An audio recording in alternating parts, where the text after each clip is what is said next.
and then your leader is the second oldest guy at 40 years old. Everyone else are in their 20s or early 30s. So pretty impressive from Crows to take this win. Samuel Ribori taking in the number 2 spot. Brian Nolt is third. Gray Parker fourth. Ryan Bevan is fifth. Lucas Lehman's in 6th, and 7th place then is Matthew Garardi in 8th.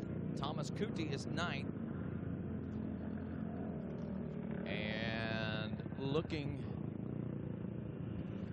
for Shane Hall. There he is in the number 2 spot of this race number 10.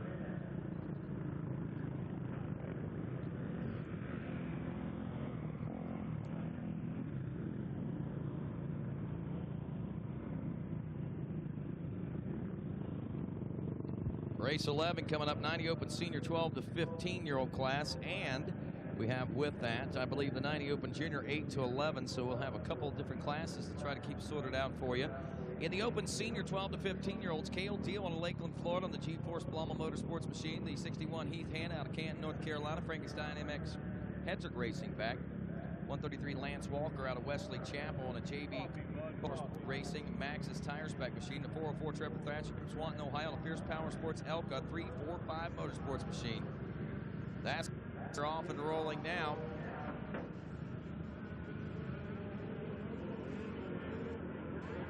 .404 Trevor out of Swanton, Ohio. Fierce Power Sports Elka back in the whole shot. Open Junior 8 to 11. Number 3 Jaden Launderville out of Wausau, Wisconsin. We got the number 5 Mason Jackson out of Better Creek, Michigan. Hopefully he made it. 16 Tristan Evans out of Leesville, Louisiana. 21 Bryce Leckwia from Henry, Illinois. 71 Ian Juka from Allentown, Pennsylvania. We got the 72 Jackson Sosabe from Talmo, Georgia. 77 Colton Smittle from Lawrence, PA. 629 Hunter Blanchard out of Hill, Florida.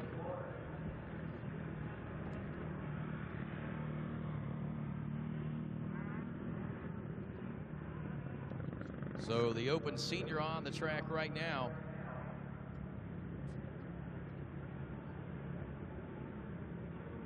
And that will be followed by the Pro-Am. And I believe that we are going to be going live here soon on RacerTV.com to be bringing you video coverage of our heat races. And of course the warm-up to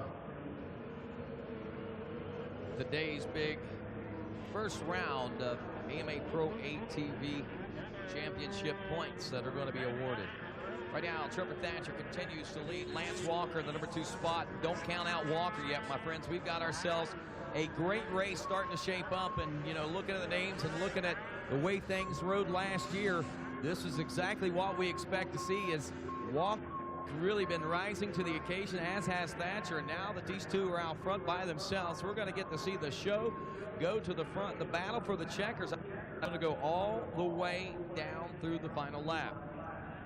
Heath Hanna running in the number 3 spot. Cale Deal back in the number 4 position. But obviously as tightly contested as, at least at the moment, that number 1 position is, it's going to be kind of hard to take our eyes off of that. Here comes Walker, put the push on now, coming just past the finish line through that whoop section now, trying to get to the outside, but Thatcher's able to keep that momentum and that advantage as they head through the switchbacks now. Over the big double in front of the grandstand here at Daytona, and down that start stretch now. Thatcher still leading the 1-3-3.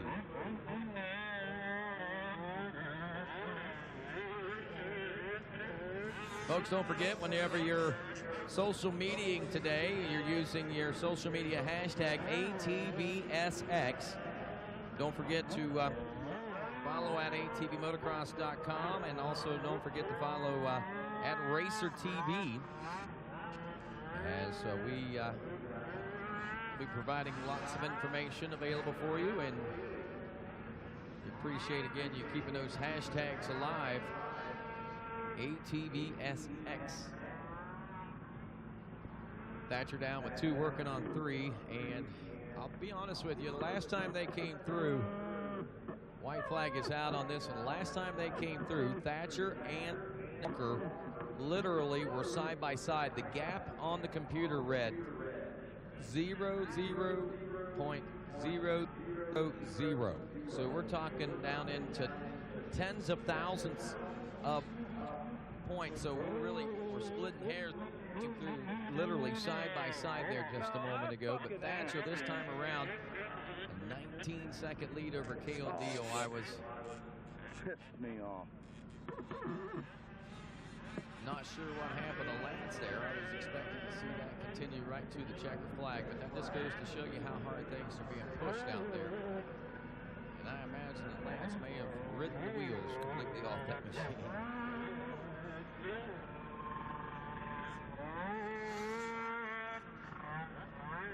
So tough break for Lance. Hope everything's going to be all right for him for the rest of the day, but a great start to the season, it looks like. Trevor Thatcher is going to take this heat, and again, these guys will be back out shortly for their main event side, and that's when we will know more about what we are looking at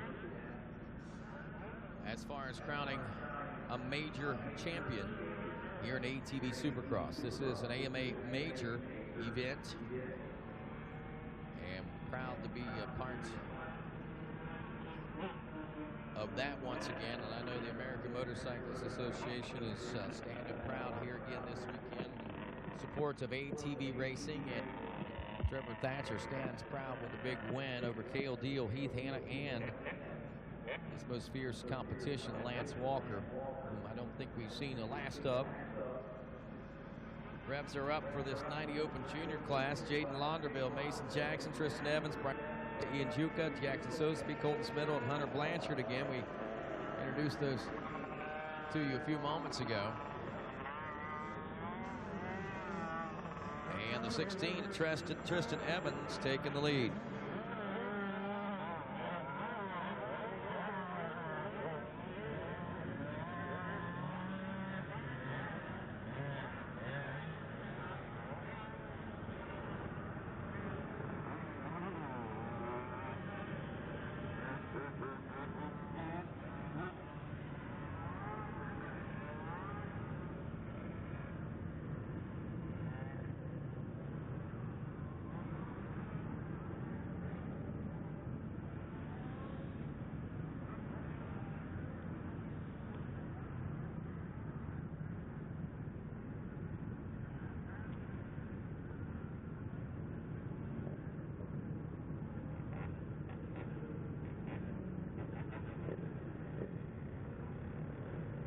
Tristan Evans, Jaden Launderville 1 and 2, Ian Chuka in the number 3 spot now. Jackson Soseby running in 4th place. Tristan Evans appearing to pick up where he left off there last year. Look at these kids. Sky, a second double there in front of the grandstand. Megawatt. Pro-Am class coming up next. We're about 4 or 5 minutes out from that. And right now, we see Bryce Leckley has checked in with 5th place, Colton Smittle in 6th, and Hunter Blanchard in 7th. Tristan Evans still maintaining about a 1.9, close to a 2-second lead or a little more. He's out of Lees Hill, Louisiana. Wausau, Wisconsin is where Jaden Launderville is from, and Allentown, PA for Ian Juka. Talmo, Georgia for Soseby. Henry, Illinois for Lecquia. Lawrence, PA for Smittle, and Spring Hill, Florida for Blanchard. We've got quite a bit of a dissection of the country here. Several different states being represented. The Midwest and the East, of course, running strong here today. Tristan Evans, Jaden Launderville, Ian Juka, 1, 2, and 3 after 2. Race number 12 coming up is going to be our Pro-Am class. And that is one heat race that we're going to have with the Pro-Am class riders with 17. So this is going to be a good one. Going to see Wesley Wolf making his debut in the Pro-Am class today. He raced this past weekend in the XC2 Pro-Am class at the GNCC at Palatka. About an hour from where we sit right now. Finished 2nd in the XC2 Pro-Am class, and for those of you following, last year in his debut in the Pro-Am class actually won the Ironman by about 3 minutes in his class. But we got returning favorites like Dylan Tremellin in this one, Cody Gifford, who's had his tough moments through the offseason. Will be in the one coming up here in just a few moments, Cam Koval as well.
Hey, this is 2. Do I look good with my height?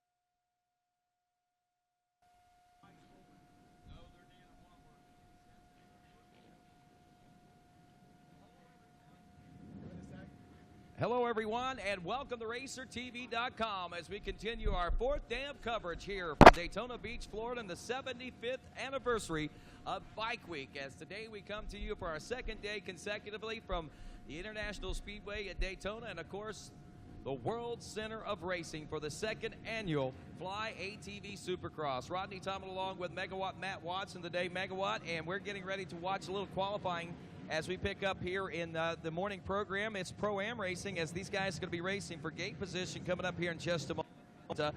Wow, what an amazing bit of racing we've already seen through these qualifiers. If the qualifiers are any indication, these mains are going to be on fire. I think the folks tuning in here on RacerTV.com have got to be pretty stoked about what's about to take place.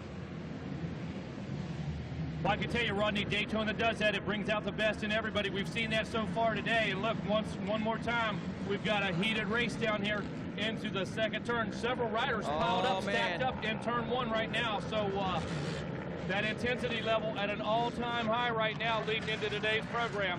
And it looks like Dylan Tremelin, I think, might have actually gotten the lead on that one, as we are looking right now at this Pro-Am class with 17 riders. I think that, wow, I thought I saw Janus out there, but maybe Janus, no, Janus is actually focusing on the Pro class today only, so that might have been Cole Sepisi on that Yamaha going down in that first turn with a whole host of folks out there. If that's the case, that could certainly change the face of what the qualifying race is going to look like by comparison to what the Pro main or the Pro-Am main could look like. But Dylan Tremelin, he's on rails right now. Cam Koval, Florida's own, and he's going to be one to keep an eye on out this year in this Pro-Am class, I believe, and be watching for him, if I'm not mistaken, maybe even eventually sticking his nose out there in the Pro class. It's going to be pretty exciting. Cody Gifford back to the number 3 spot. Tyler Turner is 4th, and Wesley Wolf rounds out your top 5.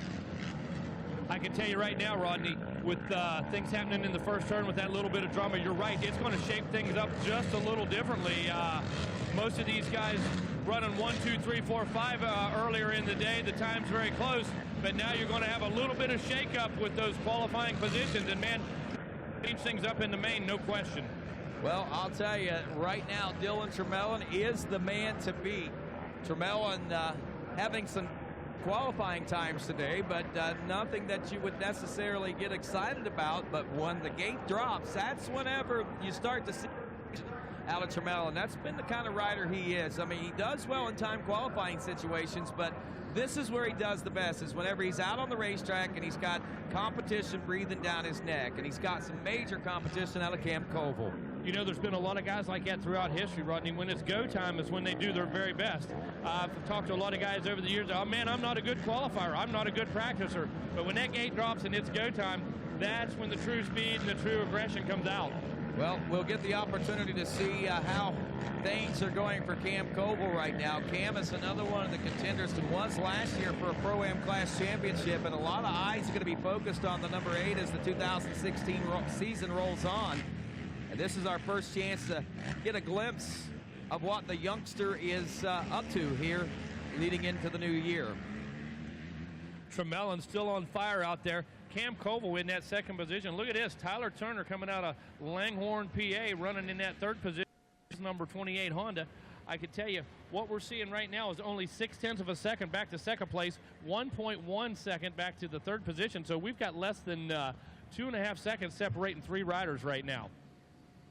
As they come around this time, Dylan Tremellen still out front. Cam Koval in the second position. Tyler Turner.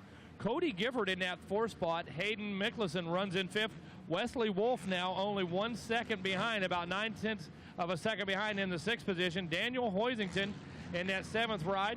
Looks like Cole Sepisi made his way up back into the 9th position. Keenan Gaiman's in 8th, and rounding out the top 10, Sebastian Molina right now. Fastest lap, Cam Koval.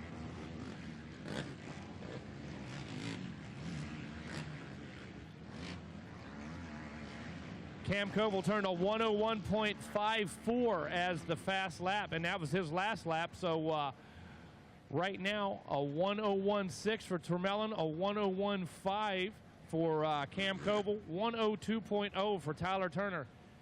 This time around, Cam Koval out front by about 1.5 seconds. Dylan Tremellen in the second position now out of New Cumberland, PA. Tyler Turner still in that 3rd spot, just about a half a second back. So one more time, less than 2 seconds separating 3 riders. Leaders making their way around to the west end of the course. Back up over this anthill right in front of the Racer TV studio and back across the starting line one more time.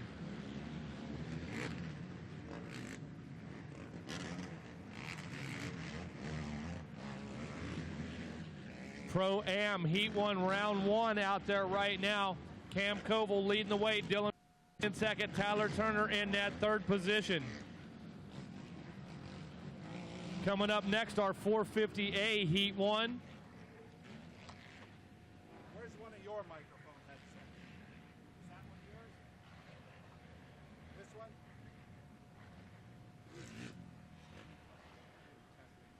Lap 5, Cam Koval out front.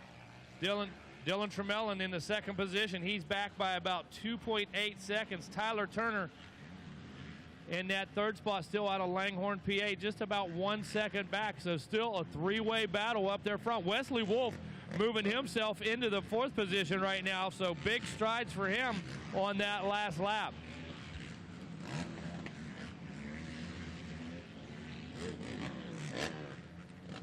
This one being a 6-lap race, waiting to see exactly who's going to up here. Only 2 seconds separating Cam Koval and Dylan Tremellen last time around. Tyler Turner was there less than a second back. Wesley Wolf just outside of that lead pack, just about 6 seconds back.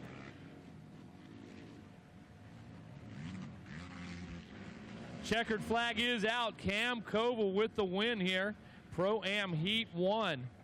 Dylan Tremellen coming across the line in second place, 4 seconds back. Tyler Turner taking the 3rd spot, 2 seconds out.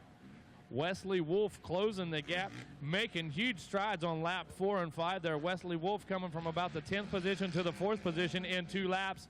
Hayden Mickelson in that number 5 spot. Daniel Hoisington in 6th. Keenan Gaiman in that 7th spot. Cole Sepisi worked his way back into the 8th position. Sebastian Molina in 9th. And it looks like that's going to be Michael Houghton rather, in that 10th position. So another close race here. Pro-Am 1, Cam Koval, your winner.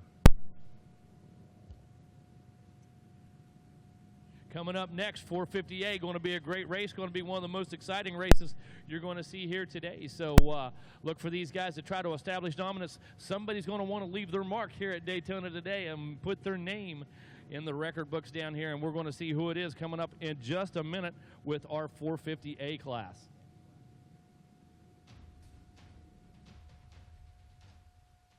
Any engine, any season. At home, at the track, or on the trail. AMSOIL for any engine.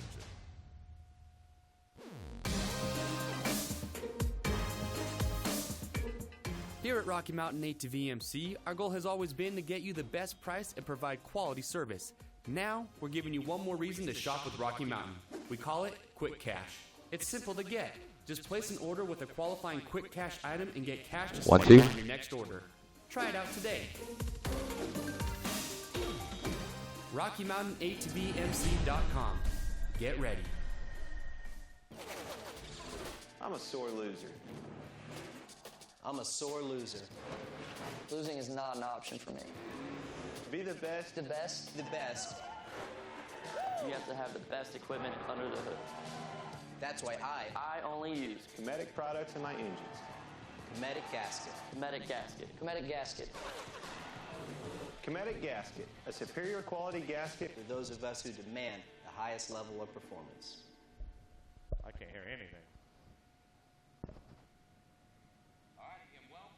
All right, and welcome back to ATV Supercross here at Daytona International Speedway on RacerTV.com. Rodney Tomlin along with Megawatt Matt Watson. And Matt, we just witnessed a really good Pro-Am battle there just a moment ago. Dylan Tremelin got off to a great start and looked like he was in pretty much command of that. But by the end of it, it looked like Cam Koval was able to find his way around Tremelin, and we got some major players, it looks like, coming up in this Pro-Am class later. Wesley Wolf also, we saw him start way back in the pack. He finished all the way up to like 4th place, I think. Yeah, in just a matter of one lap, Wesley Wolf working his way from about 9th place into the 4th place. So, predictable performance from Wesley. But I can tell you this much, once again, Daytona bringing out the very best in these riders. Each one of these guys wanting to be the man down here today, and Cam Koval absolutely putting in a perfect ride right there this time. Well, I know Cam is not short on talent, that's for sure. And talking with his team in the offseason, there was some question, or is some question, whether or not he's going to be able to make the entire 2016 championship season. Hopefully they've got that rectified, but I know that they're looking for some more, a little bit more support so that they can get that all dialed in. But if anybody can muster up the support, if you're looking at it from a talent standpoint, I think Cam Koval should probably have things dialed in and shouldn't have a problem at all to make his way back to the Nationals this year. If it's about talent and needing money, if folks are looking at it to spend it that way and help out, then get their name and their products noticed, then that's the kind of guy that's going to get it, and I'm sure he's going to pick it up fast, especially riding rides like we just saw him ride there a few moments ago. Yeah, no doubt about that, Rodney. If that's any indication of what we can look for out of him this season, then going to be a very productive season for him, a very successful season, no doubt about it. A little bit of track prep going on right now. Going to give the track just a bit of a drink, fix up this anthill right in front of the starting line, and going to be back at it here in just a second, Rodney. 450A Heat 1's what's going to be taken to the track next. It's the number 3 of Ellerbe, North Carolina's Damian King. He's brought to us by TC Racing, Henson, and Hauser Racing. 11X will be Thomas Cootie from Waco, Texas on the Adrenaline MX Maxxis Fox Fly. Balbo Motorsports Granger Racing back machine. The 015, good to see this kid back again. Corey Powers out of Lancaster, Ohio. Corrosion Specialties, SSI decals. Tire stickers as well as Walsh and Dassaback. The number 26 out of Acton, Ontario, Canada. He's backed by Fifth Line Racing, Baldwin Motorsports, Walsh, and VP Racing Fuels. We're talking about David Selecki in the 44 of Yanceyville, North Carolina's Michael Allred. Number 73 on the Wiener Motorsports back machine. He hails from Argentina. That is Manny Andujar. Andujar followed then on the sheets by the number 93 of Bordertown, New Jersey's Bryn Mara, AGX Designs, Wiley Mods back. The 111, John Bringle from Millington, Tennessee. The 327, Brian Nolt from Manheim, Pennsylvania. JC Racing Engines, Honda rider number 508, Timmy Schultz from West Frankfort, Illinois. And Zach Gill, the 927 from Louisville, Ohio, on a mom and dad Vettery Racing, TDR Kames, and 6.5 Designs backed machine. That's your 450A heat race here. And I believe, again, this is going to be taking only a few of these riders out of the top of this one.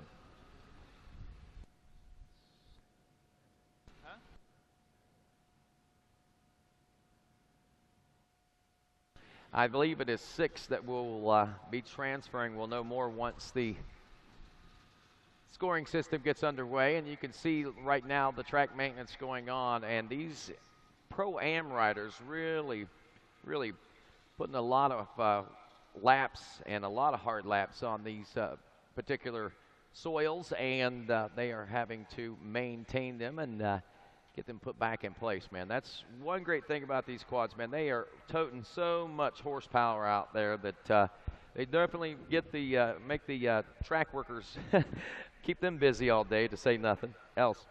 Hey, I tell you, Rodney, in just a matter of a few laps, you see him touching up this anthill right now, right in front of the starting line.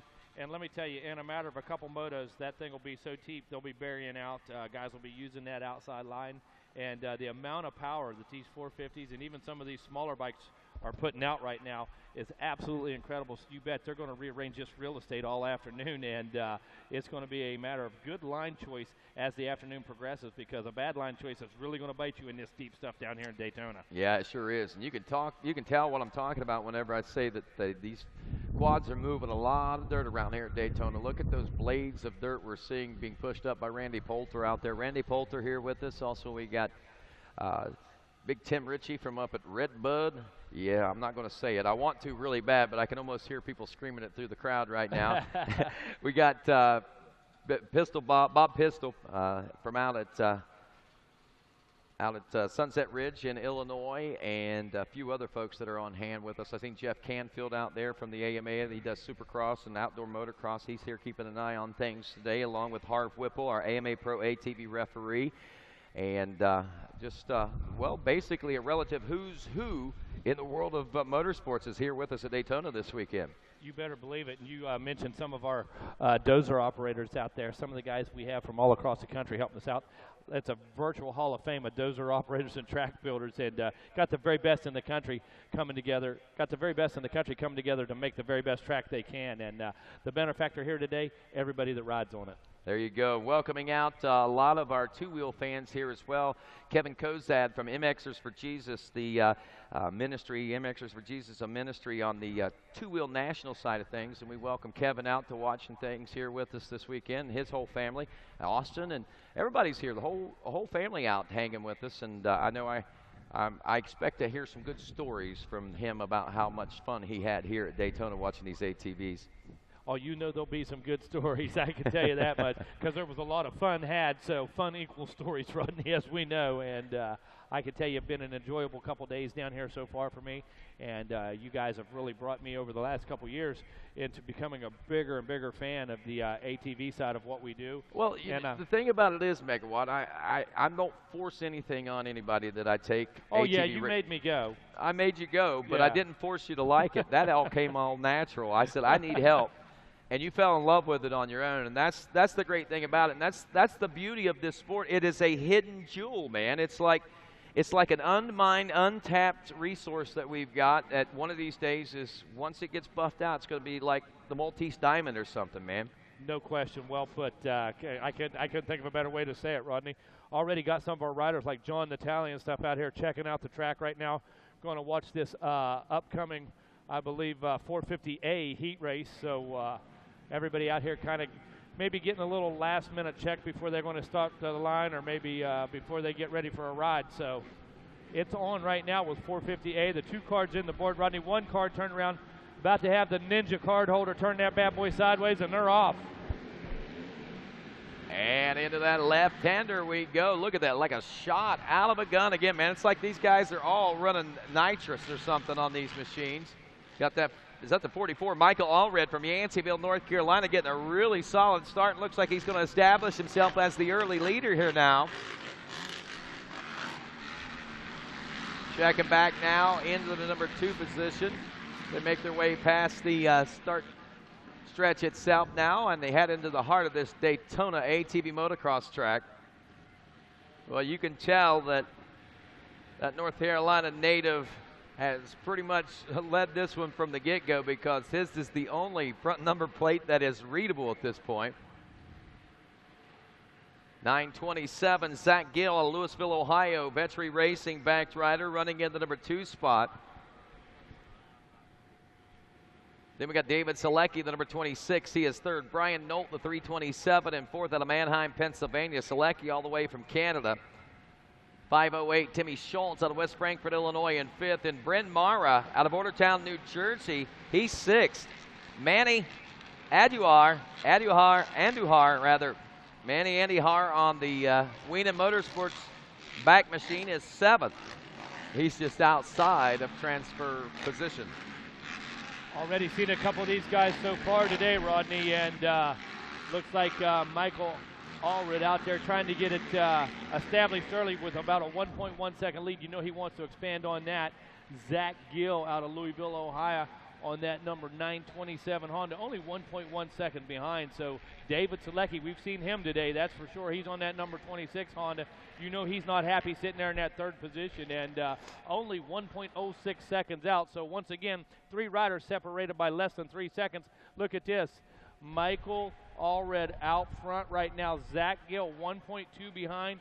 David Selecki 1.1, so 2.3 seconds separating our top 3. Coming in that 4th spot this time around, looks like Bryn Mara. Timmy Schultz in the number 5 spot. Brian Holt rides in 6th. Well, Mara gets the 4th place position. Schultz drops back to 5th, but importantly enough, Schultz is still in qualifying position, as is Brian Nolt.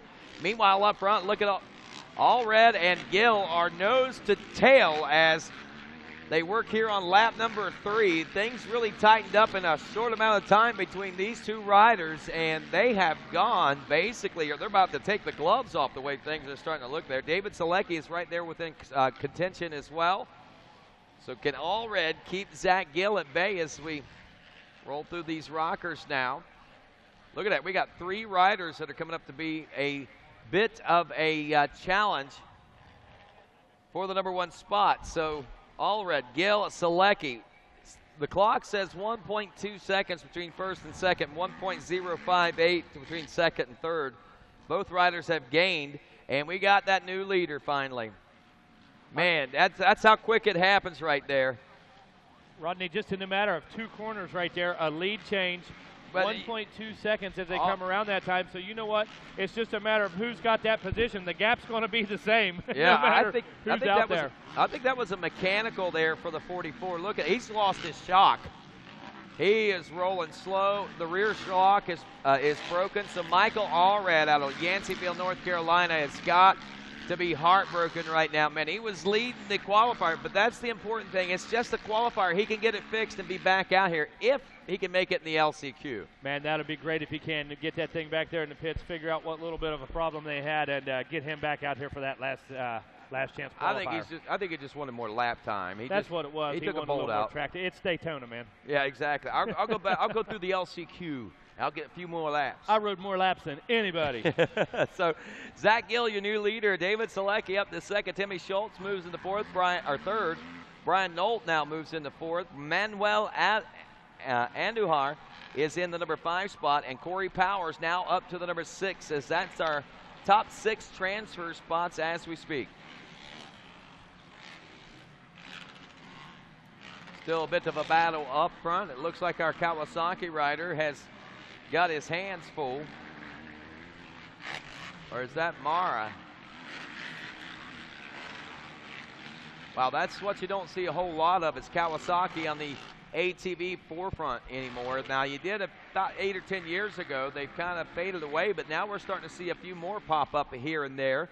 And that's a good sign of maybe what the future might bring for us. I know there's not any new models necessarily coming out, and checkers are out in this one, but seeing that green out there means that people are getting kind of diverse and starting to expand a little bit more, and we're getting deeper into the ATV racing nation, I think. Absolutely. It doesn't matter if it's brand loyalty. It doesn't matter if I think it's a performance advantage or whatever. I love seeing the options out there. I love seeing the different choices of people. And you know what? Maybe somebody riding something for a long time saying, we're going to try something different here, and making a go at it. So, yeah, I'm glad to see the diversity. No question about it. Zach Gill, David Selecki, Timmy Schultz, Brian Nolt, Manny Andujar, and Corey Powers, your top 6 transfer spots here in heat 1 of 2 of the 458 class. Should I hear you?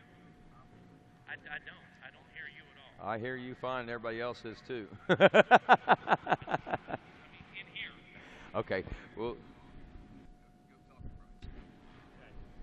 Zach Gill, David Selecki, Timmy Schultz, as we said, those are going to be the 3 to watch for in the front 3.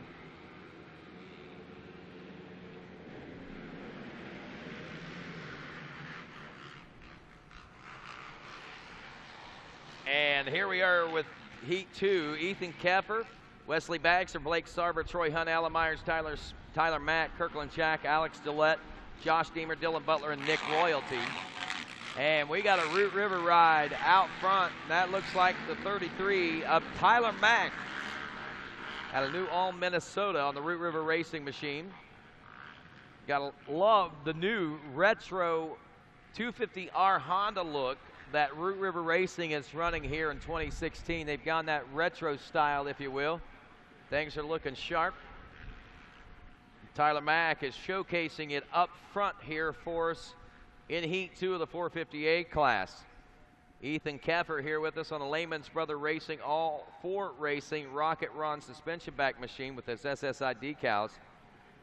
I'm going to keep an eye on him. He is a part of the new Lehman's race team, Lucas Lehman's, and Silas bringing him on the team. We'll see how things are going right now. He opens up in 7th place. Tyler Mack is your leader. Alan Myers, who was Youth All-Star champion last year under the guidance of Travis Moore, won a qualifier there a little bit ago. Now here he is in this 450A race, and he is running second, only 1.048 seconds behind. Josh Deemer, the 144, is back in the number 3 spot. Blake Sarver, 17, is 4th. Alex Gillette is 5th aboard the 88. Nick Royalty, the 265, your final transfer spot to kick things off here. So Tyler Mack still out front. Alan Myers still got his sights set on him. And I got to wonder, is Myers starting to press now? I got nothing. So Royalty, and there's Ethan Keffer still back in the number 7 spot. He's only 1.1 seconds.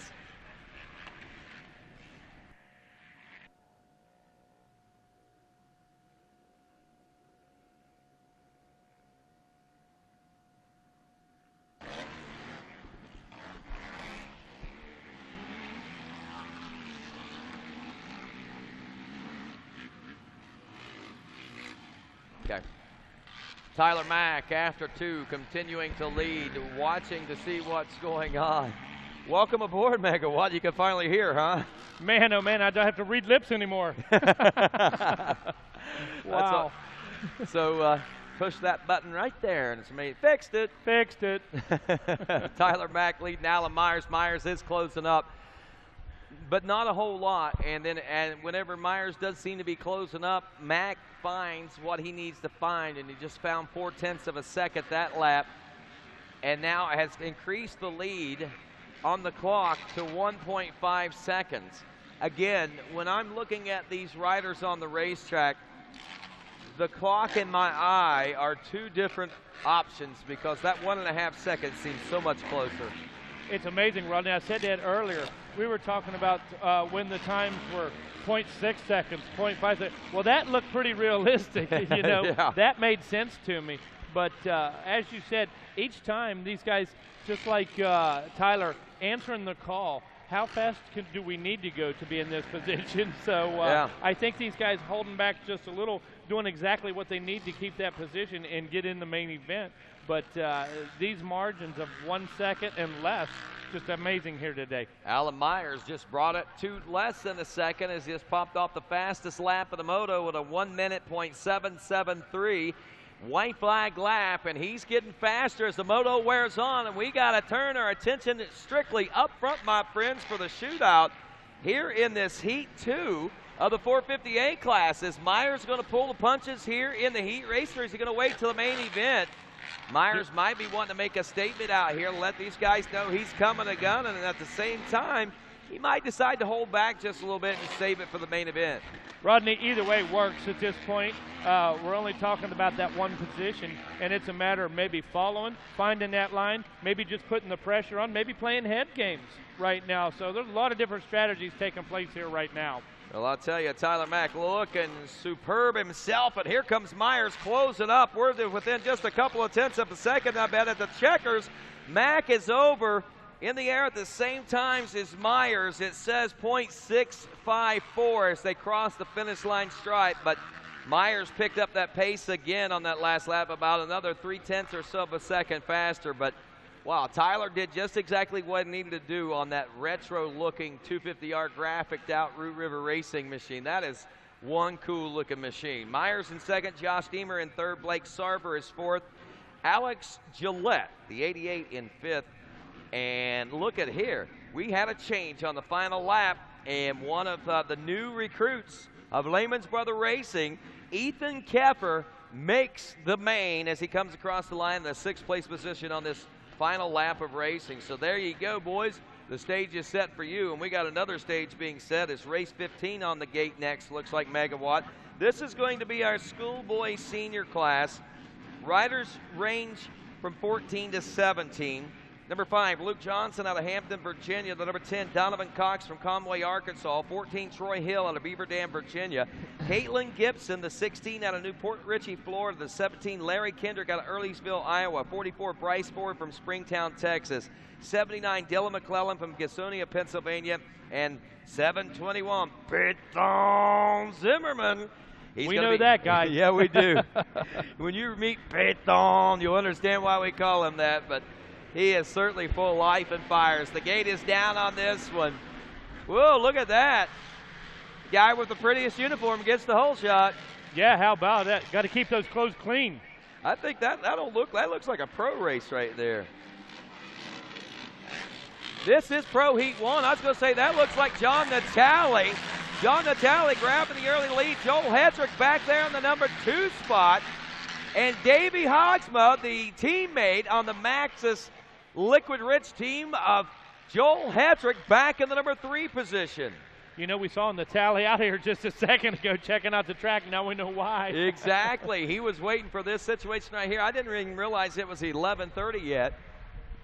Hetrick up on the inside as we see him already trying to force some strength out there here in this particular race. So here we go. Natale followed by Hetrick, 1 and 2 as they go by Hogsma. Moser, Nick Moser, back with us. Adam Clark in the number 5 spot. Brett Music is 6th. Nick Janusa 7th. Rookie Sam Rowe in 8th. Silas Lehman's in 9th. Ronnie Higgerson is 10th. And that Baldwin PEP Maxxis ride of John Natale still leading the Maxxis Liquid Wrench. Rodney, Elka ride of Hetrick. Just as we expected, less than 1 second margin there as they came around. Joel Hetrick turning up the gas right now, trying to make a run at it, and trying to keep David Hogsma, Nicholas Mosier, Adam Clark, Brian Music, all of them behind him right now. That's right, and wow, man, Nick Janusa, as we said, back in the number 7 spot. If you remember, Janusa ended up finishing 5th last year in the pro race here, and that also set him on a course for 5th overall and top rookie of the season. He comes into the 2016 season with a number 5 ranking, even in his sophomore year, but got his work cut out for him, it looks like, just to make the main at this particular point. John Natale still looking strong, still looking solid. He's not doing anything too fancy. He's doing just enough to keep the Kid Dynamite at bay. Yeah, you're not going to shake up John Natale. You're not going to make him nervous, that type of thing. Joe Hetrick knows this. He's riding a smart race right now, really watching the lines of John Natale, kind of waiting maybe for a mistake or the last lap and make that move. For sure, and he may not be able to make that move, to believe it Right. or not. I'll tell you, John Natale, such a story since the last time we saw this now 40-year-old racer. He'll be 41 in June, believe it or not, and still winning races. Just unbelievable how strong he is. But he had a pretty serious crash injury last season, about 3 rounds into the championship, and set out until the entire rest of the season. Oh! Natale off the track as he and Hetrick gets a little bit together. Natale somehow or another, man, he balls up and uses every bit of strength he has to fight that. Now Natale trying to get that machine fired back up. What a heartbreaker there as Joel Hetrick moves into the number 1 spot now. I don't know what happened. He got kind of kicked sideways, went right off the side of that jump and nosedived into the ground there, and Natale gets back up, but he's got a long road to hoe if he wants to try and qualify. He's going to have to go to an LCQ, it looks like. Joel Hetrick out front, Hogsma in the second now. That moves Moser to third. Nick Janusa, who had moved into 5th from 7th, should get another give me up to 4th place now. So we got ourselves a pretty interesting situation starting to shake down. Last year's champion may have to go to the LCQ. I know one thing, if he does have to go to the LCQ, he's going to be a man on a mission. Looked like a purely racing incident to me, Rodney, no question about it. And just absolutely got kicked a little sideways, and an unfortunate turn of events for John Natale. So Natale trying to see where he checks in at. He's still 5th place. So John Natale still in a qualifying position right now, so that's good news for him. So it's Hetrick, Hosma, Janusa, Clark, Natale, and Moser in qualifying positions. We'll keep an eye also on Sammy Rowe, the number 38. We've been seeing a lot of good things out of him. Look at the lap times he's turning, a 104 to Nick Moser's 108, who's only 1 second ahead of him, and I think Rowe may be fighting and muscling his way into that final transfer spot as Hetrick makes his way around now. One more lap in the history books. That's lap number 5. Still a ways to go, but got to keep an eye on what's going on with Moser and Rowe right now. Well, Moser picked up his pace and went to a 102. He must have got slowed down by Natale a little bit there.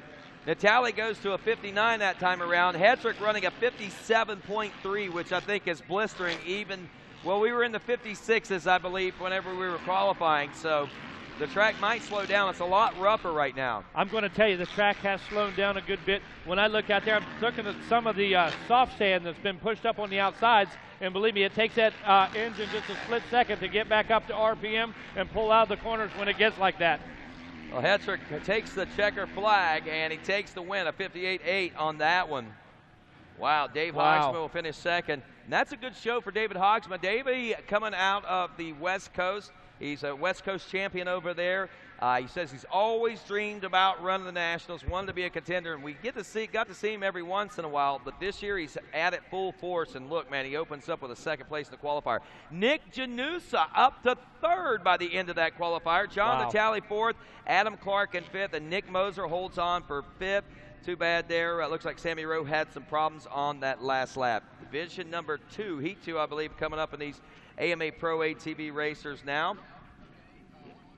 So we got a couple of heat races. We'll take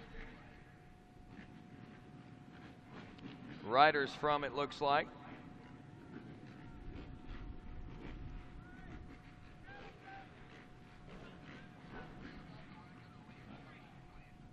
So here we go. Again, the fast lap, 57.350 by Kid Dynamite, Joel Hetrick. 30-second card is up. Heat 2 getting set to roll next. Again, the time qualifying we watched earlier today was for gate position pick for these qualifiers and these heat races. And they'll be seated according, I believe, to finish positions in their heat races for the main. So not only are they trying to get in there, but trying to get the best pick possible. It's critical here at Daytona, Megawatt. You better believe it. It's a short run and a tight turn, so gate pick critical. It is a very short turn shot into that first turn. Look, you barely get to click a gear, if that, and all of a sudden you find yourself in the heat of the battle on the racetrack, and it is the number 1, a big Chad Wienen. Wienen Motorsports Yamaha backed ride, Maxxis tires. Thomas Brown back in the number 2 spot on that number 84 machine. So you got 2 Yamahas running 1 and 2 right now. Yeah, actually, looks like those guys wearing the same gear even. So I wasn't sure if they were teammates or not, but actually, Wienen, they're not teammates this year, but they are a lot of the same sponsors. They got, of course, Yamaha supporting them. They got, basically a lot of the same program, but Thomas does have his own program now. So, but they have in the past been a part of the same team. But you can't tell that they're not now. They still work like that, I think, the way it goes today, to be honest with you. Sure, no doubt about it, and it's obvious. Wienen looking good when he come across here. Very composed, starting to pull out a bit of a lead. And how about this? Thomas Brown, followed by Josh Upperman, followed by Jeffrey Rastrelli, and the 42, nearly 43-year-old Joe Bird is running 5th place right now, folks. I can tell you this much.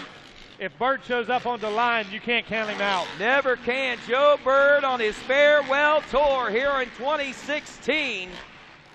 Riding for American Honda out there, as well as several other great folks. They're all out there working and striving hard to make sure that Joe has a successful end of his career, man. And you can't beat this guy hardly, man. 42 years old. Everybody basically on this racetrack has probably been influenced in some way, shape, or form, either by going through a Joe Bird quad riding school or by someone that has gone through a Joe Bird quad riding school. It's just amazing how much influence this man has on the track, and even in this class today that he is racing against. The farewell tour, riding for Factory Honda, 42 years old. That guy's living a great life right now. No doubt. Casey Martin welcoming that Frenchburg, Kentucky rider back, as he's been kind of a hit and miss on and off racer the last few years, but here he is in a top 6 position. Cody Jansen, the number 25. Wes Lewis is 8th. Aboard the 79, Jesse Barnes 9th, the 91, Sean Taylor in 10th aboard the number 39. Sean having some major problems during qualifying with the front end of his bike. He said he just never could get it comfortable, and they were working on it over in the pro pits there a little bit ago whenever I went through, and I told him, I said, get her fixed, son, get up there. But I don't look like he's too comfortable with things. I mean, he is still running a 103.9, but I know that Sean Taylor's capable of a little bit faster speeds than that. Chad Wienen a 57.083, and I believe that bests Joel Hetrick's time of 57.3 something, 353, 303 or something. But Thomas Brown 57.6. Look at that, man. Wow, 57.3 for Jeffrey Rastrelli. He's actually a little faster than Thomas Brown. Rastrelli back in the number 3 spot. Josh Upperman riding a solid 4th place position here on his retrofitted Root River racing machine. Look at that. It looks like he's riding right out of the 1980s, man. The only thing you need to do is knock a front wheel off of that, and it looked like an old 3-wheeler. I just walked over and told Jay Goebel a couple minutes ago, said, man, a 1987 Honda looks good anytime, doesn't it? It does, man. It makes you feel good to see that kind of stuff going on out there. I'm going to commend the Root River Racing team for getting that retro look going on in the team, because it looks pretty sharp. Hey, and for those of you that don't know, Jay Goebel was the Honda guru at that time, man, coming through those years on the 250Rs. Him and Doug Wright, man, those guys had a collection of them. They kept them pimped out, and that just takes me right back to his day. I imagine it probably a few flashbacks there for Jay Goebel as well.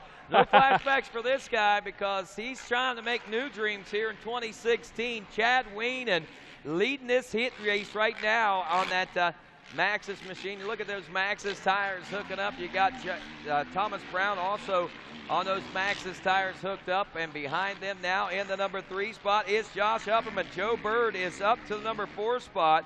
We lost Jeffrey Rastrelli. Rastrelli was turning some of the faster laps. He's up to a 124 now. Last year, got off to a splendid start, ended up losing a contact and crashing out, but now here we are with him back in 10th place. Let's hope that there's no problems for him. The white flag is out on this one. And you see Chad Weenan doing what Chad Weenan does. Yeah. Just slowly, methodically building just a little bit of a lead, giving himself just a bit of a bumper cushion. Everybody's been in the 57-second range along with him, but he's been in the lower portions. A 10th, 3/10, 4/10. It's all added up to 2.6 of separation whenever they went by the finish line this last time. And that's what Chad Weenan does. You know, he just smoothly progresses, goes as fast as he needs to go, and that half a second adds up. It does. It most certainly does. And he put the biggest gap there, I think, with that fastest lap that he turned at 57.083. I think that will give him first gate pick when they go to the starting line for the main event. Of course, we still got a ways to go. Yeah. Still a ways to go. We got to do a LCQ coming up here shortly. So we got Chad Weenan taking checkers in the win. Thomas Brown taking second. Josh Upperman in third. The old crafty one himself, Joe Bird, my friends, qualifying in 4th place. 42 years old. He may even be 43 by now. I'm not sure, but just amazing. Union City, Tennessee, turning his last lap of 1:02. He's well within contention of running a solid race today. Casey Martin finishes 5th. Cody Jansen, how about it for Kaukauna, Wisconsin's Cody Jansen, moving up into the number 6 spot. All right, you remember when we saw what happened with Joel Hetrick and John Natale. Natale was leading. Here we go with the replay on that. Here they come, Megawatt. They come in. On the outside goes Natale. To the inside goes Hetrick. Their lines simply come together is what happened. And Natale got the short end of that one and got bumped off the track. There was nothing. I mean, even Joel Hetrick, he's like, where did you come from? He looks over behind his shoulder. So that was pretty interesting replay. That line just came together. Joel had no idea that John was even there. He looked over at him. That was a big surprise, I think. Rodney, that's that soft sand changing right in front of our faces. Both of those lines were separate, but as John Natale went to the outside, Hetrick simply pushed through that berm, not meaning to, and the lines became one. That's exactly what happened, and unfortunately for John Natale, he came up on the short end of the stick. And I can tell you, Joel Hetrick looked about as surprised as anybody that happened, I think. And even throttled back to see exactly what happened. So. Yeah, that replay shows it tells the whole story right there. So I wondered what had happened, and now we know for sure as we got the replay on that one. Thanks, guys. All right, getting ready to continue racing action here. We are schoolboy.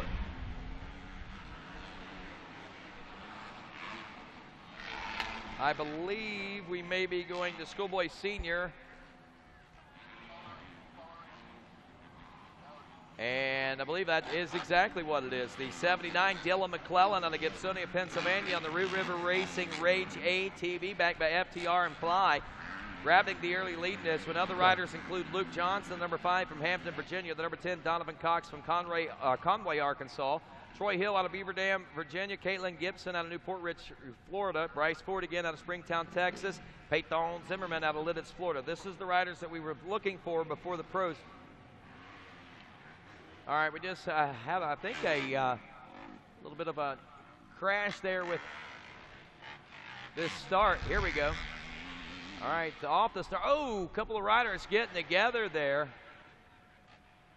And that was just simply real close racing is what happened there.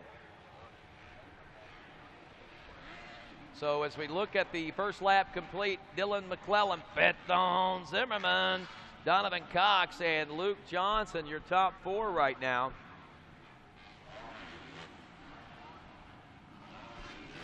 So tough break out there. I'm trying to sort out who that was that may have went down. I don't know if that was Troy Hill or Caitlin Gibson. Wasn't Troy. Troy's checked in, so that must have been Caitlin that got together on the opening lap there and went down. About 2.6 on that first lap for Dylan McClellan. Peyton Zimmerman going to put on a charge, no doubt about it. But Donovan Cox sitting almost 7 seconds behind right now in that 3rd position. Luke Johnson in the 4 ride, while Jerry Kendrick in that number 5 position. He sits about 20 seconds back. So McClellan really looking strong out here. Dylan McClellan out of Gibsonia, Pennsylvania. Good to see. Things have really progressed well for him in the offseason, as it has, it looks like, for Peyton Zimmerman. Donovan Cox and Luke Johnson battling now for third and fourth. Larry Kendrick is fifth. Troy Hill in the number 6 spot. Still no sign of Caitlin Gibson, so I'm going to assume that was her that got tangled up there in that opening lap heat race. Yeah, that's a shame. Just got caught up, touched some wheels, and in these speeds and this kind of surface, that can happen. Yeah, that's the beauty, I guess, of open wheel racing. That's a disadvantage if you get that close together, but sometimes it don't happen, man. It's what makes good racing, I think, to watch fun racing here in quads whenever you can see the guys that can touch Nerf bar to Nerf bar without flipping each other over. That's always good stuff to watch, too. Or off. Yeah. So, you know. Some of those guys, they've become schooled in the art of parking other riders. No parking lot here there today, I don't think. Dylan McClellan, Peyton Zimmerman. Here comes Zimmerman now on the outside. Trying to pull that trigger, not able to make it happen there. You know, Rodney, as rough as that anthill gets right there to the inside, still a long way around on the outside, and it's a sharp cut back to the left. So, man, oh, man, really a crapshoot right there, roll of the dice. Yeah, it is, but he had to try it. Yeah, oh, you have to, because guess what? Fallon's not racing. Well, he turned an entire faster lap, 1 second faster lap last time around, and here we go. It looks like we got the pass for the lead being made, and Peyton Zimmerman is the man that has more than passed. He has solidified it, and he is now putting real estate between himself and Dylan McClellan at a rather handy pace. A 1:03.7 lap time that time around for him. McClellan went a 1:05.5. He went from 0.4 of a second down to 1.3 seconds ahead. What's that tell you, Rodney? Tells me that Peyton did his homework in the offseason. That's what that tells me. You know, we talked about it just a lap or two ago about some of the strategy. We said we believe there was strategy being used. I believe it just came into play right there. Oh, it most definitely did. As McClellan runs second, Troy Hill's another rider we can expect to see some pretty great strides out of, I think, here in 2016. He's up to the number 3 spot now. Troy's always been somewhat of a threat, and he's kind of that rider that's on the verge of just breaking loose and busting out with some of the most phenomenal stuff I think we've ever seen. Luke Johnson in the number 4 spot, aboard the number 5. Donovan Cox is 5th, and Larry Kendrick out of Earlysville, Iowa, in 6th. I got to say, though, and I'm not wanting to take anything away from Larry Kendrick, but I'm a little shocked that Kendrick isn't a little farther ahead right now and challenging for a more solid top 5 position. But you look at where he's from, Virginia, they got weather kind of like what we got up home. It's a kind of a crapshoot, so he probably hasn't had a lot of time to do a lot of training himself. You know, we believe in riding in the slop. We believe in riding in the snow and stuff all winter long, whether it's 2 wheels or 4. But I tell you, there's no substitute for riding in, you know, the current conditions, the current type of soil. So, number 1, Virginia has no sand unless you're at Virginia Beach. And number 2, it was about 18 degrees, Rodney, for 90 days up there. That wasn't good. Peyton Zimmerman out of Pennsylvania, able to do it. Now, he has been one of those select few that have the opportunities to do training and things like that. So, his skills are certainly well polished right now as he lands in the winner's circle for this heat race with a 4.4 second lead in the schoolboy senior class. So with that, it's McClellan 2nd, Hill in 3rd, Luke Johnson 4th, Donovan Cox 5th, and that's Larry Kendrick in the number 5 spot. We got 450B racing coming up. We got a couple of heats of these guys. We've got Darren Headings aboard the number 3H out of Muncie, Pennsylvania on an Apple Hill Auto Collision Hughesville Raceway machine. 14, Juan Lopez out of Atlanta, Georgia on a Yamaha. Number 24, Ryan Williams from Union City, Tennessee on a 969 MX Schools-backed Honda. And also the 32 of Michael Huggins out of Eden, Oklahoma on a Hudson Racing Honda. We'll check in with the rest of our starting lineup in this 450B Heat 1 And we'll check in as well with the racing when we continue here live from Daytona on RacerTV.com. Getting out in front on the racetrack or on the trail requires every performance edge you can get. AMSOIL Synthetic Dirt Bike Oil is formulated to maximize horsepower. Its synthetic base oils reduce energy loss to friction, meaning your engine works less to deliver more power to the ground, helping you get out front and stay out front. AMSOIL Synthetic Dirt Bike Oil. Out front performance.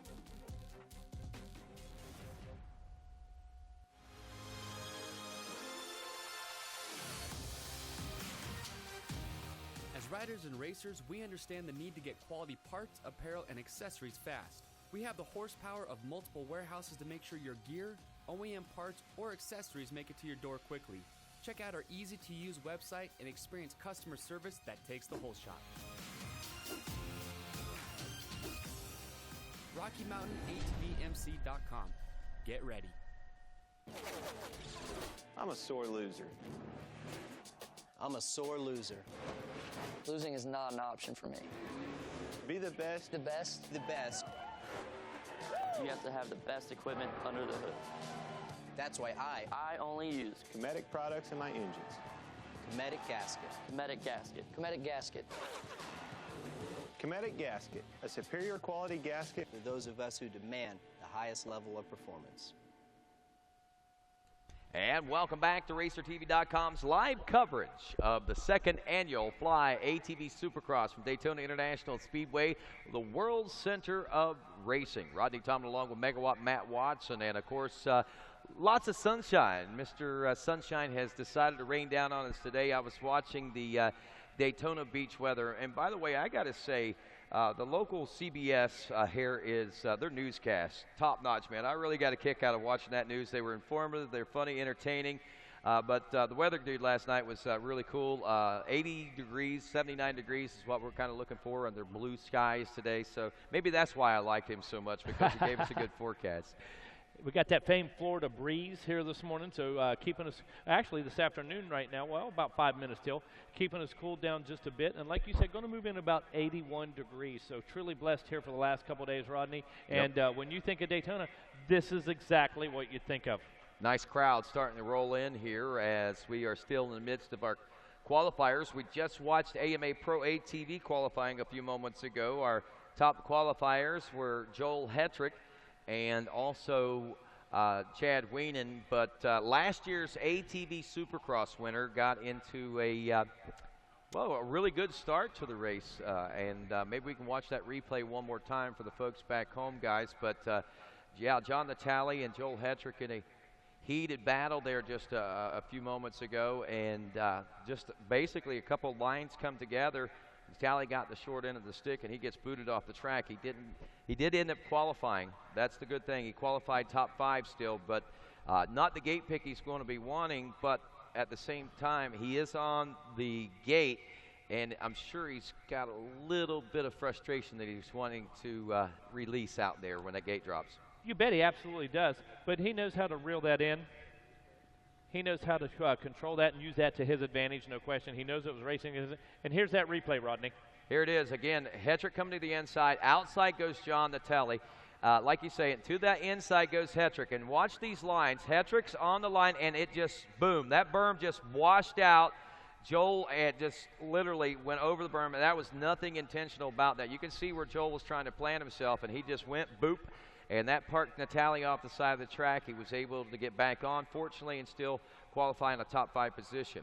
Yeah, as frustrated as he may be, he also knows how very lucky he is. I thought a few more people passed him than did, so he was able to get that thing fired, man. It took a big hit on the right front wheel, and guess what? Able to make it happen and still get in and qualify. And there is the crash from the Super Mini class. That, again, just a little touch and go, man. That's all it takes is for those folks to get together like that. But, yeah, the John Natale incident there, man, I didn't know. I thought that he got knocked back to like 6th, 7th, 8th place or something like that and was going to really have a tough time trying to get into the qualifying session. But fortunately for him, he got a big break on that one. So he's still in contention and still in a good position right now, I think, Matt.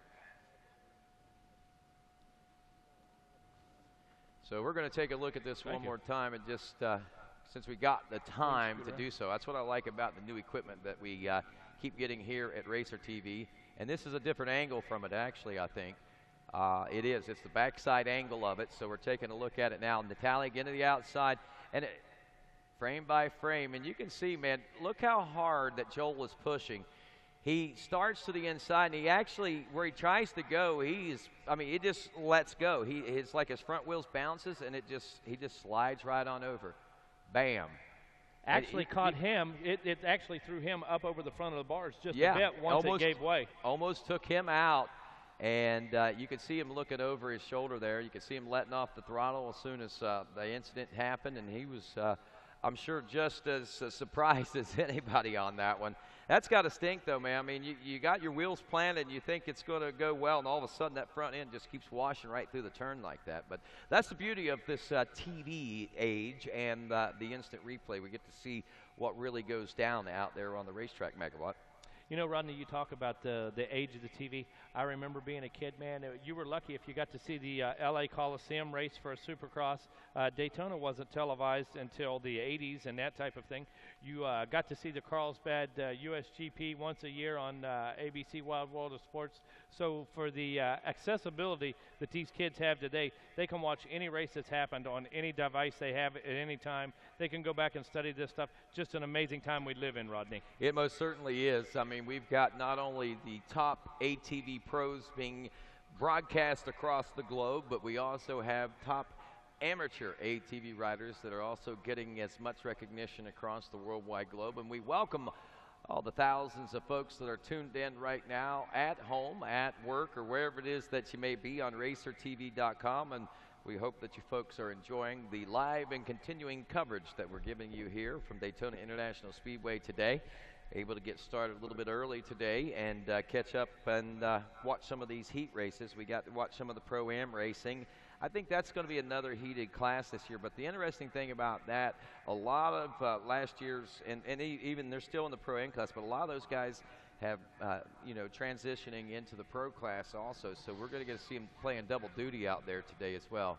Hey, Rodney, I want to let all the dealers out there know, if you guys are motorcycle dealers or you're extreme shop operators and you're interested in selling Racer X magazine and you don't, you can contact me at racerxil.com or stop by the TV booth and see me here as well. And if you're interested in selling the new Racer X clothing line in your dealership or extreme shop, wow, absolutely, You mean Rodney. I can be a Racer X clothing distributor if I have a shop? You could.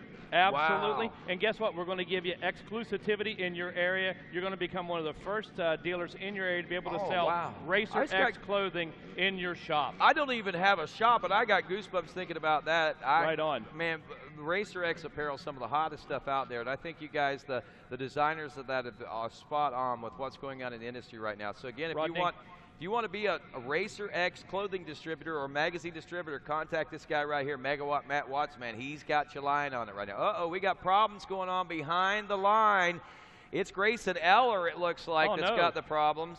Not the good. 171, the Maxxis Liquid Wrench Elka Fly JB Racing back machine. They're trying to get that machine fired up. They did. They just jump-started it. It wouldn't fire back up for whatever reason. These racing motors, they're very, very particular, I think. Hey, we've seen Ryan Dungey jump started 15 seconds after a race took off, and that guy's back in it. So do what you need to do, huh? That's for sure. All right, revs are up. 450B Heat 1, Darren Headings, Juan Lopez, Ryan Williams, Michael Huggins, Scott O'Nanion, Matthew Bernard, Austin Knott, Grayson Eller, Hector Tavares, Brandon Smitley, Justin Miller are off into turn 1. 450B Heat 1 now.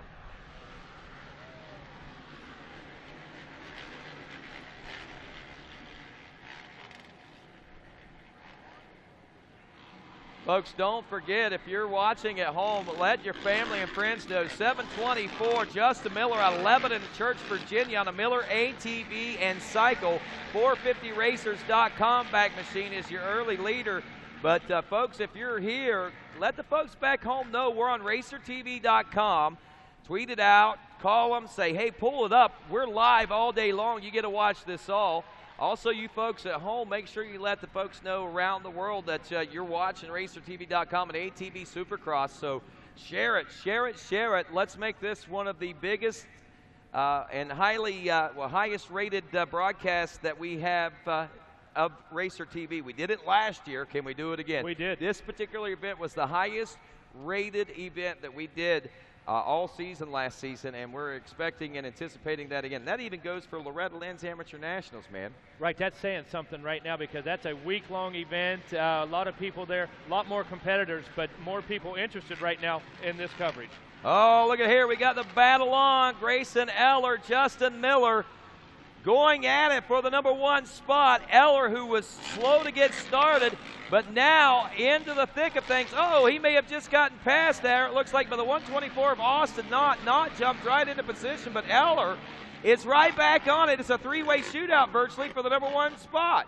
Rodney, they came 4 wide through that section right there, and you say a 3-way shootout, man, oh man, it might turn into more than that. It very well could. Here they come now. Things are starting to get a little bit more distinct as to who our leader is at this point.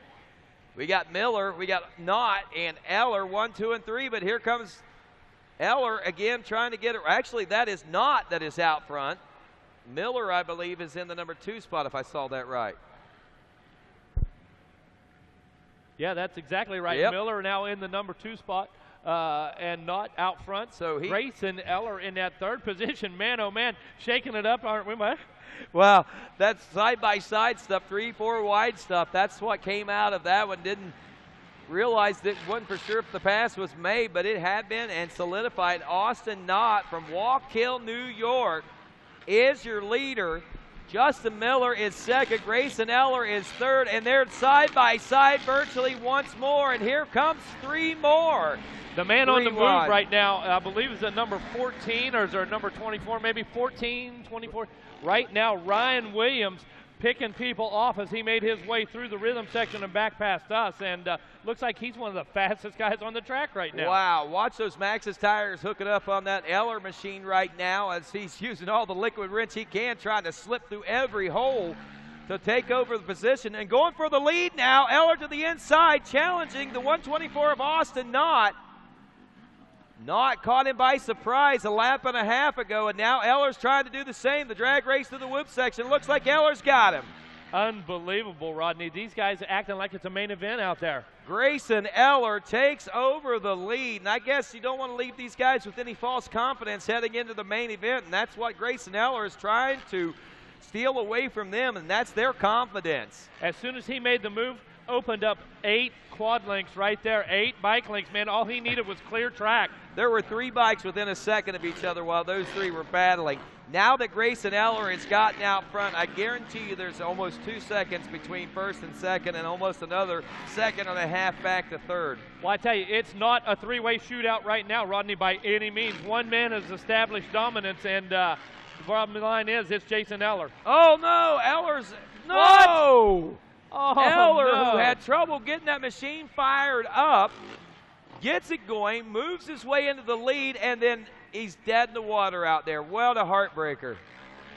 See if he can get that thing fired up, Rodney. It's going to be a little too late, but I tell you, man, that's an absolute heartbreaker. White flag is out, so Eller, no matter no. if he gets it started at this point, it's still heartbreak ridge for him. Austin Knott out front, Ryan Williams in 2nd, Juan Lopez is 3rd, Matthew Bernard in 4th, Darren Headings in 5th, and Hector Tavares is 6th. That's your final transfer spot. Justin Miller outside the transfers position now. Now is Grayson Eller, Michael Huggins, Scott O'Nanion, and Brandon Smitley. Smitley's moving up some, but Smitley comes into this one already a little behind the 8 ball. And look at that. There's that number 14 bike I was talking about. Juan Lopez into the 3rd position. That guy was 7th place 2 laps ago, man. I told you he was moving, dude. Yeah, he and Ryan Williams both moving up through the pack there. So you called both of them. Actually, you said, I don't know if it's the 14 or the 24. It was both of them. They were riding rails. Here they come now down through the loop section. And easy to see those guys were on the gas and get it on Juan Lopez and Ryan Williams making it happen here on the last lap.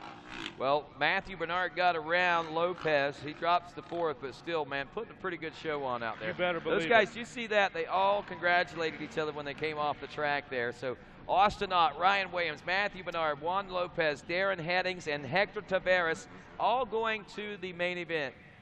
Eller still having problems to get that machine fired up, man. I mean, how frustrating has that got to be, man? You had a lead.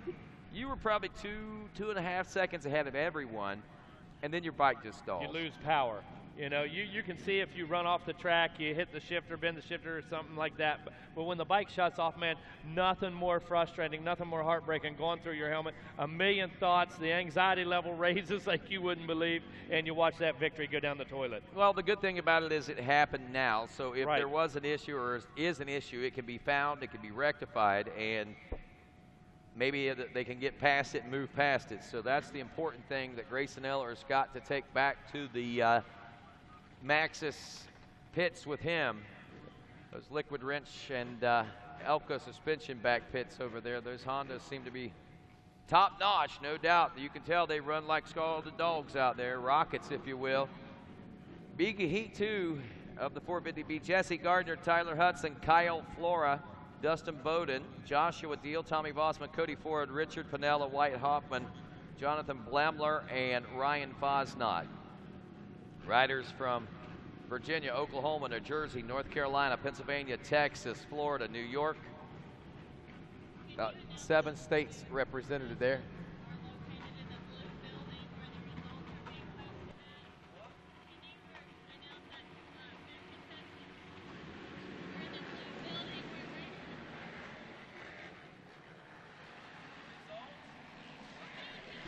All right, racers here at the racetrack. Poor little Chelsea. You could probably hear her better than I can. She's over there. Tell the racers. Tell the racers. Blue Building results is where you go look for your results, I think is what she said. And Chelsea, get us some food over here. We're hungry. 450B Heat 2 off and rolling. We haven't been fed today. 450B Heat 2 off and rolling. Who's going to be the early leader in this one? I'm going to say Bryce Ford. Cody Ford, rather, the 52.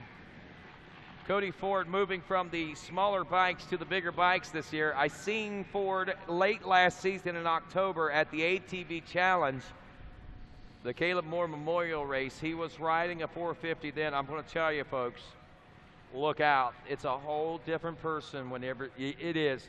This kid is blistering fast. He is phenomenal. You thought he was fast a few years in the youth class. He got a little awkward as he got a little bigger.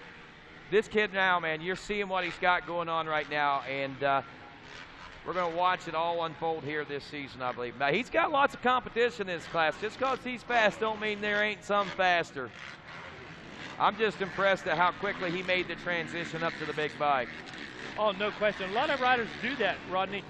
It takes some people some time to figure it out, but I've seen so many guys over the years, boom, got on the bigger bike. It's like, why didn't we do this a year ago? Exactly. You know? Well, he wasn't old enough, that's why.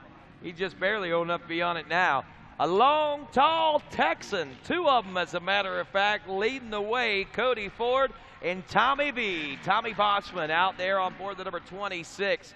Tommy, I believe, also a Root River racer. He's running those retro graphics out there, and you can see him right on the rear grab bar of the 52 of Ford. These two are no stranger to racing in Texas, but they haven't had a chance to race each other a lot. Like I said, Cody's new to the big bikes this season. And you know, there's always that transition. There's always that time when the old guard meets the new guard. They most certainly are, and they're meeting right now. White Hoffman in 3rd, Dustin Bowden is 4th, Richard Pinelli in 5th, Joshua Deal rounds out your top 6. Deal on the number 22 in 6th out of Lake Arrow, Pennsylvania. Jonathan Blemler is 7th, Tyler Hudson 8th, and Ryan Fosnot 9th. So it's the top 6 that only transfer. Yeah, only 6 riders going to make it, Rodney, so each position critical right now. And if you're outside of that top 6, time's running out. White Hoffman only 2 seconds behind that battle of Ford and Vossman right now. So, and looking at that gap, boy, 3 seconds, 2.7 seconds looks like a long ways this time around. Sometimes it looks short, but this time it's a close-knit, or it's a long ways back, not such close-knit. And the close-knitness that we were seeing, well, it's getting unraveled a little bit. And, yeah, no question. And we're seeing Ford solidifying and comforting that number 1 position, finding the comfort. And what a zone he's starting to establish over Bossman, a 1.5 second gap. Now I'm going to say that's probably gone a little bit farther than that, maybe. It could be pushing 3 at this point. They were running nearly identical lap times for the first 3 laps. I don't know whether Bossman runs into some sort of an issue, whether it's a mechanical, whether it's a physical issue. But the important thing to remember is it might be a fact that he's like, okay, I've gauged myself. I know what I need to do, because he might be thinking he's the one he needs to beat when the main event comes around. So he is conserving energy till main event time. It's going to be about 80 degrees when the main event rolls around for these guys, I imagine. So every little bit of energy you can conserve, it's going to, I think, play into factor this afternoon. Speaking of energy, got to thank our buddies over at Carb Sport for hooking you and I up, keeping us hydrated here. Our personal sponsors here. Brent keeping from us Carb going Sport. in this Florida sun for sure, man. Yes, good stuff. You know, he's got some good programs going with some guys here and in the GNCC. If Brent comes around, he starts talking Carb Sport, listen to him. Absolutely, and you know what? Top riders out here today using it, and I tell you, he's keeping us alive under this sun. For sure. Cody Ford, Tommy Bossman, Wyatt Hoffman, 1, 2, and 3, but it's all Cody Ford at the checkers as this young man finds his groove.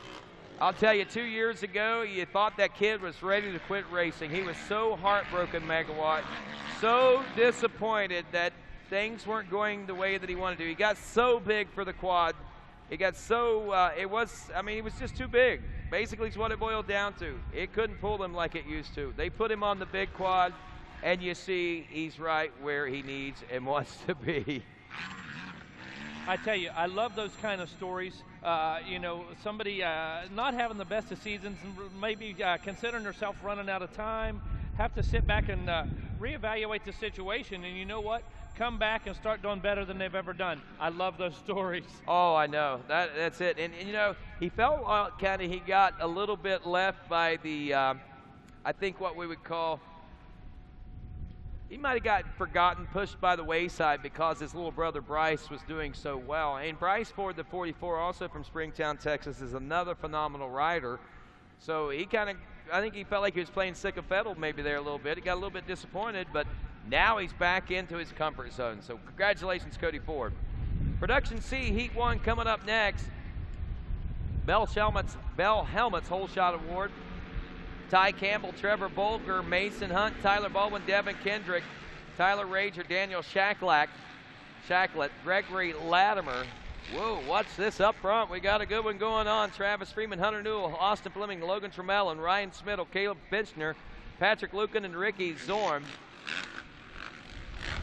Oh, we got a little bit of a miscue there. That could have been, see if we can catch that number, yeah.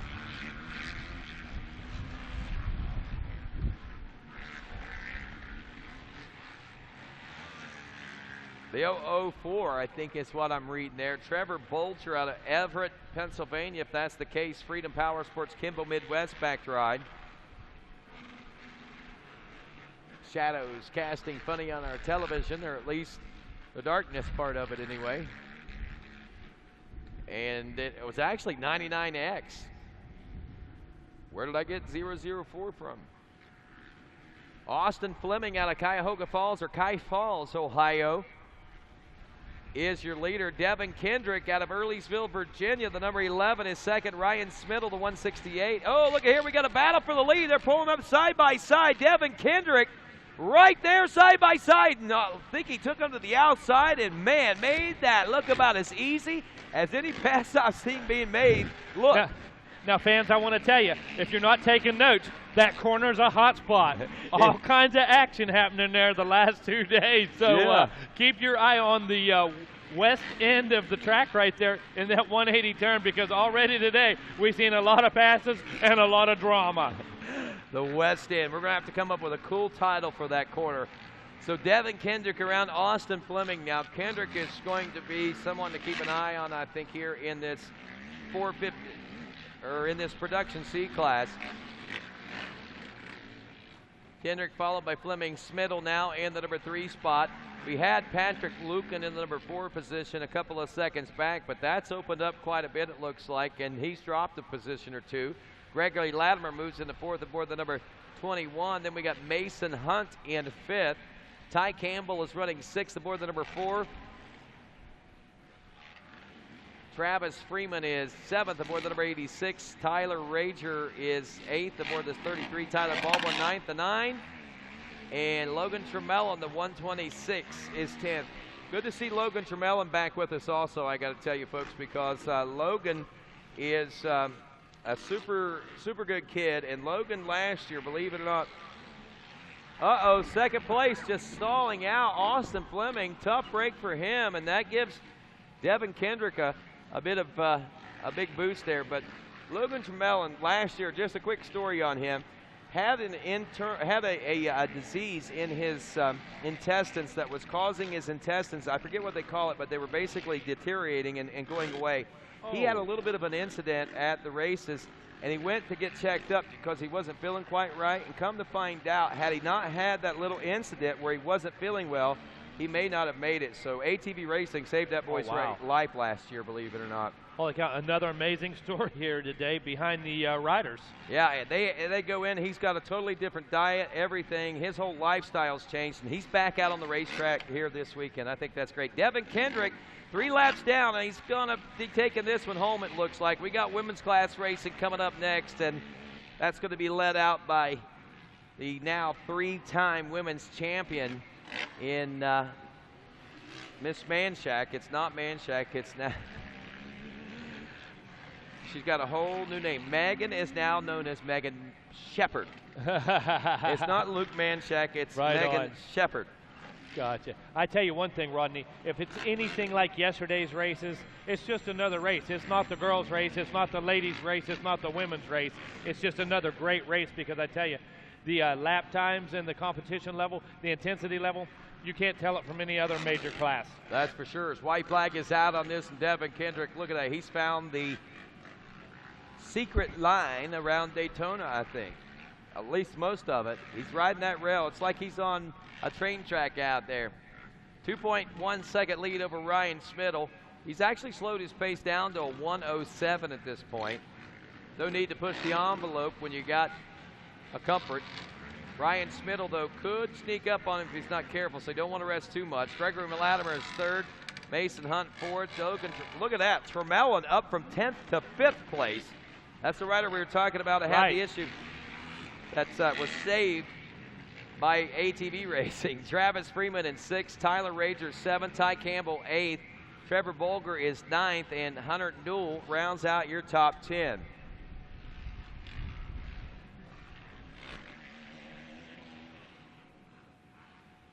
Checker flag is out, and Devin Kendrick takes one home for the boys in Virginia. The Hokies. The Hokies. Taking one home. You know what? Riding in that slop, riding in that slush, riding in those cold temperatures. Hey, folks, back home, be sure and spread the word. We are live on RacerTV.com. We want to see if we can get the eyes of the world on this one. Pro racing still to come, folks. We've watched a couple of LCQs.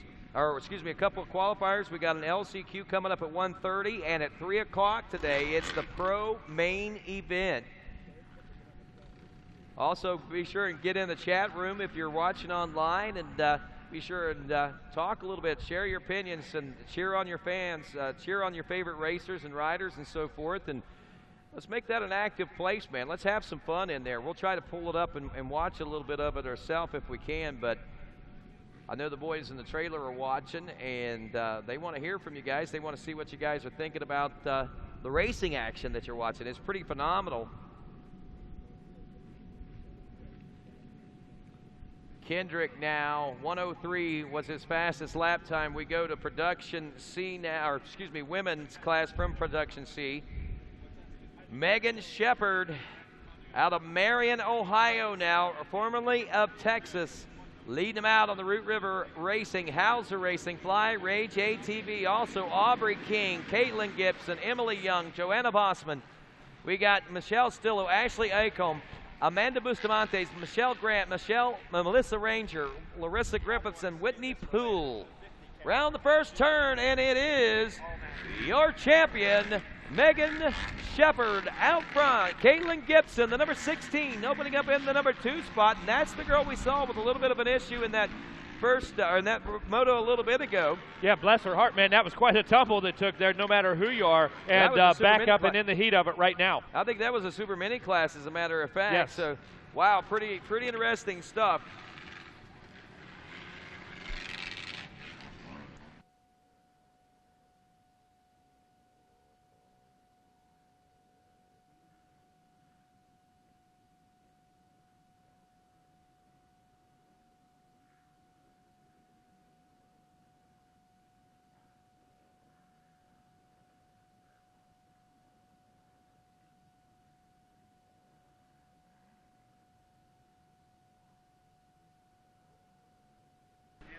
And, of course, as we continue, Megan Shepherd, Caitlin Gibson, Johanna Vossman out of Texas. That's Johanna B. Her brother Tommy B. we saw out there a little bit ago. Aubrey King, the number 5 out of Pleasant Grove, Utah. You heard me right, Utah. You got some fast chicks out in Utah, ladies. Houston, Texas is where Johanna Vossman is from. Newport Richey, Florida for Caitlin Gibson. Now, Texas is originally where Megan Shepherd is from, a.k.a. Megan Manchak. She got married, moved to Ohio, and is now growing corn and pigs. Doesn't everybody in Ohio? Pretty much. That or milk cows. Larissa Griffiths in the number 5 spot behind Aubrey King there. It's Melissa Ranger, the numbers 98 and 6, Ashley Ocombe, the 53 and 7th. Whitney Poole is 8th. Michelle Grant in 9th. And Amanda Bustamantes is now rounding out the top 10. Shepherd in for 2 now. Got a 2.2 second lead over Gibson. Gibson, no, I'm going to tell you, folks, we got a couple new names in this one. Aubrey King is one of them. She's up to 3rd, as we know. Caitlin Gibson, I think, making her way into this. These are ladies that we need to keep an eye and ear out for, because we've watched these girls progress through the girls' ranks up into the pro ranks, or the WMX ranks. And Joanna Vossman is another one of those we're watching make that transition. So those top 4 girls I know are top 4 girls we're going to be seeing more of. And I almost have to seem to think that we're going to see even more of these other names we're looking at. Hey, Rodney, our buddy Ron Nickerson hanging out here with us, helping us keep our screens clean, helping us keep the booth clean, and hooking us up, keeping us hydrated, as well as their guys at Carb Sport. But Ron, you actually made the main here in Daytona in 1991 on a 125 two-stroke. Yeah, you did. I heard about that. Many years, but every year I come back. This is like home. This is like family. You know, Well, give him a headset that way.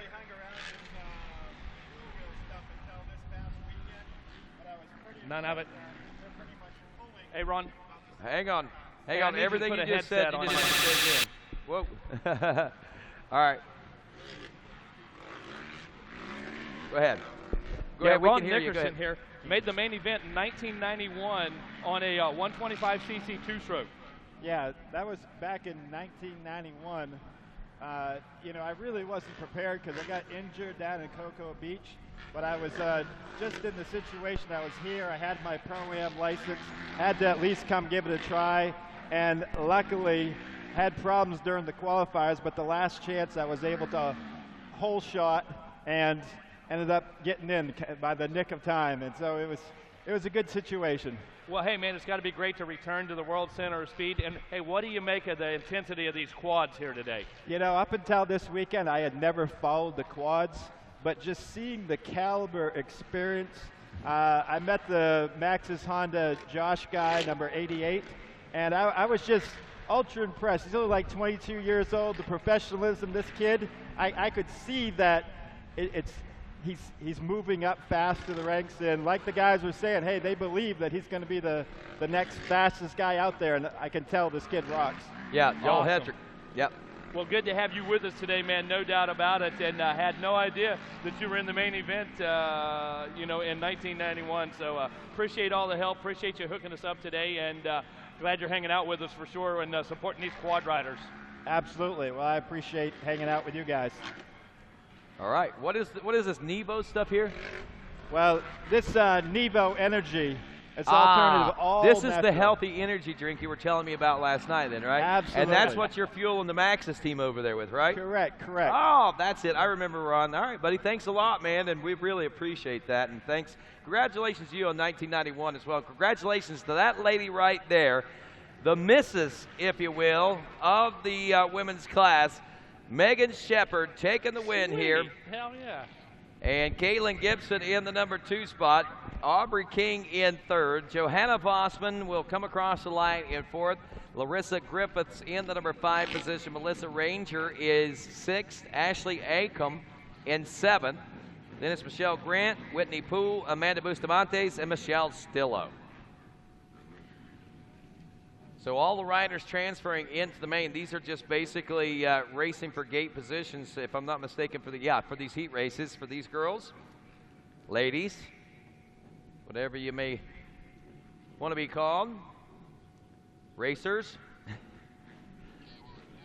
Shepard is fast, is what we call her. Lightning Shepard.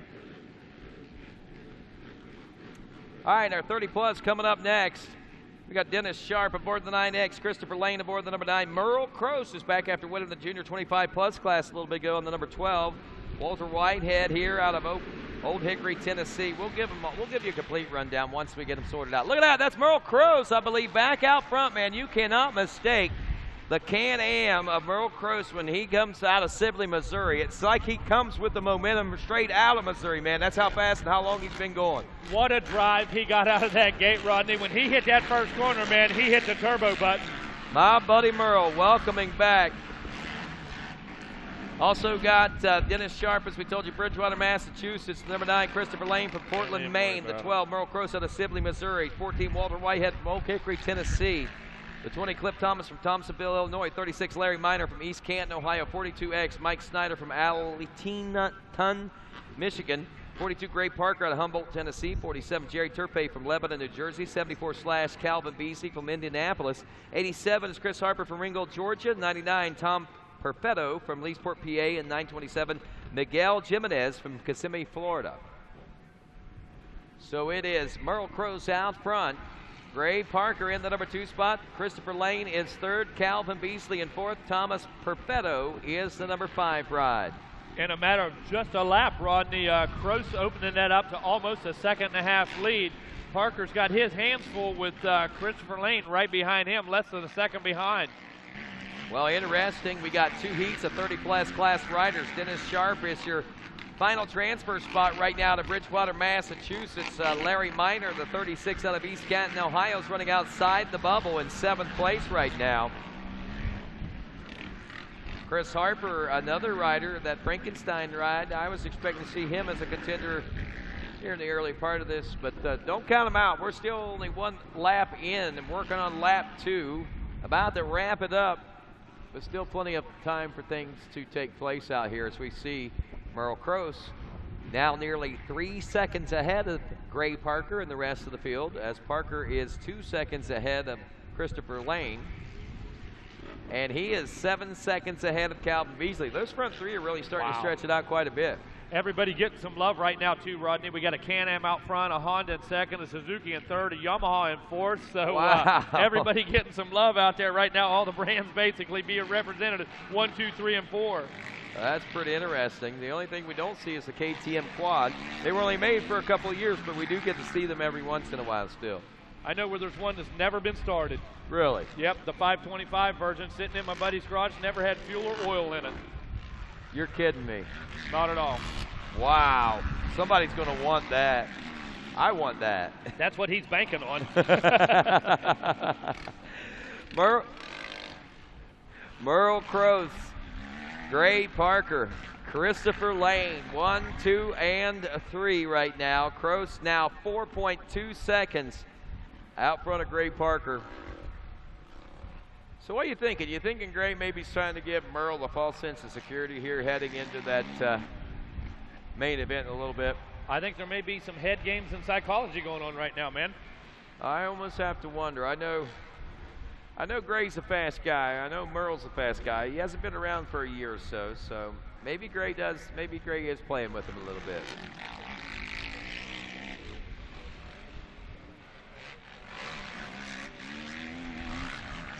Well, those of you wondering back home, I understand that a lot of the questions are how are we scoring today's moto. We are running heat races that are being ran for gate position pick and qualifying those that need to qualify if they're more than, I believe, 20 or 22 on the gate.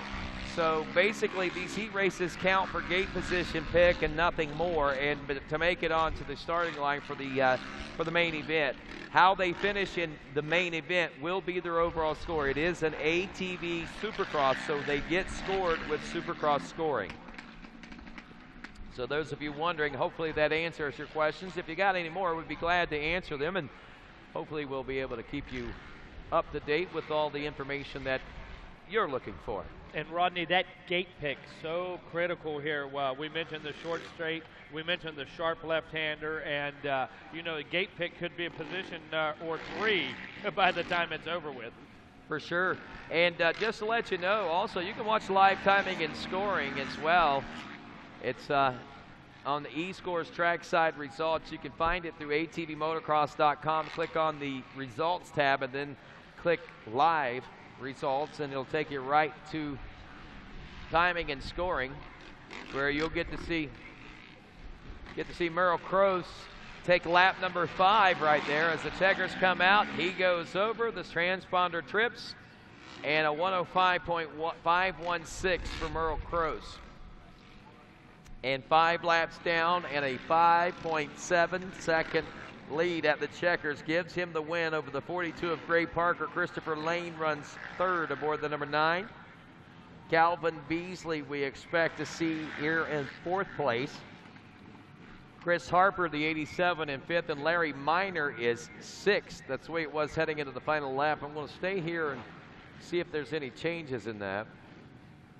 Yeah, there was a change. Actually, Chris Harper took 4th. Calvin Beasley dropped back to the number 5 spot after running 4th. Larry Minor, man, I thought he had that final transfer spot, but he doesn't. Thomas Perfetto able to make it happen there on the last lap. That's unofficial. Check the official results board to make for sure, but right now we move to Vet 30-plus class Division 2. Christopher Fellers, Dustin Bowden, Steve Bushinsky, Jason Porterfield, Justin Grant, Mike Houghton, Mike Graff, Daniel Dominizuski, Jason Korn, Jacob Hill, Steve Barber, Jared Korn.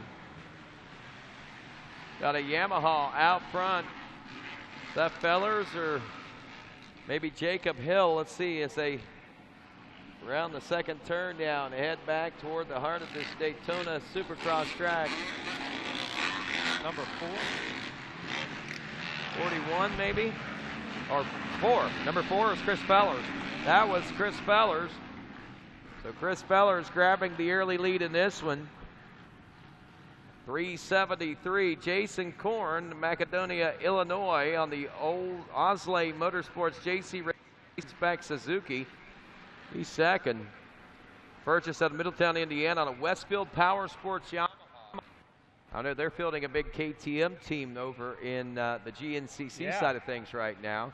So we're probably going to see a lot more things out of Westfield Sports in the coming racing seasons.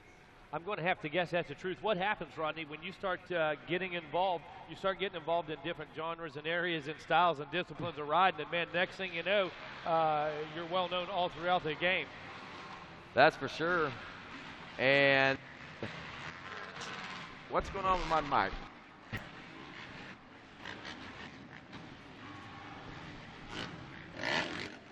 So right now, 373, Jason Korn got around Fowler.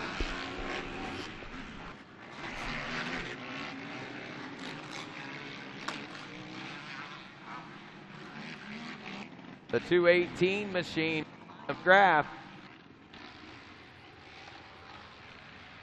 Mike Graff is looking strong there right now. And he's coming up the 373 of Korn.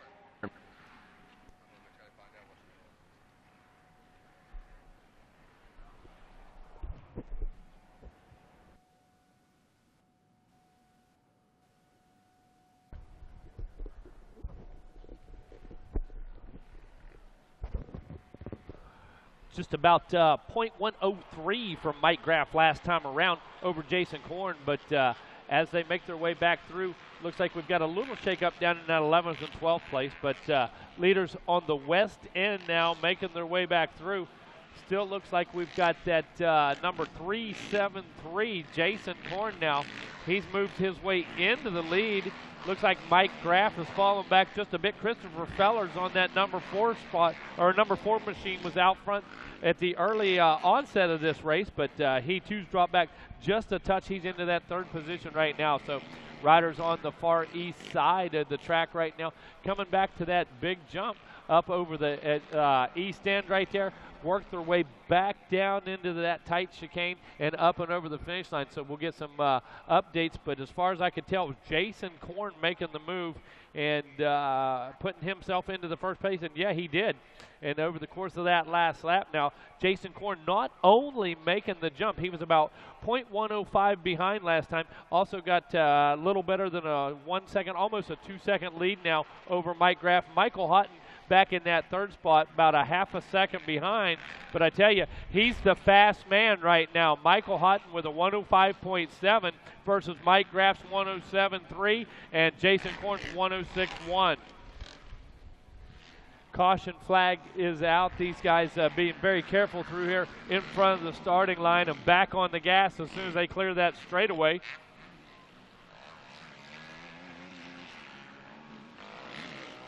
Jason Korn coming out of Macedonia, Illinois. Mike Graff from Tarentum, PA, the home of the Lojack family. Michael Houghton, Newfane, New York. Jared Korn, Benton, Illinois. And Christopher Ellers out of Middletown, Indiana. Our 6th place position right now goes to Dustin Bowden out of Raleigh, North Carolina. And the rest of these guys trying to make their way up into one of those transfer positions.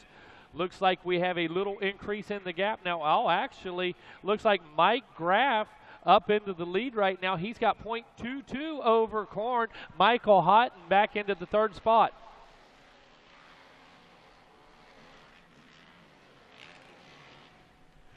Mike Graff this time with a .220. Jason Korn 3 seconds ahead of Mike Houghton, so that number 92 machine has just a little bit of ground to make up if he wants to get back up there and get in the mix. But the 373 and the 218 of Korn and Graff making their way past us one more time. Lap 4 right now, folks. So this one winding down, and it's going to be do or die time for these guys sitting outside of the top 6.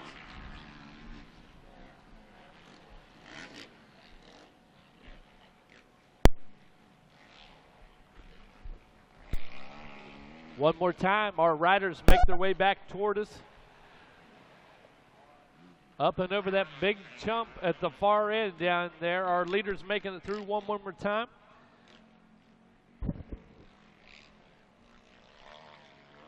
And with the checkered flag, Mike Graff, 5.4 seconds over top of Jason Korn. Michael Houghton in that 3rd place. He was about 2 seconds off of the pace of Korn right there. Looks like our fast lap time somewhere around that 104.8 time. So in the 4th position, Jason Porterfield, Jared Korn, and Christopher Fellers taking the top 6 positions, which will transfer.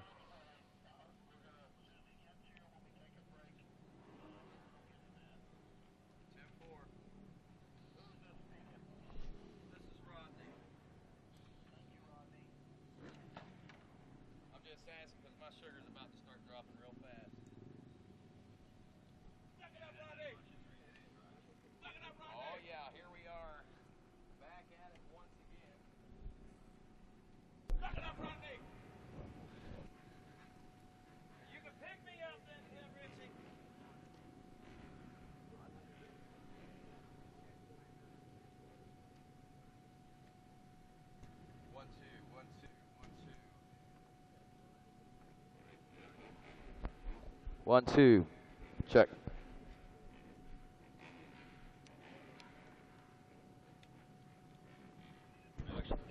Okay. All right, wonderful then. Had a little bit of a sound issue we had to go get taken care of there real quick. Want to say welcome to Kevin Bailey, also our new AMA amateur referee for ATV Racing here in 2016, and welcome him aboard to the team. Yep, absolutely. Had the pleasure to work with this guy at Budds Creek, true professional. No doubt about that. I've been working with him on and off for a lot of years, and right now we're working on watching Peyton Zimmerman. Man, the 79. Is that Wes Lewis going at it out here in this? What is this? Youth All-Star, if I'm not mistaken. Youth All-Star 13 to 15, and that is Peyton Zimmerman aboard the number 721, who has grabbed the early lead in this one, it looks like.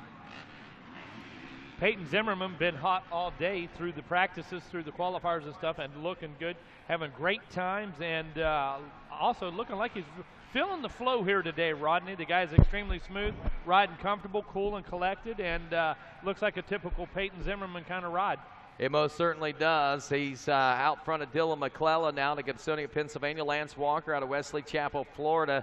Now, remember, Zimmerman and Walker, was it Walker and Zimmerman that had the big race out there a little bit ago? I know that Lance Walker was putting a lot of pressure on somebody. I'm thinking it was, no, that was Thatcher he was racing with. That was Thatcher he was racing with a little bit ago. I know Zimmerman also had his hands full too, but we see Lance Walker back out here with us, Troy Hill, Billy Hanna, Luke Johnson. That's your top 6. And man, this Youth All-Star class bringing to the table some of the fastest youth riders on the planet. Always one of the best races to watch, though, Rodney. Without question, these guys, they're all young, they're hungry, they're ready to go, and always a good time to watch these guys because of the intensity level. Oh, yeah. And you know what we're talking about. Watch Zimmerman come by. Watch McClellan come by. Man, I hate it for us as race fans that these Youth All-Stars are gapped so much. We're looking at a 3.5-second gap. Somebody reach out there and slow Peyton Zimmerman down. Let him down. We need to watch a race here. But I tell you, these guys will speed up on their own enough. Dylan McClellan in the number 2 spot. Lance Walker is 3rd. Troy Hill now in 4th. And I do have to say, this Youth All-Star race this year, it looks a lot different than what we saw a year ago. Yeah, no question about that. The intensity level has picked up, the speed picked up, but I can tell you, Peyton Zimmerman's been a man on a mission for some time now. He has been. Last year, we saw him, you may have seen some of the videos of him hucking the uphill, the bomber jump, that big triple at Muddy Creek Raceway on a little, 250 quad. Yeah, exactly. He hucked that thing. He made the whole. He made it. He bounced pretty hard at the top, but on a 250, he made it. And he said, if I'd went to the outside, I'd probably made it a little easier. He did that from the inside. Yeah, on a small bore machine from the inside, hucking the uphill triple at Muddy Creek's no small task. No, it's not. Peyton Zimmerman getting a lot of views on YouTube for that one. And Lance Walker, the 133 in 2nd place right now as he's moved around McClellan, and as has Troy Hill. McClellan now drops to the number 4 spot with Luke Johnson in 5th and Billy Hanna, the number 6 ride. But all eyes seem to be on this kid right here. He's a showboater. And I can tell you, I always get a kick out of talking to Mama Z, man. She is one of the most nervous mothers I've ever met in my life. She starts out with one pink towel that becomes a big pink string by the end of the season. She twists it the whole time he's out there, and she twists it into shreds. Pulls that thing apart thread by thread, huh? Oh, man. White flag is out. One more to go for these boys, and Zimmerman now with a 9.7-second lead. If that's any indication of what this year's Youth All-Star class is going to be looking like, we may be a little disappointed, but I'm going to tell you right now, that's not. I promise you, that is not the Youth All-Star way it's all going to look all season long. We've only got about 6 riders in it right now, but there's a lot of the normals and the regulars that we see in that couldn't get out of school or whatever the case be to come here to Daytona Bike Week. So yeah, and I understand there's a lot of you folks back home that are having to miss this because of school, and it is unfortunate this time of year, but I'm going to give you guys a little secret. Next year, whenever you get up in the morning of school and you feel like, I don't know if I feel like going or not, so you stay home just because you kind of feel kind of bad or whatever, and you burn up that race or burn up that absence, cut it out. You got to go to school all the time, so whenever you do have to leave to go racing, it's not so big. You need to save those days for Daytona. That's it. Save your sick days for Daytona days. That's what you got to do. And then you go to your school and say, I'm going on a field trip, and you get about a 5-day pass for that. Peyton Zimmerman takes the checkers. Lance Walker takes second. Troy Hill is third. Dylan McClellan holds on for fourth with Billy Hanna in fifth, and Luke Johnson back in the number 6 spot. You know, it may not be the overall indication of this year's All-Star class, but what it is it's a solid statement about the position of Peyton Zimmerman and the shape and condition he's in and his speed and ability to go this year. No doubt about that. And that was race 22, the Youth All-Star. This is going to be our LCQ starts right here. So we start into the LCQs. We don't have any paperwork on the LCQs, so we're going to take the I believe it's the top 4 from the LCQs, if I'm not mistaken. So you'll have to bear with us. Who we got up first? Production B. Production B, LCQ on the course right now. Again, folks, make sure you get everybody at home watching. We want to try to make this the highest rated broadcast of 2016. And if we do that, then there's a good chance that you might get to see every ATV Motocross National televised on racertv.com. I'm just telling you, the numbers don't lie. If you can get those numbers up there and prove to the folks that you want it, and there's a need for it, you will get it, my friends. LCQ Production B class. Riders making their way through. Only the top 4 will transfer in here. And I think they've already gone through, but I'm not getting names. So let's see if we can. Oh, there they are. Logan Stanfield. Stanfield, remember, he actually got off a little miscue, and he ended up out of the race a little early on. That was a real heartbreaker for him. Luke Shepard, who I thought was going to make it in that Production B class, ends up on the last lap, finding himself outside the bubble. Tyler Trent, the number 12, and third, Justin Fisher in the number 4 spot. That's your 4 transfer positions. Look how tight they are. 1.3 seconds between first and second. 0.3 of a second back to third. 0.9 of a second back to the number 4 spot.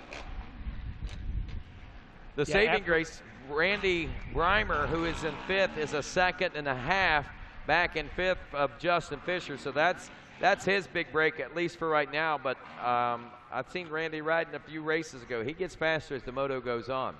Yeah, there's guys out there like that. There's guys that really start fast, and they hold that intensity for a couple laps. And then there's guys that really, on lap 2, 3, whatever, really start showing their speed and come on later in the race. Different guys over the years. Blake Baggett, one of those guys. You know, always a late race charger. Production B being led by Stanfield still. And Luke Manshak back in the number 2. It's actually Luke Shepard. I just had to get it on Racer TV, so all I had to do. So Luke Shepard is 1.9 seconds behind Logan Stanfield right now. Tyler Trent, the number 3 spot. Justin Fisher in 4th. That's your top 4 Production B in this LCQ. The rest are going to be watching with the rest of us unless they can muster up position change. Randy Breimer, the 32, is 5th. Jacob Spear, the 98, is 6th. Kitterell Eberwine, the number 2, is 7th. Matt Gross, the 482, in 8th. And Cody Noggle, the 62, is 9th. 2.8 seconds now separating Stanfield and Trent. Shepard drops from 2nd to 3rd. I missed that.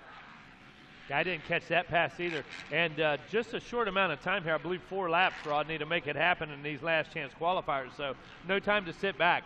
Nope, none whatsoever. And I believe we're on the final lap right now.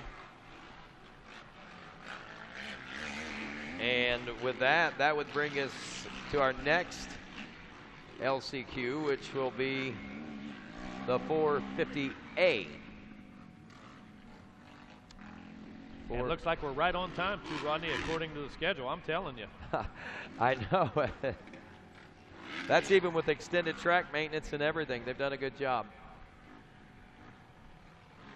Lap 4 coming to a close, and Logan Stanfield is going to be the winner in this one. Tyler Trent will take second. Luke Manshak in third, and Justin Fisher in fourth. So 450A coming up next, Rodney. Last chance qualifier. That's going to be an intense one, no doubt about it. It's going to go 4 laps. So from production B to 450A, these are, yeah, this is going to be interesting. These guys, some of these guys right now are on the verge. Some of them are able and could, if they wanted to, physically be competitive of it, but a lot of them are on the verge of going in that A to pro sport division. You know what I'm saying? Yes, sir. Engine in the A's and the pro sports. Yep. So that's what's really cool about this class. The intensity level starts to raise here, I think. I love the progression system that they came up with that makes it a better transition, I think, for all these riders. From an amateur rank to a pro sport rank to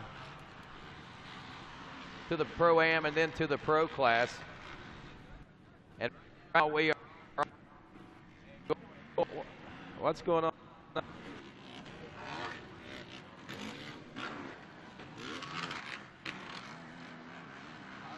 Yep. Talk.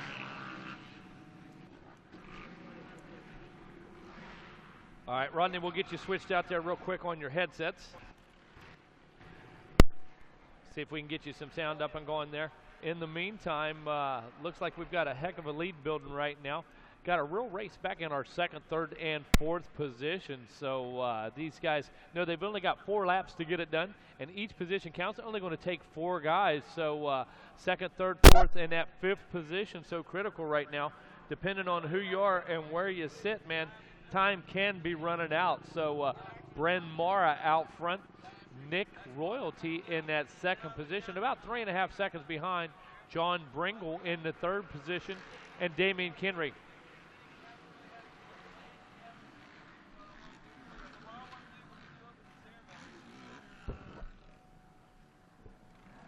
Give him 30 seconds. All right, folks, Bryn Mara out front, Royalty in the number 2 spot. All right, still continuing to have a little bit of a problem there, Rodney.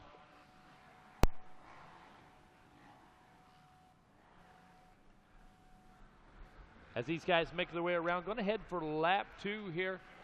Already through the finish line, everybody. Our top 4 pretty much sorted out just a bit.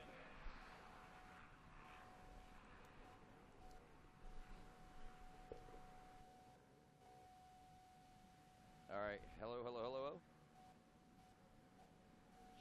Check. 1, 2, 3, 4. How are we sounding now? All right, I think we got it now. So Bryn Meyer out front, Nick Royalty in second. John Bringle is the number 3 ride. Troy Hunt in the number 4 ride.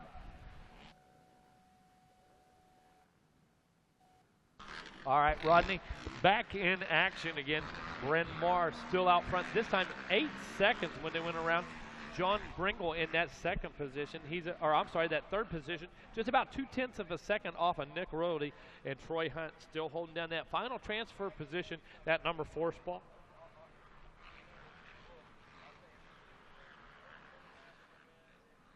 Once again, only 4 laps here in the LCQ. As they come into lap 3, Bryn Mawr still out front. Nick Royalty still holding down that second spot, I believe. So as he makes his way around timing and scoring, actually John Bringle making the pass. I'm sorry, somewhere back there on the east end of the track, John Bringle getting it done. So he's over Nick Royalty by about 2 seconds right now. 10 seconds behind your leader, Bryn Mawr, but nonetheless, John Bringle, Nick Royalty, and Troy Hunt are in contention to make it into the main event here this afternoon. Lap times of 1:03 for Mara 105 for Bringle, and a 108 for Royalty. So fastest man on the track right now with a 103.1 would be Bryn Mara.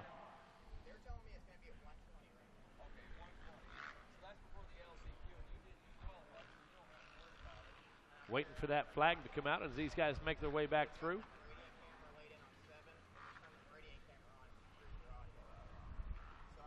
Checker flag is out, so Bryn Mara handily winning this one. About 11.5 seconds over top of John Bringle in that third position. Want to make sure it is, let's see, Troy Hunt moving into that third spot. Nick Royalty dropping back down to the fifth position, and Damian King moving up a spot, so able to put himself in transfer position on that last lap is the number 3 machine out of Ellerbe, North Carolina, Damian King.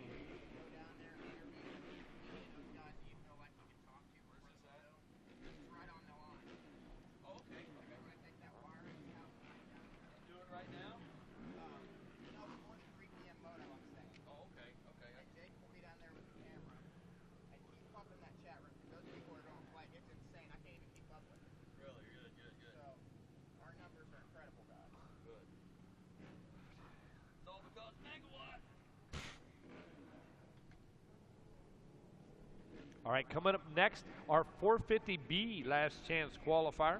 4 laps as well on this one, so these guys getting ready to hit the track right now. The 2 card is up, so last chance qualifier in our 450B.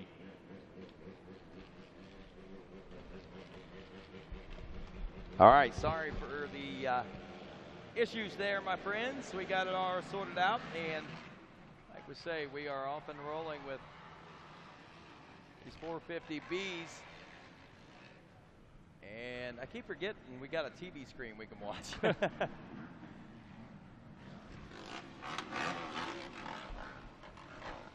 what, 325, I believe, we're seeing there.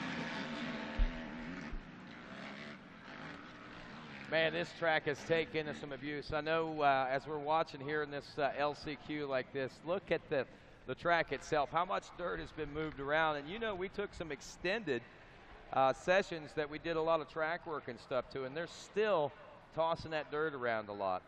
Yeah, Rodney, with the amount of horsepower these machines are making, the ability of these risers to use that horsepower, that's going to happen. When you have even clay-based jumps like this, but the sand is just going to rearrange itself lap after lap, and you're going to have a different track basically every time you come around. For sure, and watching this one, Grayson Eller, if you remember the 450B class, he was leading the 450B class and had some mechanical issues, and well, he finds himself now here in the LCQ running back in third. Talk about a momentum breaker for him, man, mentally. It's got him back here physically in the number 3 spot right now, but hopefully he can pick that confidence back up that he was riding with there earlier. And it takes these things like this right here up to second place. He's going for the lead. He's going for a double pass, side by side, heading into the roller section. Grayson Eller slammed the ground hard, going to come up a little short for the lead pass, but he's still right there in contention. It ain't over yet, my friends. No, not by a long shot. And like you said, this guy needs a little redemption right now, out there leading, and then all of a sudden it powered down on him. So he's going to take an opportunity when it comes his way. Man, he just basically stole that position right there. That was easy work for Grace. Didn't even have, I mean, he got that line, set that quad right in there, didn't even have to go aggressive with it at all. So Grayson Eller now going to try to have to beat this racetrack to try to beat these guys behind him, because they are coming gunning, my friends. These are the final transfer spots. The top 4 go to the show. Yeah, that was textbook racing from Eller right there. That was the classic inside out, established the line, accelerated out, and took the position. I'll tell you, we've seen a lot of great things out of this kid since he was in the youth. He had an injury a few years ago that slowed him way down. And I'm not kidding, slowed him way down. And then he had some progression that he had to do. He moved up in classes and things. But he's also now riding with Joel Hetrick and Davey Hogsma under that same tent, and that confidence level is right back into his riding style and skill, as you can see. Look how smooth the 171 seems to be riding around here right now Grayson Eller holding on to the lead, but barely right now. Jonathan Blemler is not out of this one yet. Gardner's, Pennsylvania is where the 326 Suzuki rider is from as the white flag comes out. And look at that. He's putting the pressure on, and I believe that's actually Brandon Smitley. I'm sorry. Where'd he come from? His name wasn't even on the list. His name wasn't even on the list, but Brandon Smitley. Now, Smitley, here's a good story for Smitley, too, because he's coming from out of nowhere virtually, because he originally, according to some folks I know, telling me that he wasn't even going to probably be able to race this event because he was injured just a handful of days ago and was afraid that he took himself out. And here he is out here now winning an LCQ. And he's racing against a guy that's really fast and doing it. So this has a lot about Brandon Smitley right now, a whole lot. Yeah, talk about a turn of events. Oh, cow. Just a few days ago, not even possibly going to ride, and out here leading this last chance qualifier right now. Well, he told me, he said, I'm here, I'm walking, I might as well ride. Right. So many of these guys, if I can stand up, I'm going to ride. Right, and Brandon Smitley, or as I like to call him, hello, Smitley, taking the win in this one out of Fairchance, Pennsylvania. Grayson Eller. He calls my daughter on the telephone. I don't like that a bit. She's the one that told me that, by the way. But Grayson Eller in the number 2 spot. Jonathan Blemler on the third. Tyler Hudson in 4th. Top 4 transferring. Scott O'Nanion and Michael Huggins. So way to go, Brandon. Way to go, Smitley. And I know he's got a lot of good friends. That's the good thing about my daughter is about 16, 17 years old. She's got a lot of friends in the ATV racing community. So I get a lot of firsthand information that a lot of people don't. They wonder, how do you get that? Rodney, you're in the know. It's not because of your daughter. You're in the know regardless, man. All right? That's what's really cool, man. A lot of people, we have a lot of friends in this industry, and that's awesome. I love the ATV racing industry. And those of you that are joining us here on television, on Racer TV, so glad to have you on RacerTV.com. Again, keep letting the folks know we're out here. We're live. We're on LCQs right now. Our final LCQ of the day, too, Rodney, our veteran 30-plus. The old vet class. Literally. Yeah, last chance qualifier in our let's see, vet 30 plus. Going to be moving into our main events here just shortly, and right on time as usual. Yes, most certainly, and we'll have an LCQ for the pro class coming up here about 1:30. So I believe we'll be switching gears here in just a few moments, moving over and doing some opening ceremonies. See Jason Thomas out there taking in some quad action today. One of the interesting, colorful characters on our staff. Always tells it exactly how it is, knows what's going on, whether it's 2 wheels or 4 wheels. And Jason out here hanging out today, supporting the 4-wheel guys. Yeah, Fly is out here in a huge and monumental way for 2016. Again, they stepped up when the opportunity became available. In 2015, they were one of the first ones to step up and say, hey, we want to be a part of that, and they want to be a part of it in a big, big way, and that's exactly what they've been able to do, to step up into that position, and we appreciate that. Chris Harris, their ATV representative, and he's on hand with us, as well as Jason Thomas. Well, it is the 79? Didn't catch that number, but we got the Vet 30-plus class, I believe, that's on the track right now. How about Cliff Thomas, the number 20 on his Can-Am out of Thomasville, Illinois with the lead. Justin Grant, the 74, in second. Larry Miner, number 36 out of East Canton, Ohio, is in the number 3 spot. And Miguel Jimenez, 927, is 4th, your final transfer spot.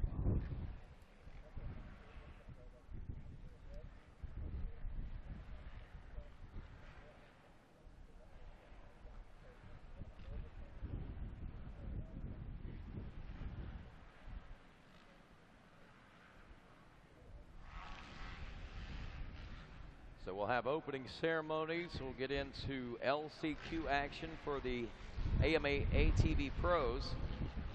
and then straight into today's main event, where we'll begin crowning our ATV Majors champions here at Daytona International Speedway. The American Motorcyclist Association on hand to hand out those #1 plates here today. Yeah, Kip on hand with us, yep. Kip Bigelow and, oh, mercy, 927. That's Miguel Jimenez. Yeah, Out Miguel hit the transfer ground spot. hard there, Rodney. Yeah, he slow to get back onto his machine, but he's getting back on it. He's back in 8th place right now. Here comes our transfer positions. Justin Grant, Cliff Thomas now back to 2nd. No, he's back up front. Cliff Thomas back up front now at the checkers. Cliff Thomas takes the win. Wow, Rodney, all the way through these LCQs, I guess he was actually 7 seconds behind. That was Larry Minor he was battling for 3rd. How about that? How about that? So Justin Grant did take the win. Cliff Thomas got lucky to hang on to 2nd, it looks like. You better believe it, man. Larry Minor in 3rd, and Daniel Dominizuski was your 4th place position there. So sorry about that. The LCQs, we've got our top 4 heading in, and that's the final of our top 4, I think, that are going to be making it whenever we get around for the 4th lap complete here. We got one more.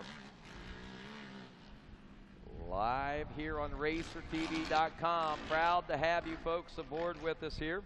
How about all the folks at home, Rodney, supporting us right now? Holy cow. Everybody not wanting to miss one section, man, watching the timing and scoring, listening to all the action, watching and anxiously awaiting these pro events this afternoon. So incredible following we're having there today.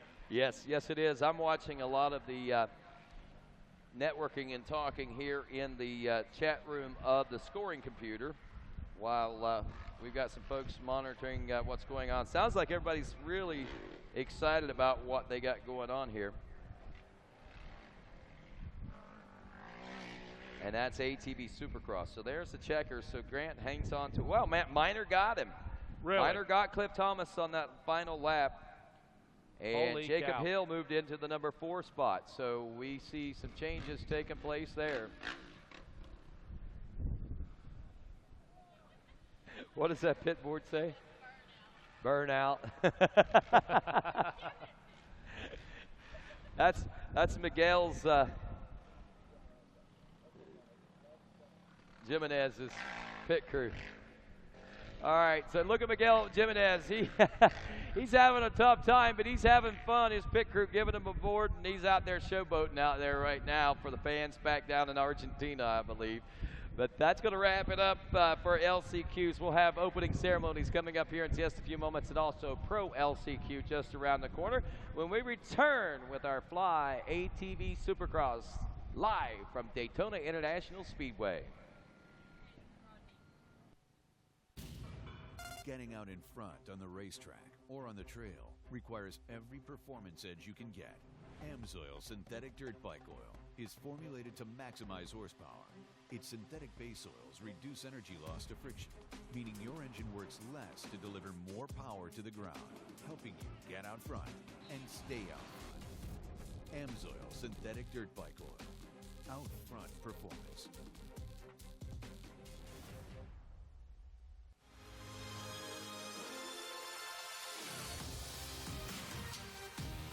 As riders and racers, we understand the need to get quality parts, apparel, and accessories fast. We have the horsepower of multiple warehouses to make sure your gear, OEM parts, or accessories make it to your door quickly.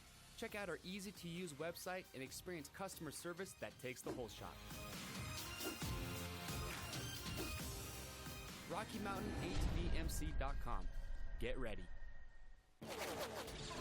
I'm a sore loser. I'm a sore loser. Losing is not an option for me. Be the best. The best? The best. You have to have the best equipment under the hood. That's why I only use Cometic products in my engines. Cometic gasket. Cometic gasket. Cometic gasket. Cometic gasket, a superior quality gasket For those of us who demand the highest level of performance.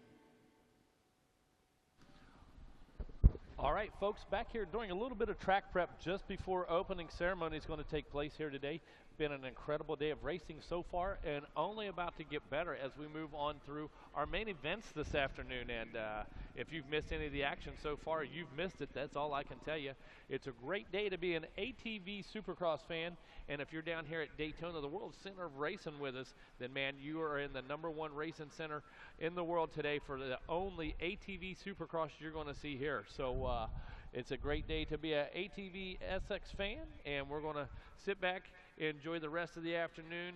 We've got a great following right now on RacerTV.com. Want to encourage everybody to tweet and Twitter and text all your friends to get involved on the chat boards there. So a great following on social media here today. Giving this track just a little bit of a drink and making some preparations. Like we said, going to move into our opening ceremonies here just shortly. And man, oh man, what a day of main events it's going to be. If there's any indication by what we've seen through some of today's last chance qualifiers, some of our heat races, the intensity level's higher than ever. And you know that's something you're going to find here at Daytona. Daytona always bringing out the very best in our athletes, always making people push that little extra bit. And a lot of times 100% turns into 110% here at Daytona. So like we said, main events coming up here just shortly. Opening ceremonies will be underway in a few minutes, and as soon as we get some of this track prep out of the way and make a few more preparations, then we will get those things up and going and get our day started throughout the rest of the afternoon with our main events.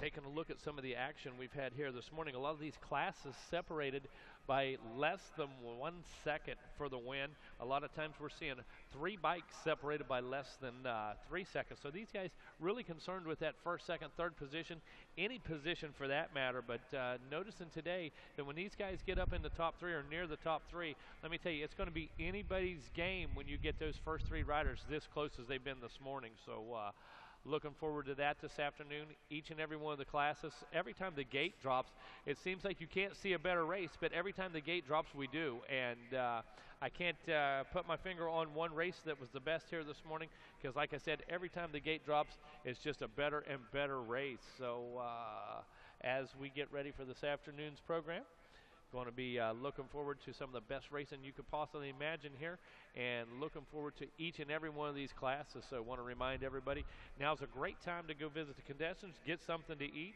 get yourself hydrated, get ready for this afternoon's program, because it's going to be a great one.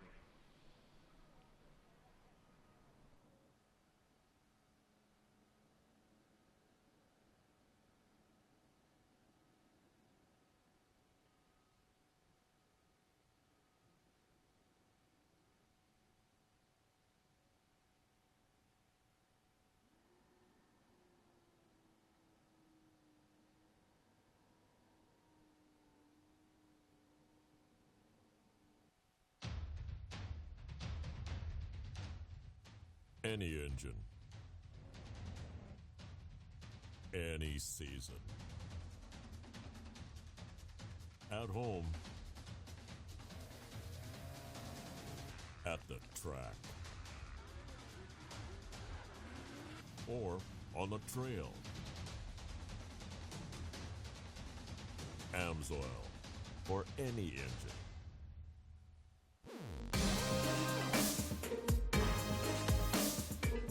Here at Rocky Mountain ATVMC, our goal has always been to get you the best price and provide quality service. Now, we're giving you one more reason to shop with Rocky Mountain. We call it Quick Cash. It's simple to get. Just place an order with a qualifying Quick Cash item and get cash to spend on your next order. Try it out today. RockyMountainATVMC.com. Get ready. I'm a sore loser. I'm a sore loser. Losing is not an option for me. Be the best. The best? The best. You have to have the best equipment under the hood. That's why I only use Cometic products in my engines. Cometic gasket. Cometic gasket. Cometic gasket. Cometic gasket, a superior quality gasket For those of us who demand the highest level of performance.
Good afternoon to you once again, race fans, and welcome to ATVSX here at the beautiful...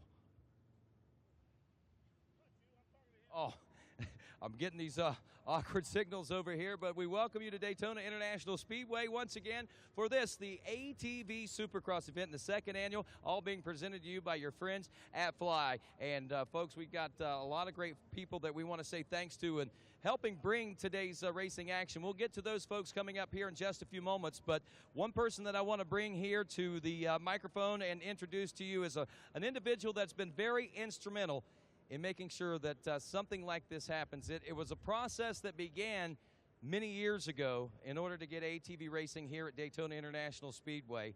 Last year, all the hard work came to fruition, and here we celebrate our second annual ATV Supercross, and we couldn't do it without a lot of hard work and a lot of help from one of the individuals that really has a lot of pull behind the scenes, and we're talking about none other than Mr. Tim Cotter.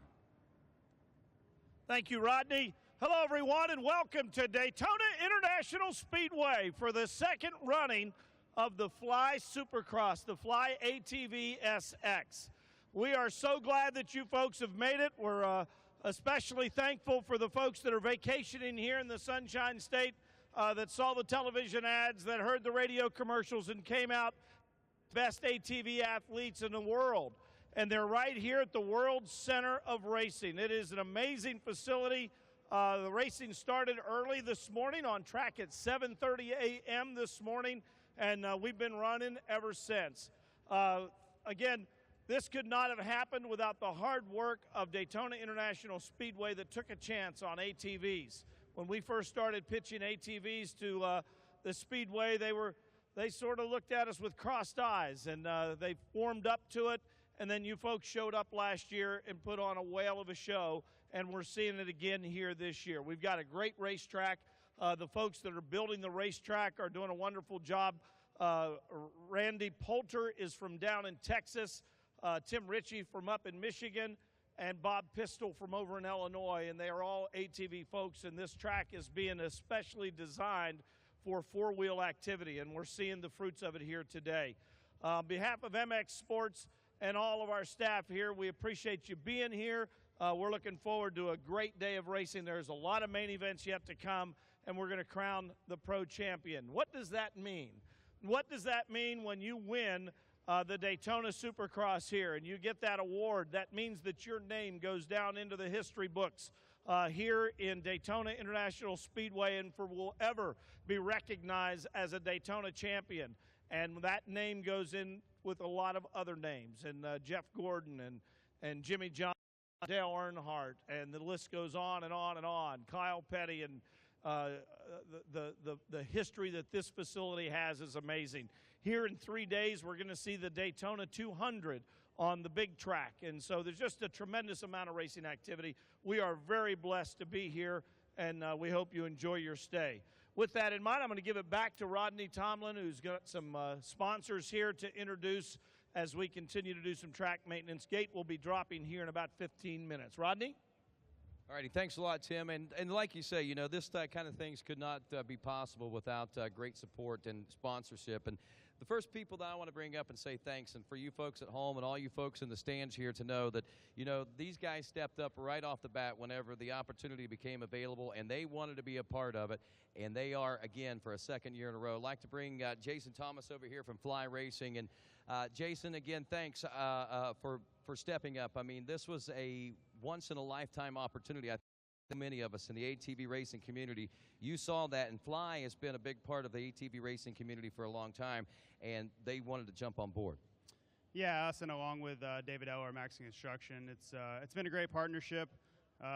You know, for us to be involved with Daytona International Speedway along with MX Sports has been you know, a long-time goal for us. So it was an incredible opportunity. It was one we didn't have to think twice about, and we can kind of see the fruits of our labor out here now.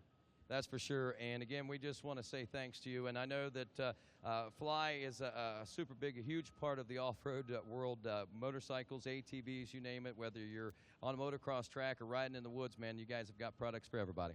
Yeah, we're working hard to try to keep innovating and just build the best product we can. We obviously have overwhelming support out here. You just look across the line and see how many fly racing products are out here. So it's an incredibly important market for us, and that's why we have the big truck here and we're out here. All righty, thanks a lot. That's Jason Thomas once again from over at Fly Racing. Chris Harris also here with us. A lot of us in the ATV racing world know who that is. And we also have another great sponsor. It's our friends at AMSOIL. We call them the first in synthetics. And, of course, Paul Bowerly is here with us from AMSOIL. Paul, again, AMSOIL stepping up to the plate to be a big part of the motorsports industry. And, you know, like we were talking yesterday, AMSOIL basically is racing. Absolutely. We love everything about it, and we love the testing of it, and we love the performance of it. And you guys are, what's really neat is, I mean, you guys don't just formulate a product and then send it out to the store shelves and the racetracks or whatever the case. You literally come to the racetracks yourselves, and AMSOIL is a rather unique product. You can't go buy it off the shelf either at a normal average place. Right, you can buy it some places, but we are dealer distributed, so, I mean, you can find a local dealer, and they'll teach you all about the product, and we like to be a little bit more hands-on in that way because we love our product, and we put a lot of time and effort into every single product we produce, so it kind of works out better that way. It most certainly does, and I liked how you said it right there, hands-on. That's what this company is all about. That's how you guys were founded, how you guys built to where you are, and that's what you'll continue to be in the future. Absolutely. I mean, that's totally our MO, and that's what we love being. Well, we like that you got your hands on ATV racing, Paul. Thank you very much. Thank you. That's Paul Browley from the good folks at AMSOIL, the first in synthetics. And remember, they can always protect your weekend. And then, of course, we got some other folks that we want to say thanks to, including Tim Clark from over at Bell Helmets. Is Tim here with us? Well, I know that Bell Helmets has been offering up some pretty good prizes all week long, $100 whole shot awards for all these different riders and everything. So we want to say thanks to them. Also, RockyMountainATVMC.com is a great organization and a great company that's been on board with us. Oh, is Tim there now? All right, come on over here, Tim. I thought you were here just a few moments ago, but I know you've been busy giving out $100 checks, man. Yeah, to anybody who wants them, we just hand them out like water. See, that's what we love about Bell Helmets. So you guys have got a great product. You believe in it so much. You give folks incentives to buy. Yes, we do. You know, we've been a big supporter of this event from the beginning. The last couple of years, we've been on site with our truck and all the products so guys can take a look at it and see what's there. We also sponsor the Whole Shot Award. We give away a $100 gift certificate to the winner of each whole shot, and we did the same at the motocross, and we're doing it with ATV guys, and we're happy to be here. And we're happy to have you here, not only to help out, but to know that you're here to protect these folks' heads, man, because Bell Helmet puts a lot of research and design in making sure that you got the best product out here on these racetracks. Yeah, well, thank you. You know, the new Moto 9 Flex is really an incredible piece of technology, and it's very, very popular. And the top riders in the country are wearing it, from off-road to motocross and supercross. So we encourage all you fans out there to take a look at the helmets we have in the pits. See them, and go online to bellhelmets.com. We love your support. Thank you. All righty, sounds good. Again, that is Tim Clark there, and we're saying thanks to RockyMountainATVMC.com. Big Ray Butts has been around all weekend. I think he's gone back out to Utah or been shanghaied and down at Daytona Beach itself. It's a hard place to stay away from also. And we also want to say thanks to our friends at Cometic Gaskets, sealing champions since 1989, and they are certainly feeling that they are a huge part of the ATV racing industry in this event, and we're glad to have them. Locally, we want to say thanks to Coggin Chevrolet here in the Daytona area. Wyotech Mechanic School right here in Daytona. If you're looking to learn to be an off-road mechanic, those types of folks are the ones you want to see at Wyotech Mechanic School right here. Thor Apparel, part of the Parts Unlimited family. We want to say thanks to those folks, and of course, powering us all is the friends at Sunoco Fuels. And there's one other individual that I want to take this opportunity to introduce you folks to. He's an individual that's been, well, he is ATV racing, man. He's been around ATV racing, I think, since ATV racing pretty much has been around. If not, if he wasn't participating in it, he was hanging out on the fences watching it. And we're talking about this guy right here. Yep, the Birdman himself. Everybody's heard about the Bird. We're talking about Joe Bird. Joe, welcome to Daytona International Speedway. And the reason that we want to showcase and bring you up here is not only because you're such a talent, man, but unfortunately, we hear that this may be the last season that we're going to see you out here on the racetrack after so many years. Yeah, I think this may be it for me. It's going to be my farewell tour, and I want to go out in style, so to speak, and on my terms, and just have fun with it. You know, I've been doing it for 31 years, and trying to get the team ownership and the sponsorship going. I got Honda backing me again, and trying to keep that as a long-term thing for the future talent and and get me some guys hired for next year. So I want to go out and have a good year and have some fun and try to get on the podium a time or two. That's awesome. I love hearing that out of you too, Joe. I mean, 42 years old. I know we talk 43. Oh, I know it's sad, but yeah, 43 now. Wow, that's even cooler, man. That you're 43 and you got American Honda sponsorship, and that I think that's neat. And you're still hungry for wins, Joe. And I mean, you've got a bunch of them. You've got Mickey Thompson championships under your belt from way back when. You've got 2 AMA ATV motocross championships and countless wins across the board. Yeah, I think I've got like 33 national wins and raced in 13 different countries, 2 AMA Pro titles. I've raced with guys from Marty Hart, Rodney Gentry, Gary Denton, to Doug Gust, Tim Farr, and now your top guys now, Chad Weenan and Joe Hetrick and Natalie. Me and him going back a long way. So, yeah, I've been there since day one on 4 wheels.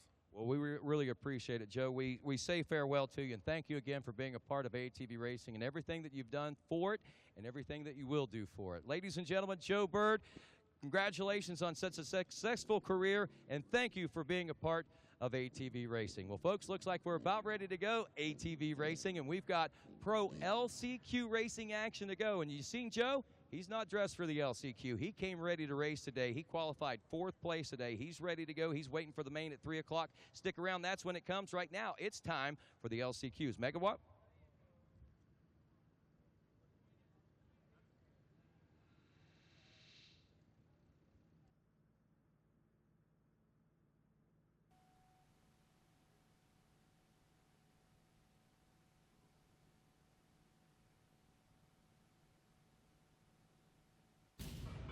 Getting out in front on the racetrack or on the trail requires every performance edge you can get. AMSOIL Synthetic Dirt Bike Oil is formulated to maximize horsepower. Its synthetic base oils reduce energy loss to friction, meaning your engine works less to deliver more power to the ground, helping you get out front and stay out front. AMSOIL Synthetic Dirt Bike Oil. Out front performance.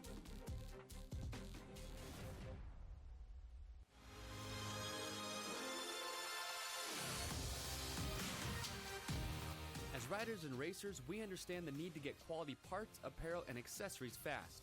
We have the horsepower of multiple warehouses to make sure your gear, OEM parts, or accessories make it to your door quickly. Check out our easy-to-use website and experience customer service that takes the whole shot.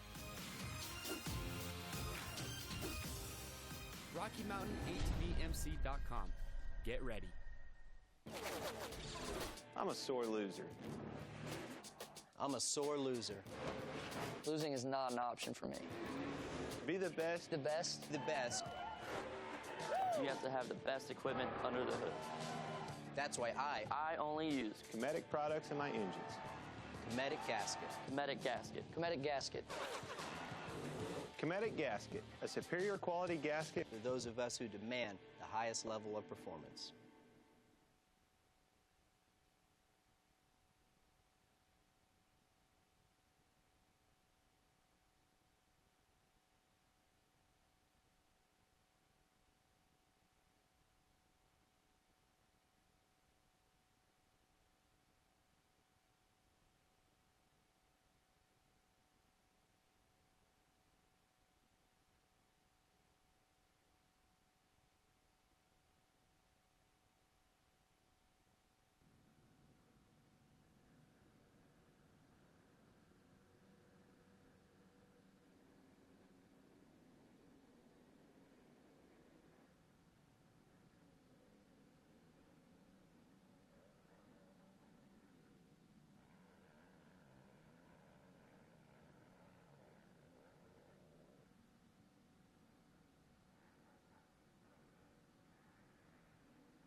getting underway right now with our pro last chance qualifier. So these guys making their way around right now.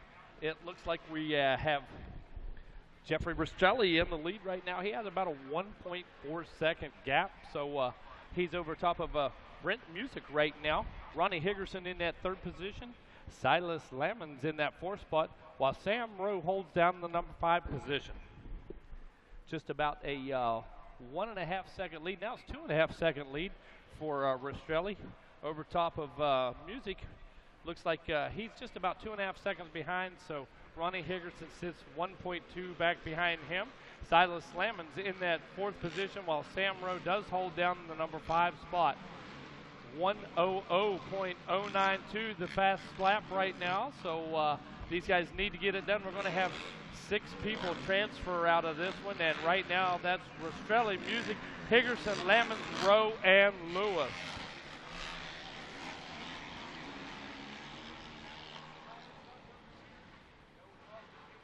.092 and 1:00.981 for Higgerson and Rastrelli. So those are the fast laps right now.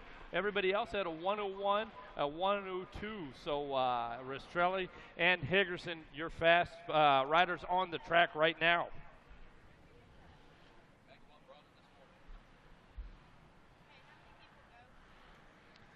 Got some action happening on the track. Got some passes being made out there right now. Rastrelli now 3.9 over Music. Ronnie Higgerson 0.9 of a second back behind Music. And Silas Lammons only about 2 seconds out of that hunt. Sam Rowe, then Wes Lewis.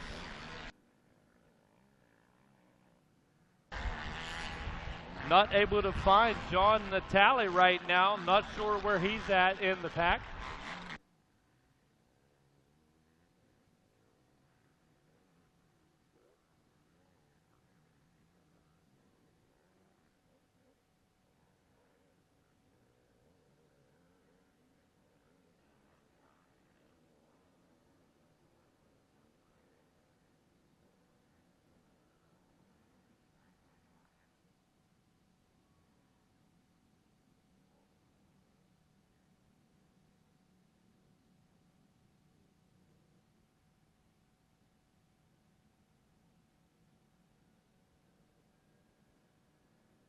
Yeah.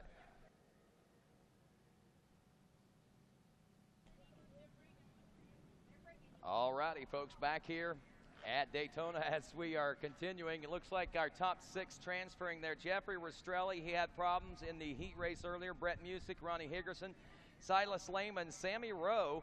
That's his first time ever trying to qualify for an AMA Pro ATV race. Wes Lewis as well will qualify in 6th place, and looks like Jesse Barnes, I don't think will not be able to make it, at least here today to Daytona. We'll have to double check those results just to make sure, but that's where we are, my friends, and we have found our way here to the opening moments of this, the 2nd annual Fly ATV Supercross Championship. And as we get set to roll into this first and only moto, the main events, if you will, here of our amateur supercross portion of the racing action, I'd like to ask everybody at this time, if you would please rise as we honor the greatest nation in the world with a playing of our national anthem.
o'er the land of the free and the home of the brave.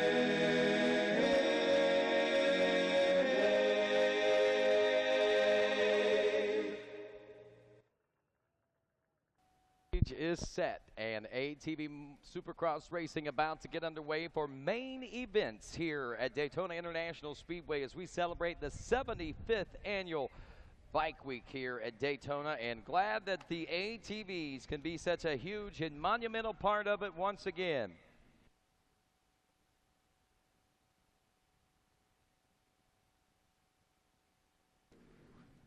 And, of course, looking for the main event sheet so we can give you the starting lineup for today's main event here in the ATV Supercross.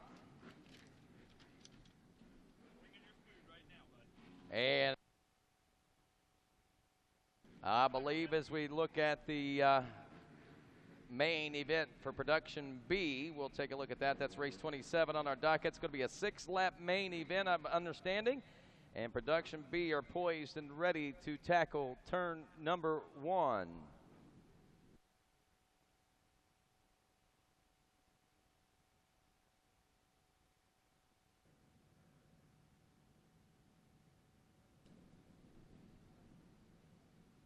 So the 2-card, actually they're checking the starting line right now. We've got a 2-minute time period, it looks like, maybe being utilized by someone out there on the starting line, and that's just like all motocross events, is what we allot these riders in the beginning of the start. If they have a problem, they can signal the start man. They will be allotted a 2-minute time period in order to fix the problem. However, at the end of that 2 minutes, or if they get it done before the 2 minutes is up, and or are there no problems, the card goes to the 1. Now, once the card gets to the 1, there's no stopping the starting sequences at that point.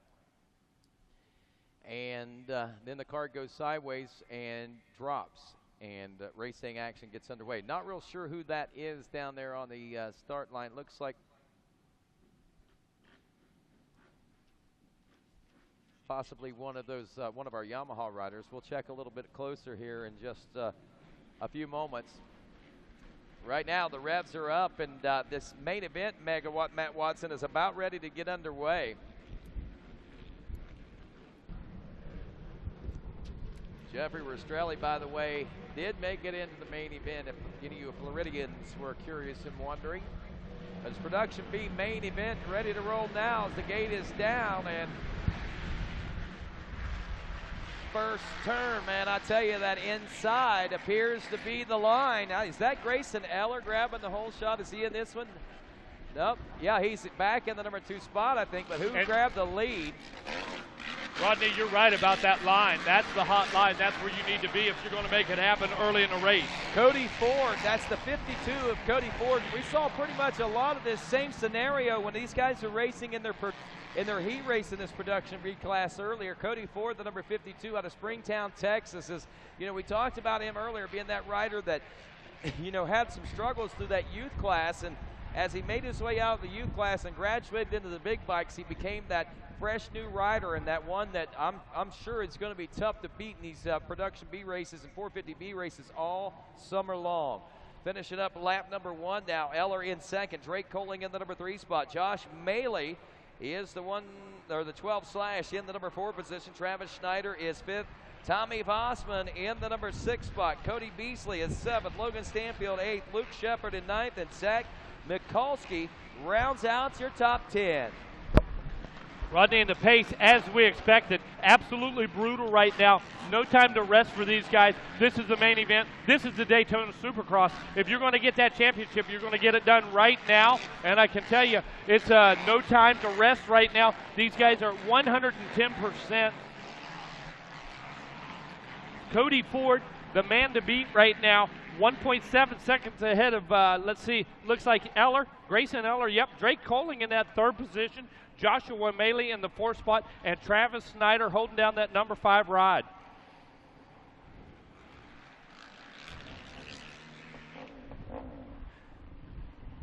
Cody Ford now, Eller in that 2nd position by about 3 seconds. 3.5 seconds back. Drake Coling in that number 3 position. He's about 1.9 seconds back. Tommy Vossman in the 4th spot. Joshua Maley in the 5 position. Luke Shepard in the 6th spot. Logan Stanfield rides in 7th. The 8th spot belongs to Cody Beasley. Zach Mikulski holding down that 9 spot. Number 10 position goes to Sam Jones. I tell you, Coling had a good qualifying race earlier today. There's no doubt about it. So did Tommy Vossman. And all 4, Cody Ford, Grayson Eller, Drake Coling, these are the guys we expected to see up front, and that's exactly who we're seeing up front right now. Bailey in the number 5 spot. Luke Shepard is running 6th after 2 laps of racing now. As far as that battle up front goes, it looks like things have kind of stretched out quite a bit. Yeah, looking at a 6-lap race here, Rodney, these main events, and in the production classes.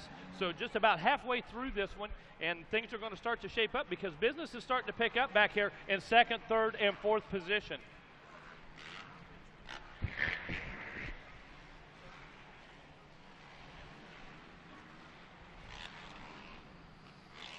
So right now, Eller is about 5.5 seconds back. Yeah, just about 5.5 seconds back to Eller. Drake Coling, he's about 1 second behind him. So the real battle right now between Eller, Coling, and Vossman. Vossman's only 2 seconds out of that heated battle between the guys in front of him. So this 2nd, 3rd, and 4th position hotly contested right now. Ford continuing to lead and picking up speed, but right now, Grayson Eller and Drake Coling in the battle, and when you throw in Vossman into the mix, he's only 2 seconds back, so 1 second separating Eller and Coling. Let's see as they roll through time and scoring what that gap is.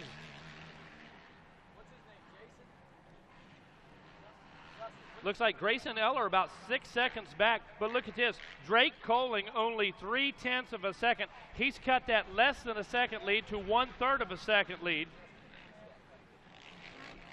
I didn't see it on the camera what exactly happened to him, but I can tell you this much. Eller and Coling and Vossman, these guys locked into a battle right now. Well, I'm telling you, we are certainly in store for the treat this year, I think. In store for a great treat here in 2016 with this production B class. You got Ford, Eller, Coling, Vossman, Shepard, Stanfield. These top 6 that we're talking about right there are enough to get you excited, but some guys that are struggling right now, like Brandon Smitley and even Justin Fisher and Brandon Crone and Ryan Williams, those guys, we can see them up in the mix of things also. This is going to be a thick class, this production B class in 2016. Everybody bringing their A game, Rodney. Nobody leaving anything on the table, I can tell you that. Everybody's bringing everything they have. This is their one chance to say they won Daytona. Yeah, exactly. How many people can say that? Okay. Not very many. All right, so yeah, let me tell you, it doesn't matter where that guy's at right now. He believes for 6 laps he can make up the gap, okay? That's for sure. Tommy Vossman getting around Grayson Eller. Drake Coling is 2nd. So we're watching lots of changes transpire while Cody Ford continues to lead out there. Coling, Vossman, Eller, Shepard is 5th. Look up right behind these guys. I mean, watch them go. I mean, 7.4 seconds is the gap that Cody Ford has over 2nd place. That's blistering. Let me tell you something. It was a half a second on lap 1. It was a second and a half on lap 2. Okay, see the pattern? I see the pattern. Well, Coling now gaining a little bit of time there. But Tommy Vossman is 3rd. Grayson Eller at the finish in 4th. Luke Shepard in 5th. Logan Stanfield is 6th. Joshua Maley in 7th. Tyler Trent in 8th. Cody Beasley 9th. And Zach Mikulski rounding out your top 10. As Cody Ford will be going to the winner's circle here to pick himself up a Majors AMA championship plate. And that, my friends, is certainly a lot to be able to hold in your hands. Like we have said, and like we heard Megawatt say there just a few moments ago, not many people can say they won Daytona, and you can say you won Daytona. At least Cody Ford can now. As we go to the race 450C class now, Devin Kendrick, Austin Fleming had a great, we've seen great rides out of both of those guys in their division races. We see Payne and Ryan Smittle, as well as Martin and Dehart and Smith, Wegsren, Rager, Gruber, Torrens, Pishner, Davidson, Woolard, Baldwin, and Wolf.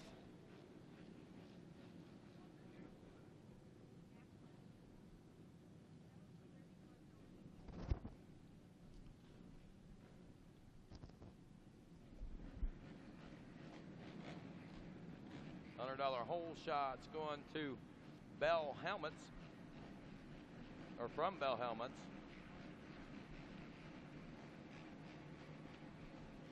Revs up. Gate down.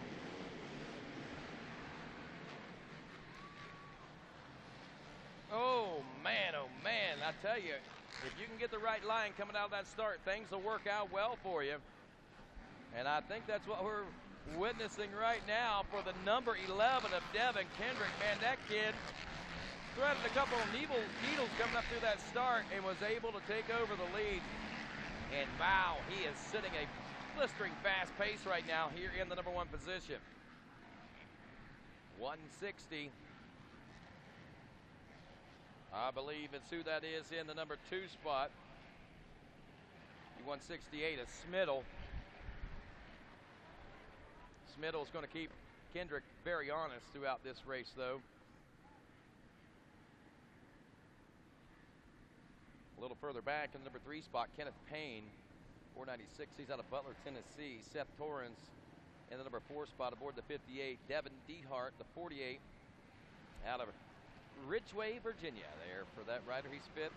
Walt Martin is 6th out of West Salem, Illinois. And Austin Fleming, 99X, who was one of our front finishers in his division race, finding some obstacles, it looks like, for the main event.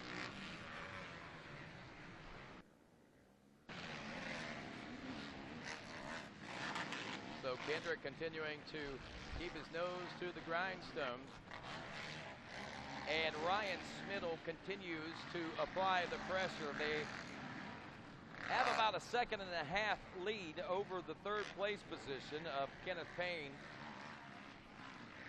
But right now it is Kendrick and Smittle nose to tail through the whoop section. Now side by side as they go past the finish line, and Kendrick got about a half a bike and a half length lead on him, so that's keeping him steadily ahead and without much issue.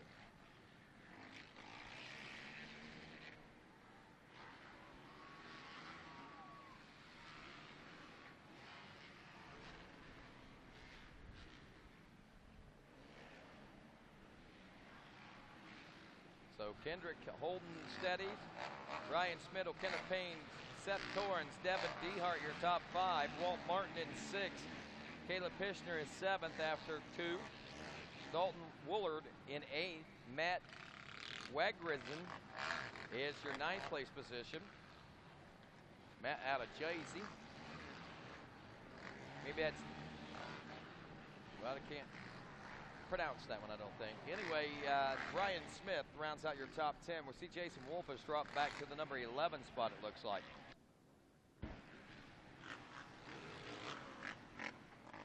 Kendrick now by the wayside as Smittle commands the lead in this 450C class for the 168. Smittle on the Team SSR.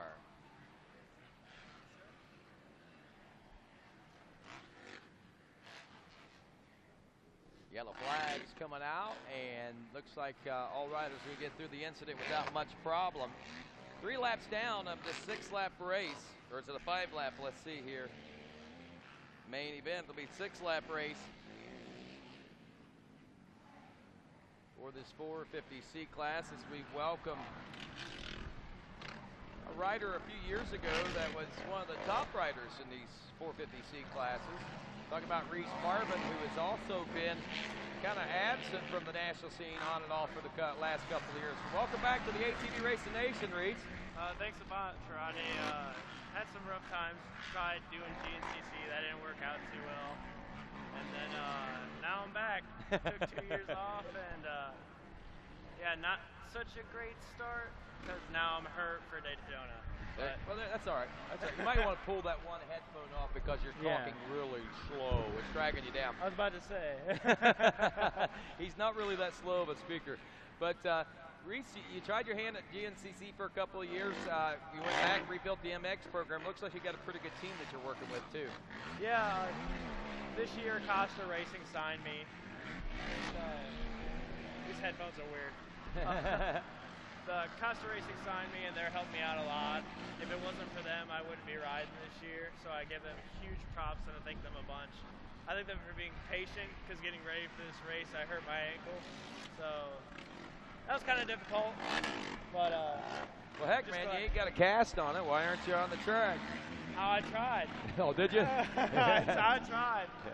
Didn't work out, huh? They're like, no, we need you healthy for Texas. You there stay you go. right here. That's when the heart of the amateur season rolls on. This is a kind of a one-off for the amateur races, so there's no valuable championship points to be earned or lost here. So basically, you just need to heal up for round one of the amateur scene coming up at Kim Texas Underground Motocross, right? Yeah, this place is more like a novel, I don't want to say novelty, more like a bucket list race. Like all the amateurs want to come here and say, I raced Daytona and I won Daytona, and it's cool. It's awesome that we get the chance to actually race here, and I thank Daytona and everyone down here for letting us have this series. White flag out on this one right now. Ryan Smittle continues to lead Devin Kendrick. Kenneth Payne, Walt Martin, and Seth Torrens, your top five. What about the pace here in motocross? Have you noticed anything different in the last couple of years you've been away? These classes are a lot faster. C class is nowhere near as when I raced it. I wouldn't have been able to check out as far as I did with how it is now. I know. The competition, the competitive of it is pretty cool. Well, Reese, I'm glad to have you back on board and back in the ATV Motocross Racing Nation.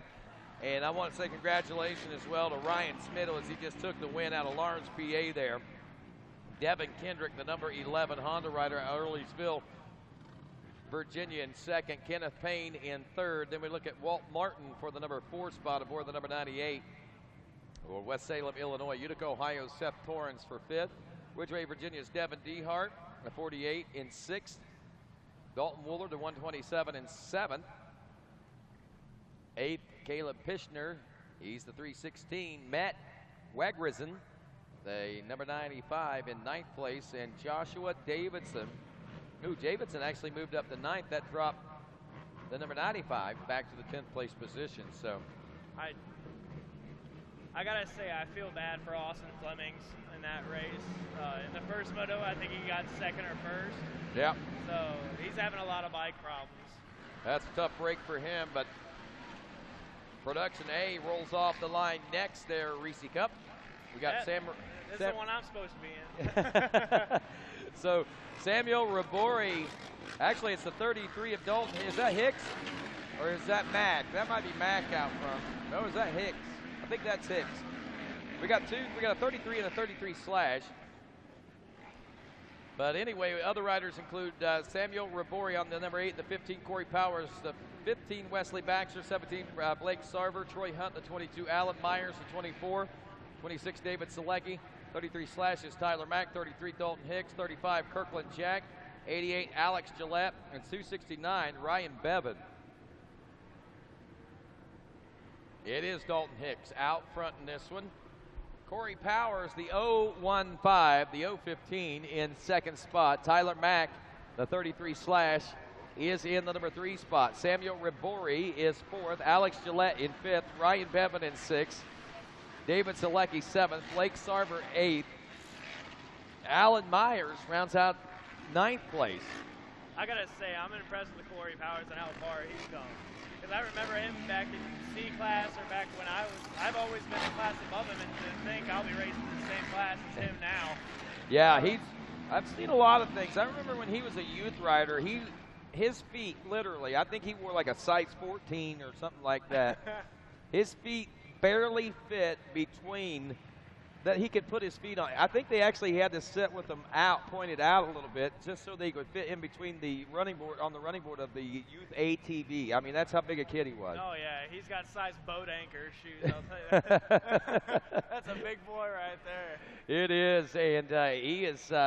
I think he's coming into that size finally too, man. I mean, he was just a normal kid one day, and the next thing you know, he's like a giant of a kid, man. Well, that's the perfect build for this. Is that wean-in, Wimmer, Bird.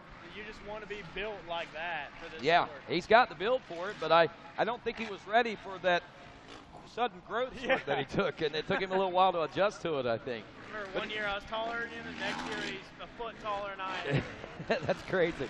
Hicks and Powers running 1 and 2. Tyler Mack in third. Rebori in fourth, and fifth spot is Ryan Bevan.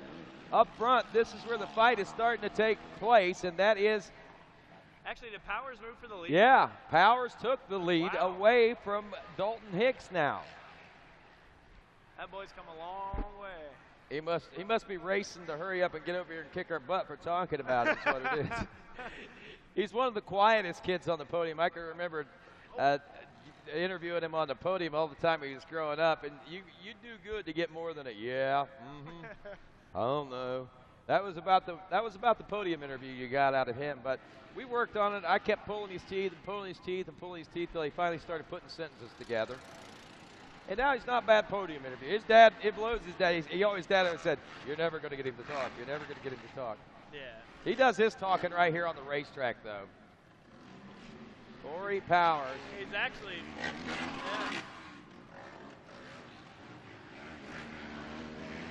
Oh, it's a bit of a tangle up on the third floor.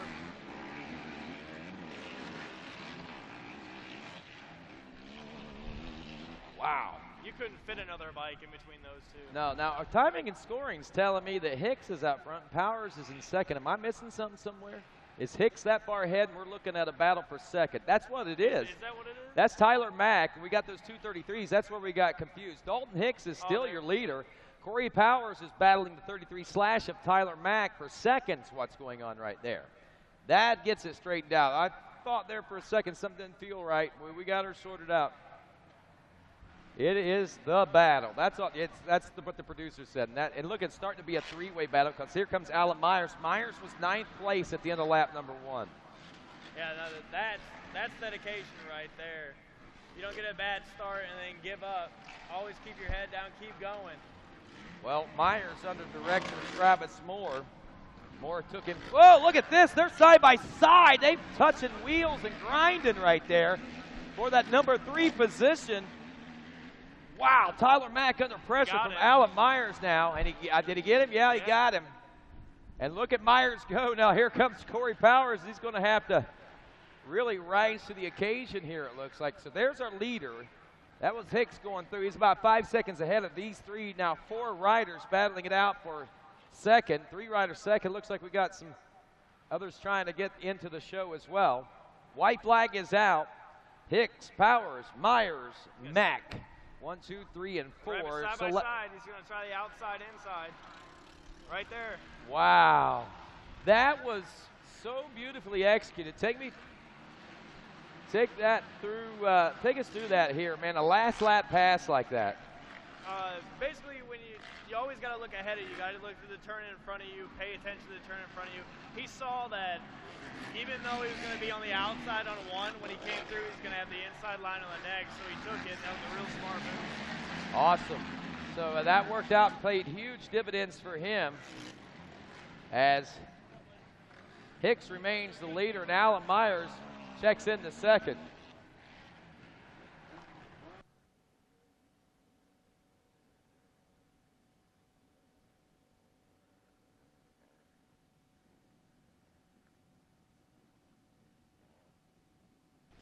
Dalton Hicks taking the checker flag on this one, and to be joined here in just a moment by my broadcast partner from the GNCC, Mr. Johnny Gallagher. Johnny G, ATV racer himself. He actually trained some with some of these ATV motocross starts. He actually trains, shows these guys how to train. It's in the off season. Johnny Gallagher, he invites them in and says, let me show you boys how real training goes. Takes them on about a 90-mile bike ride, and these guys' tongues all hanging out. It's pretty funny. All right, next we go. That was Production A, race 29 on the dock of this senior 40-plus class. This one's going to be a good one because I think we've got a new name in it, if I'm not mistaken, or do we? No, maybe he didn't sign up in this one. I know he's eligible, but he didn't sign up. I was looking for Merle Croce, but he's not in this one. 33 of Lane Coyle from Brazelton, Georgia on the Stake FM&T DWT Wheels GBC backed Honda. Coyle, your early leader in this one. Was you going?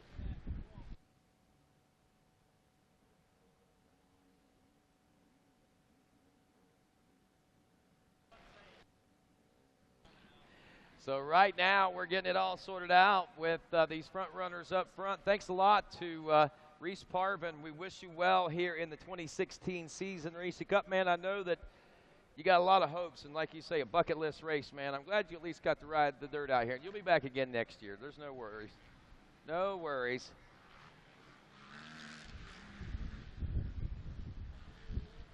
Well, folks, right now, while we got the 33 of Coyle and Sosa be going at it, Jason Jackson in third, Greg Lombardo in the number 4 spot. Jason Porterfield rounds out your top 5.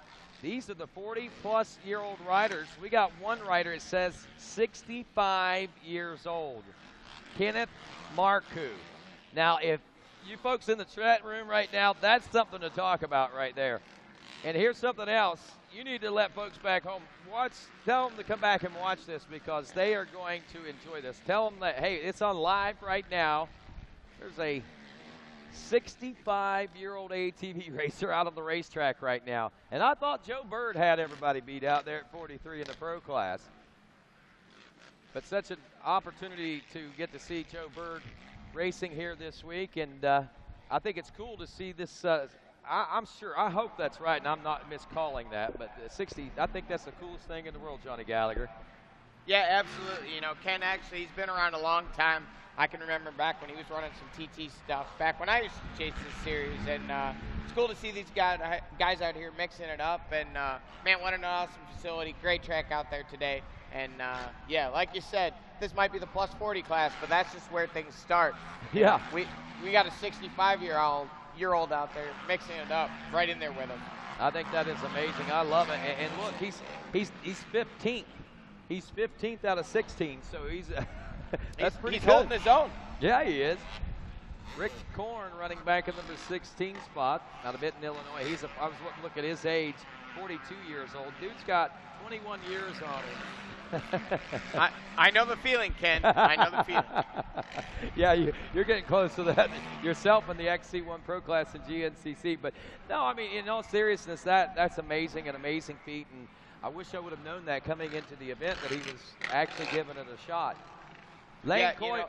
It's they say you're only as old as you feel. Well, obviously he doesn't feel very old. He's out there mixing it up with the young guns. Yeah, he doesn't feel a bit old, doesn't look to me like. Lane Coyle, BJ Sosby, Jason Jackson, Jason Porterfield, top 4. Jay Viola is 5th. Derek Essen in 6th. Terry Luskin, 7th. Thomas Perfetto is 8th. Charlie Conger in 9th. And Roberto Ortiz rounds out your top 10. A lot of Florida names out here this week. I'm seeing a lot of names from South America again here this week, and believe it or not, there's a lot of folks from up in Canada making their way down for this one as well, Johnny. Yeah, you know, this event has a lot of an international flair. It's a big draw. The ATV guys, last year being the first year, they had the opportunity to come out here and race at the famed Daytona facility.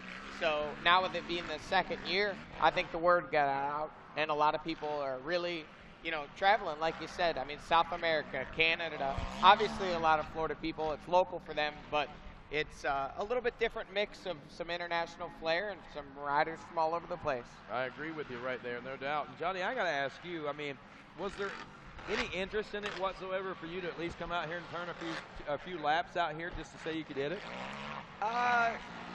Interest, yes. Logistically, it would be a bit of a nightmare. Obviously, we just raced 2 days ago in Palatka for round 1 of the GNCC, and we have to race again 4 days from now in Georgia. So it's been a whirlwind couple of days. So I don't think I could have really fit it in. But Wesley Wolf's doing it. Well, Wesley Wolf also isn't trying to run his own program and have a few people that count on him to get some other things done. And I know. it's I'm playing with it, John. No. Well, hold on. Wesley Wolf is also, I believe, 17, maybe 18 years old. When I was 18 years old, I would have done it because I would have not slept and done whatever it took and made it happen. Where now I try and focus my efforts a little more. You know, when you're 38th birthday yesterday, so. Oh, is that right? Well, happy belated birthday, John. Thank you, appreciate it. It's you know, you gotta save your energy up a little bit. I agree with you. I understand. I totally get it, Johnny. And here's your little energy, man. Have a Chick-fil-A sandwich, man. Actually, I just came back from Chick-fil-A myself. I'll eat that one then. I had to make a airport run to drop somebody off. So. The Lane Coyle continues to lead BJ Soseby. The gap now about 5 seconds. Jason Porterfield another 5 seconds back in third. Jason Jackson 6 seconds. This has to be one of the most boring races I've seen today. I'm just going to put it out there. I'm going to call a spade, man. This is a boring race. There is 4, 5, 6 seconds between every position out there on the track. Hold on. Let's not call it boring. Let's call it entertaining. No. Let's say predictable. You know, okay. All these guys, the plus 40 class, they have a little more experience. They're not making the anxious rookie mistakes that the young guys are making. So they're kind of falling into a pace they're comfortable with. They did all their racing in the first 3 laps. Yeah, yep. Well, there he is. There's your winner. Lane Coyle puts in a great ride. After 6 laps, takes the win with a gap of 6 seconds over the second-place rider of Jason Porterfield, who actually did make the pass on Soseby. Yeah, he did. So now we've got BJ Soseby in third, and 4th place was Jason Jackson. 5th place, Jay Viola, and hanging still down there, solid in that 15th place. Oh, actually dropped back to 16th now. Yeah, is but Kenneth Marco. he got 2 laps in, and 65 years old. You say he's an old TTer, right? Yeah, I can remember watching him race TTN motocross back in the day. Well, that's awesome, man. And welcome back, Kenneth, man. We're glad to have you out here, and just an honor and a privilege to be able to announce his name on this racetrack for sure. Absolutely, you know, and that, again, that comes back down to this being a special event. I'm sure he saw it on the calendar and said, hey, I don't know if he's still racing every week in and week out, but this is definitely one you know he wanted to hit. Well, he came with Jansen Motorsports, what I understand, so if I know those guys, they probably get him out on the track every once in a while locally anyway, if nothing else, so that's good, man. Those guys, good people up there out of Wisconsin and everything. Glad to know that they've got supporting such a great guy. You know, Rodney, you asked if I thought about racing this. Think about this. Next year, well, I guess 2 more years technically, I could go out and race with those guys. That was the plus 40 class. That's right. You sure can. Forget that trying to run pro or, you know, any of that kind of stuff. No, we'll just run the plus 40 class. There you go. Well, you could be like Joe Bird, 43 years old and still running the XC1, the XC1. He's running the AMA Pro ATV class at 43. So he's got 5 years on me. That's kind of an inspiration. It has to be for you, I think. Yeah, you know, it's great to see Joe out there. He's he's been doing it longer than I have, and that says a lot. And still have the fire to be out there and train and be competitive. And you know, when Joe gets a hole shot, he can be tough to pass. He sure can. He does well. He goes fast, and like you said, cool to see him out there. What we see out there right now is our Super Mini 12 to 15. Yeah, and we got the 404 Trevor Thatcher, who got an early lead out there earlier today, but under pressure and under trouble again by the 44 Bryce Ford. That's pretty much what we saw happen in the qualifier between these Super Mini riders as well. Bryce Ford and Trevor Thatcher both on rails and riding phenomenally, but right now it just seems like, well, at least earlier today, Bryce seemed to have the advantage, and he grabs it once more here in the main. Yeah, these little guys just look so aggressive. I mean, these machines have come so far.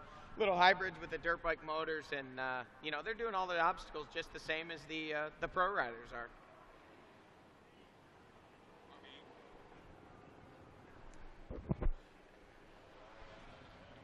So Bryce Ford still leading the way out of Springtown, Texas. Second place, Trevor Thatcher out of Swanton, Ohio. Lance Walker in third, and Tyler King in fourth. Now we've got the fifth place rider of Tyler Valentine. It doesn't say it on our screen, but I know he's coming all the way from Iowa for this event. I believe they actually came down, raced the GNCC, and then came over here to give this a try. Look at these guys. I mean, they're carrying so much speed across that start stretch. These are little 150cc dirt bike motors out of the Honda CRF 150. They put them into little hybrid chassis, and man, they rip. These kids, you know, they watch their heroes like Chad Ween and Joel Hetrick. They see these guys, they do the, you know, all the scrubs. They got everything that they can do to carry their speed through the whoops, and these little dudes shred for sure. I know this is a 12 to 15 class, but they really do ride like seasoned pro riders.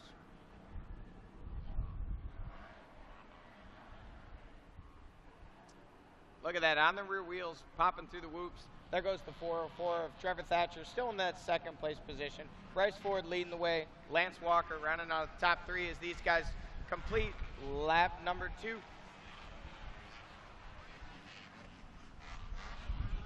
With a 2.6 second gap, it looks like Trevor Thatcher is hanging pretty tight on the back of Bryce Ford there. He's not letting him get away at all. He's still charging hard, and back across that start stretch, he's back in pursuit. He's still going after. He wants that number 1 spot, Rodney.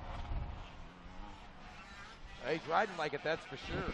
And the talent that he's possessing and what we've seen him be able to do over the course of the last couple of years, I think he's capable of making it happen. Of course, Bryce Ford, he's tough to beat, especially today, I think, man. He comes in on a little different level than most riders. I know Corey out of Ohio, or Trevor out of Ohio, up above where I live, actually, in Swanton. I live in southeastern Ohio. He lives a little farther north, so I know his weather has been not the most conducive to riding and racing. Now, there has been some decent riding days, but there's been a lot of mud. And to know what it takes for one of these machines this size to ride in the mud, you know he hasn't probably got a lot of seat time. And no more seat time than he's got. Wow, look how well he's riding right now. Yeah, one thing I want to point out, Rodney, 103.620 was the lap time for Bryce Ford. Trevor Thatcher, 103.279, so 4/10 faster for Trevor Thatcher. Last lap, he was 3/10 faster, so he's made up almost a second in the last 2 laps with only a 2.3 second gap. This race is going to go 2 more laps. There's a good chance we might see him up on the rear wheels of Bryce Ford before this one's over. That's possible. If he does, then he might be able to force Ford into a mistake because, you know, Ford's one of those types of riders.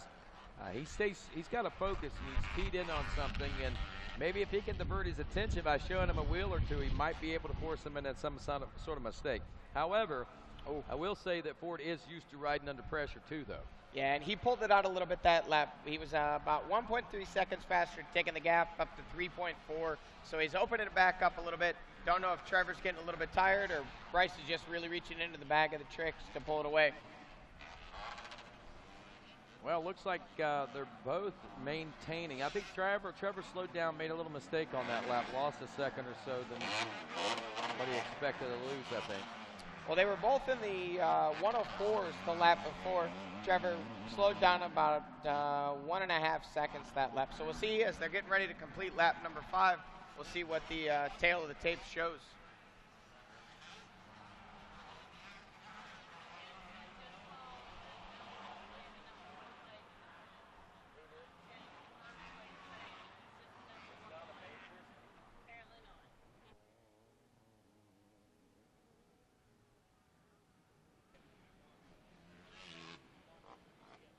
White flag out on this one. Bryce Ford in the lead. Trevor Thatcher in second. Lance Walker should be checking in the number 3 spot. Lance started out on fire earlier today. Not literally, but, you know, figuratively. He was moving. And I expect to see him really contesting some of these other classes in just a little bit. Surprised, something must have happened off the start that kept him out of contention in this one, because generally he's a major player. Tyler King, the number 6 in 4th place. Tyler Valentine rounds out your top 5. Just a couple more corners to go for Bryce Ford, and he's going to have a win in the bag here.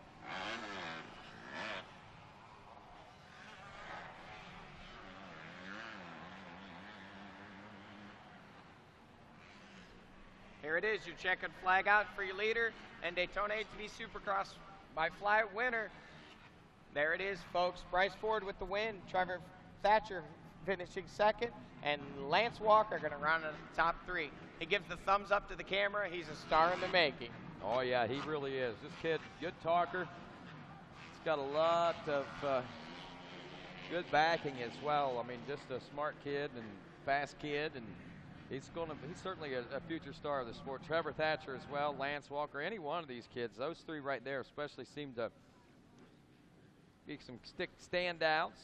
Tyler King with us now in 4th, and Tyler Valentine rounds out the top 5 in that. Let's go to our next class. This is going to be Pro Sport.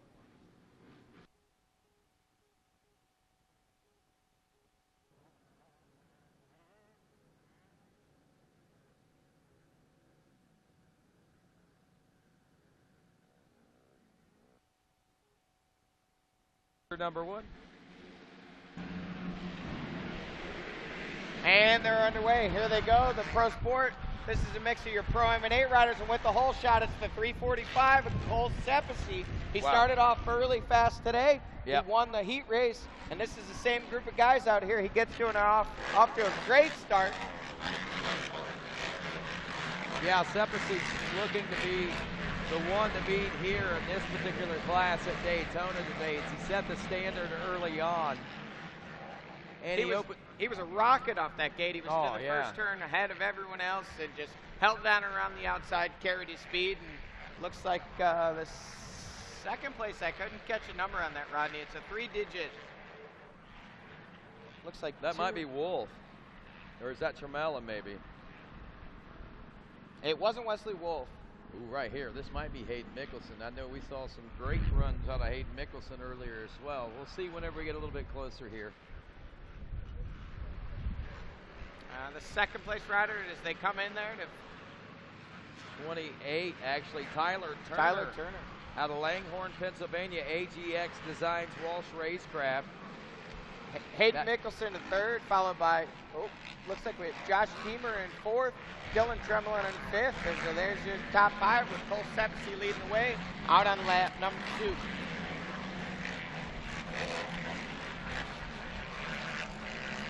Wow, Sepisi, man, I tell you, last year he was fresh out of the youth ranks. Amazing what a year in this class can do for you, huh, Johnny? Yeah, you know, coming off the youth bikes straight to a 450 like that, you know, I got a chance to ride with Cole a little bit last winter. He was just a little bit thin, a little bit weak, and he needed a year to really get the strength and kind of the mindset of riding this bigger machine. But he's doing a great job of it right now, but he's definitely under pressure there. Tyler Turner not going easy on him. He's pushing right on that grab bar of Sepisi as they complete lap number 2 and take out on lap number 3. The 3rd place rider of Hayden Mickelson also right there, less than a second behind. These guys are nose to tail pushing hard here early. For sure, and you're looking at this right now, this racetrack certainly has taken some laps and some beating today, and they're still running a 59.9 lap time now here, under the 1 minute mark. I think that's pretty impressive, all things considered, because this track was real fast earlier today, but it's gotten a lot rougher and a lot choppier since then, and I think slowed down in some of the instances. Yeah, you know, you can see the whoops are really starting to get cupped out there, Rodney. These guys are getting kicked, they're getting bucked, and they're having even that little single rhythm, I don't know what you call it, Dragon's back finish there. It's really kicking these guys around, and now he's really starting to get pressure as Tyler Turner trying to come up the inside. Now the outside. He's lining him up. He's around the outside, and he's back in there behind him. Sepisi taking the good lines and making Turner try and go the long way around. Oh, he's got more speed. He's up next to him. He's to the inside. Not going to be able to make it stick again, but he's definitely putting some pressure on here. Well, I'm getting absorbed into this race right now. If you want to know the truth, this is a lot of fun to watch. Tyler Turner, high center. Now he loses a bunch of time there. Actually, it looked like Cole Sepisi almost did the same thing right there, and then he got bumped by that second-place rider because he shook his head, and by the time he was shaking his head, Turner got stuck behind him, and Sepisi was able to keep moving. That was a big break for Cole Sepisi. Yeah, that was all it took right there.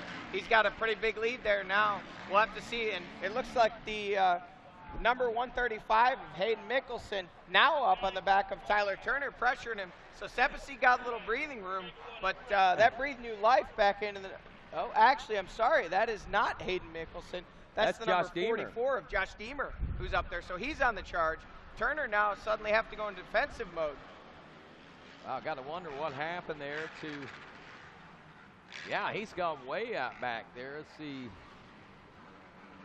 Oh, the number 135 machine was last when they came across. I did see that. Yeah, Mickelson just now coming across in 14th place. Wow. So Sepisi, Turner, Deemer. Sepisi now has about a 3-second lead. Josh Deemer is challenging Tyler Turner for the number 2 spot, or was. And Tremelin 5 seconds back in 4th. That's kind of a shocker to me. Blake Ranger in second. It looks like we're closing up the gap up front up here, Johnny. So there goes that breathing room. You had it for one lap, and looks like Tyler Turner does not want to be denied. He's hard on the charge, and he's making up ground. Josh Deemer right on his heels. So it's pretty soon this is going to be a 3-rider battle for the lead. 2.1 seconds faster that last time around. That brings it from just over 2.9 seconds now to 0.8 seconds difference between first and second when they came through the finish line. Now we know that there's someplace out here that Turner is finding some speed and some real estate out there catching up, but you know, I gotta wonder, maybe Cole didn't slow down. That is what let those guys actually catch up. Yeah, look at that lap time last time around, a 103.6. I don't know if it was a mistake or whether Cole just kind of backed off thinking that he was closer to the end of this one than what he is. You know, it seems like on half the track it looks like Sepisi's faster, but from right here, watch Tyler Turner. He's real quick through these whoops. He's good through these S-turns after the finish line. He really carries the speed, and it seems like he gets up onto the rear wheels. Let's see if he can do it again. These whoops right here, he really has a good line. He rhythms through. Oh, not quite as good that time, but he's still pretty close here, still putting pressure. Yeah. He's got that outside line, carries more speed, right back onto the wheels of Sepisi. So he goes from about 5 or 6 bike lengths behind to right on his rear wheels in that section, 2 laps in a row. Yeah, that means it's only going to get tighter. Actually, this would be what we, how many laps we got in this one? I think, I got the lap count here for Pro-Am 8. So lap 6 in the history books. So 2 laps 8. to go. Yeah. And look at that, Josh Deemer in the background too. So here it is. We got a 2-lap shootout. 3 riders going for the win here in this Pro Sport class. It's amazing what could transpire here before checkers finally fly. Cole Sepisi, who on 2 different occasions already in this moto, looked like he might have this one dialed in as the white flag comes out. Lap number 7 in the history books, working on lap number 8, the final lap of the Pro Sport class, led by the 3-4-5 of Cole Sepisi, but being challenged by Tyler Turner, and don't count out Josh Deemer. Oh, Deemer messed up on the finish, or actually on that double there. Lost about 6 bike lengths, so that might take him out of this one.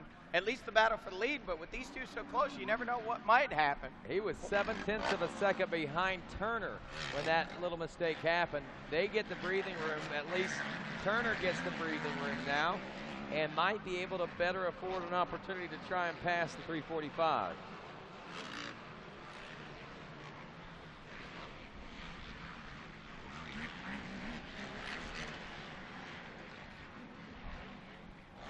The last lap of racing, Johnny Gallagher and Cole Sepisi appearing to be still as strong and a faster rider as we remember. There he is. Checkers are out. He holds on, but man, he had pressure the whole way. You can see him shaking his head there. He knows he worked for that one, right? He did. He knows he's going to have to go home and do his homework and get ready for this Pro-Am class this year. He's got lots of training. You're going to have to go take that boy on a bicycle ride, Johnny.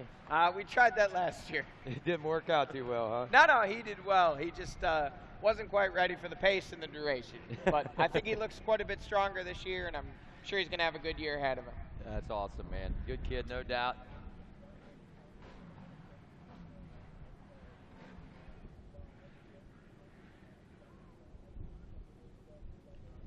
Well, right now, as these young riders work their way through this pro sport class, Johnny, they're working hard. They'll go into the Pro-Am class. We'll see some of that carry over, and then we'll see some of the Pro-Am riders carrying over into the pro class, which is seemingly the natural progression right now. And Cole Sepisi working hard in the off-season to train, and that's one good thing. One of the perks that Cole Sepisi has is the fact that you know, he has a good program that you know, he's finished with school now, and this is his full-time job for the most part. But some of these riders not so fortunate.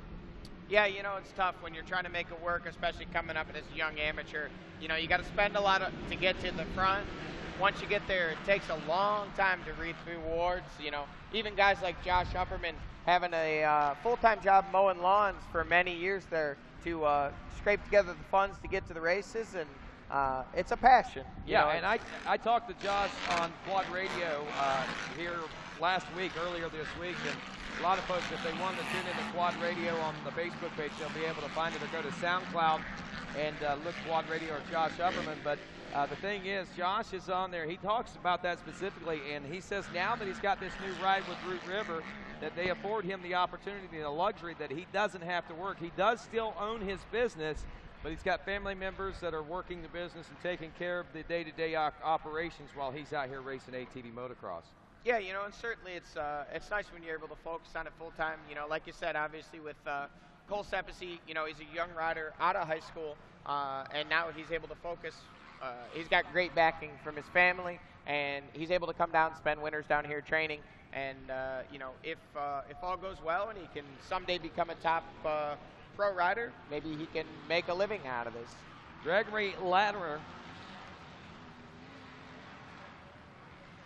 Latimer leading this race 33, the Open C class right now, with Walt Martin in second, Kenneth Payne in third, Steve Barber in fourth, Jerry Turpay in fifth, Joe Tolley in sixth, Mason Hunt of the 08 in seventh, Travis Freeman in eighth. He's run the 86, Hunter Newell in ninth, the 99, and Grant Tilley, the number 45, rounds out your top 10. And Johnny, guess what, man? About 30 minutes away before we see the gate drop on the pro main event here at 3 o'clock. I'm getting excited about that. Man, you could cut the tension in the air with the knife. All these guys want it. Everybody's willing to work for it, but only one guy's going to walk away a winner. That's it. You know, John Natale, did you see what happened in the pro qualifier with him and Joel Hetrick out there a little bit ago? I didn't actually get to see what happened. I saw the aftermath of it. I saw John Natale leading. I saw Joel Hetrick in second. Then I saw Joel Hetrick in lead, and John Natale back in about sixth. I watched from what I heard, there was a little bit of contact. There was a lot of contact. You know, hey, this is a tight track. Rubbin's racing. But we watched it on replay, and it honestly looked like when Joel was coming through that turn, that berm pushed out. His front wheels pushed right straight through that berm, which took him right into the same line with John, and it took John off the track. I'll tell you what, I've known John Natale a long time, and although I'm sure he wasn't pumped on it, John Natale he's an aggressive rider. He's not afraid to make contact safely. He would never put anybody in harm's way. I'm sure, you know, he might have had a few words with Joel. There's no way of knowing. We'd have to ask him. Right. But the bottom line is, you know, he knows it's racing. He was able to come back to, I believe, third. He salvaged in that motor. Third or fourth. Yeah, third or fourth. So he's still got a good gate pick going into the main. And if anything, I guess it was fourth he came back to. You know, and he was really charging through there at the finish. So, you know, he's fine. The machine's fine. I'm sure that Baltimore Motorsports Honda is going to be up there. And, you know, those guys are going to have a little bit, maybe of a, you never know. Maybe we'll see some more contact in the main. And as long as everybody comes out of it safe, it's all good. Yeah, and, you know, to John, it doesn't matter if it was unintentional or not. You never know. He might still be harboring that in the back of his mind and get a little bit antsy if they get close together. I'm not taking him out, but I mean, be afraid that, you know, it'll make him race a little different, I think, is kind of what I'm saying. Sure. You know, I mean, last year we saw, I mean, the entire main event last year was Natale leading the way, Hetrick all over the track. I mean, off the track, back on the track, on the rear wheels, on the front wheels, trying to get around Natale. And Natale just held his line, rode smart, and got the win. Yep, and we'll see if that's going to work for him today. But How about old Joe Birdman? He qualified pretty solid today, too, so he might be more of a factor in this one than we realize. He's down there in the big American Honda 18-wheeler rig and everything, man. I mean, he's living large, dude.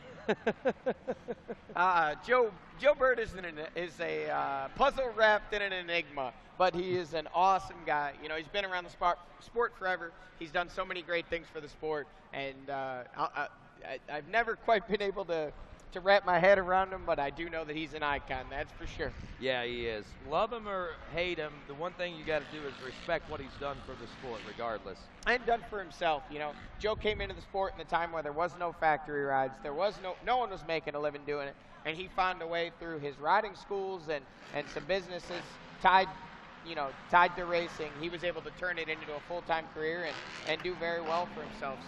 So for that, you can't help but take your hat off to the guy. I just got this message here. It says, there are at least 1 million folks sitting in their cubes at work doing nothing this afternoon. What better than to spend the afternoon you being unproductive while they watch ATV Supercross on Racer TV? It's SFW, safe for work. That's right. I can think of a lot of things people can be doing on that computer that are a lot less safe, productive, and also entertaining than watching ATV Supercross by Fly. The main event coming up here. Well, right now we've got the main event in the Open C class with Greg Latimer leading the way, Kenneth Payne in second, Walt Martin in third, Mason Hunt in fourth, and Joe Tolley rounding out the top. Oh, we've got a change in the top five. Looks like Joe Tolley moved up to the fourth place spot, relegating Mason Hunt back to fifth. But these guys right now racing for that big number 1 plate, Rodney, that Open C number 1 plate. Yeah. 5 laps in, and I believe this is a 6-lap main, so we should be seeing a checkered flag here just about any moment. Man, Jay, we've seen some pretty cool things out of Jay Tolley. He came here ready to race today. He's not settling, I don't think. Every time that I've seen him, he's somehow or another been able to better himself the next time I've seen him in position. Right now, Latimer, Payne, Martin, Tooley, Hunt, your top 5, Joanna Davidson, Jerry Turpay, Hunter Newell. Those names have pretty much remained the same, I think, for a good portion of this race, Johnny. Greg Latimer out of Olive Branch, Mississippi. We get to see him a lot. And I think we're going to see him a lot more. Greg Latimer takes the win. We got the medical flag out there. We got a rider down. I see in checkered flag waving. So he notches the win. That number 1 plate. Successful ATV Supercross. Amen, man. That's what he came out here for. That's what the goal was, to do just exactly what he did, and that was take the win and take that number 1 plate home. And if nothing else, I think the memories and bragging rights probably more than anything. Open B class coming up next. We got 17 riders that we got in this one. Chris Lane out of Portland, Maine. We got Perry Irvin out of Rochester, Ontario, Canada. Tyler Trent out of Huntingtonburg, Indiana. Joshua Maley out of Minerva, Ohio. Joshua Deal from Lake Ariel, PA. Pretty cool shot here. Corey Ellis just sent me Lane Coyle with his number 1 plate. As soon as he crossed the finish line, still in his gear. He won that 40-plus class. He's out there representing. He's got the number 1 plate. Yeah, it looks good. Loving the social media. Love the fact that we can instantaneously talk without even talking nowadays. You know what I mean? We can see things without having to push the envelope. It's amazing what technology has done for us. We got Chris Clayton, the 23, out of Howell, New Jersey, lining up. Logan Stanfield out of Peru, Indiana. Where are we at as far as the pro race goes? We're about 2:37 right now, I think. We're getting some water going down on the track. 22 minutes until it's time to go pro ATV racing. Yes, it is. And we do have, just double checking to make sure we had bikes on the starting line. We were going to sit here and wait for a gate to drop that wasn't going to drop. So we got Open B class. We're going to get a few more of these in, or at least a couple more before the pros come out. We got Dayton Berman out of Shippensburg, PA with us on board the number 53, the 100, Noah Mickelson from Eota, Minnesota. He won his qualifier earlier today. We got 109 Sam Jones out of Apex, North Carolina. The 132 Andrew Bean from Bridgewater, Mass. 139 Sean Woodhead from Medina, Ohio. 724 Justin Miller from Lebanon Church. 798 Drake Colling from Brimfield, Illinois. Then we got the 826 of Jacob Hill from Lansing, Michigan, and the 834 of Casey Loring from Rainham, Massachusetts. 9:29, Justin Fisher from New Florence, Pennsylvania. A bit of maintenance going on right now, and of course an opportunity to rest ourselves for just a moment while we wait for the drop of the gate. Maybe grab a quick drink of water and all that good stuff. As You know, Rodney, speaking of resting, if you look over here to the starting line here, you see Chris Harris resting himself on the partition for the gate to keep people out of there. Chris, come on over here. We want to talk to you. This is the ATV Supercross presented by Fly.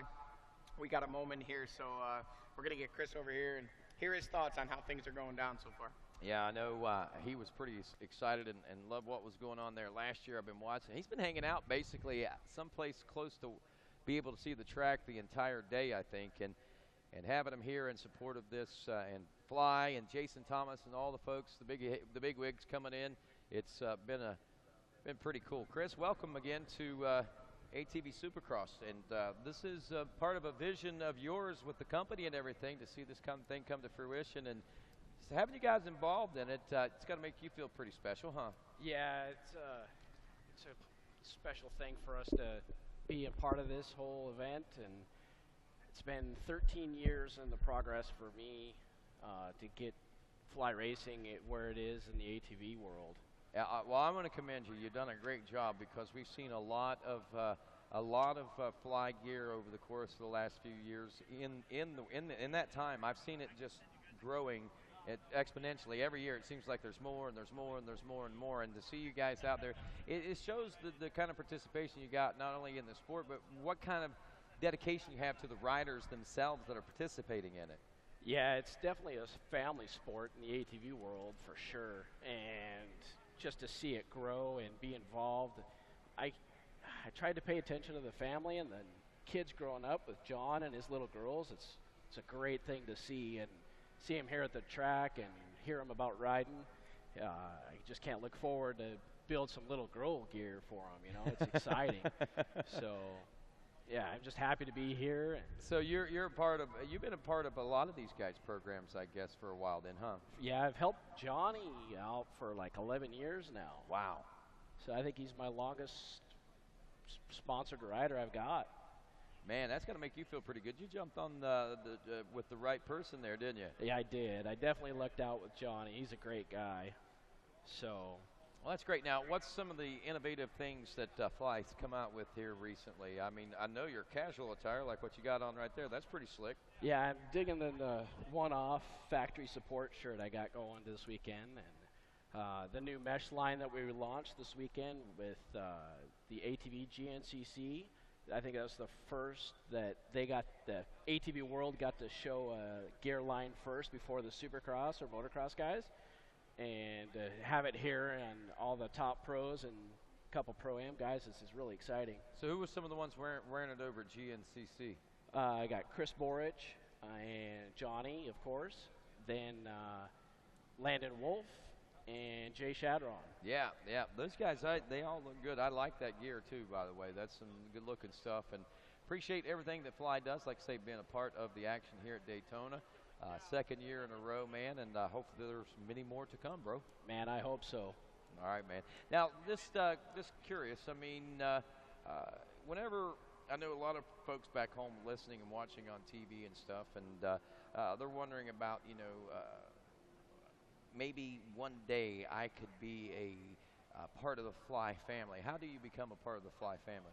They, make up their resume from past history of their riding, and I really don't turn anybody down. I want to grow the sport, so I'm going to try to help you out as best I can.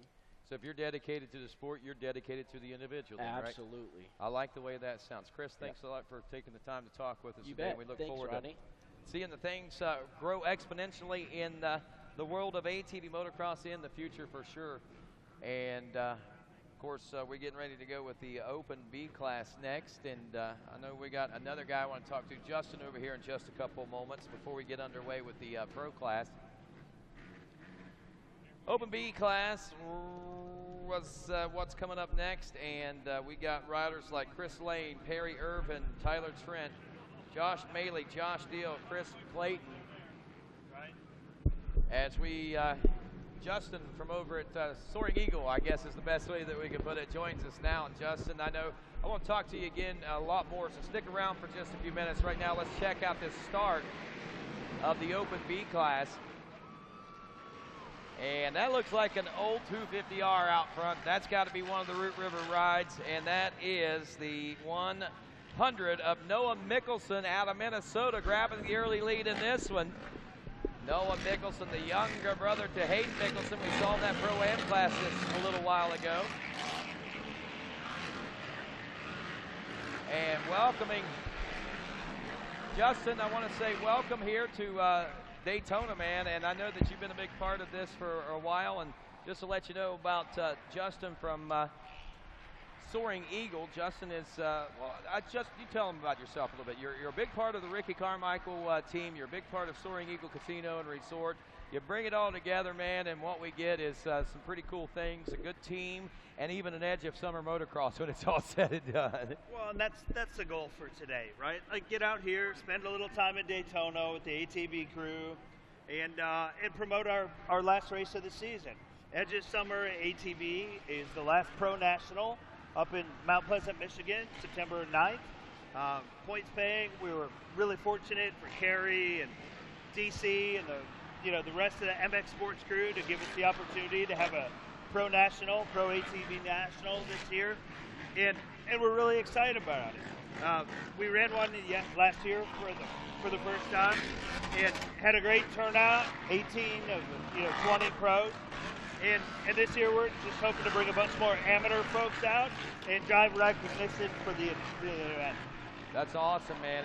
And again, we talked about it last night, but the folks watching at home and stuff on racertv.com and that weren't here last night, I mean, that event was really a huge success. No doubt. Epic event, high bid track. Randy Poulter, same guy that does all the national tracks for everybody, built the track for us. 1.5 times Supercross track in the middle, and somewhere between a third and a half the size of motocross track around the outside. About 2.5 mile track. The hotel and casino is epic. 500 plus room luxury hotel. Go ahead. I'm sorry. I just watched that launch, man. We just saw the pass take place right there. Drake Coling, Noah Mickelson going at it, I think there, and I think Noah had to launch pass in there. But anyway, go ahead. No, man, great luxury resort, casino, water park. You've got a PGA golf course. You've got a great kids club. Great summer concert series, spa for everyone. Great stuff to do for everybody, not just the race fans. The date on that is September 9th through September 11th. September 9th through the 11th. And if we want to find out more details on it, is there any place we can go just yet? 2 different websites. You can head over to www.soaringeaglecasino.com or www.redbudmx.com. Great. And I'm sure we'll have links eventually on atvmotocross.com as well. But Justin, thank you. Thank you, brother. Everything. Always great to see you. Hey, man, you too. Hey, I'm glad you got a Snickers and a Gatorade. You were a little hangry. I was a little angry earlier. I was turning ugly there for a little while. Justin is right. He was standing by. He saw me cut a shine there for a minute, man. That was funny. But Noah Mickelson cutting shines out on the racetrack right now, and he continues to lead this one out here. 100 on that retro-looking Root River Racing ride. And, man, I tell you, he runs those colors proudly, the red, white, and blue. And, the folks at American Honda have got to be pretty stoked about that also. Drake Coling now some 5 seconds back in second. Sean Woodhead 6 seconds back in third. Josh Maley 3 seconds back in fourth. Here's the race. Joshua Deal, the 22 and the 12, are battling right now for fourth place. That's where the contested race is on the racetrack in the top 5, 6 or so. But after 4 laps, I believe 6 of these here scheduled for these Open B riders, Noah Mickelson still holding on to a comfortable lead. But here's the thing. Just lost 1 second. He's got about 2.5, 3 laps to go. If he backs off his pace very much more, and if Drake Coling picks up his pace very much more, we may see this thing tighten up and turn to be out a little bit more competitive race than what we think, and that's what we're looking at right now. There's Coling back there behind him, and still got a ways to go before he's going to be able to reel him up. But look how aggressive the 798 is right now, as he is faced with a white flag and 1 lap to go. So 5 laps complete.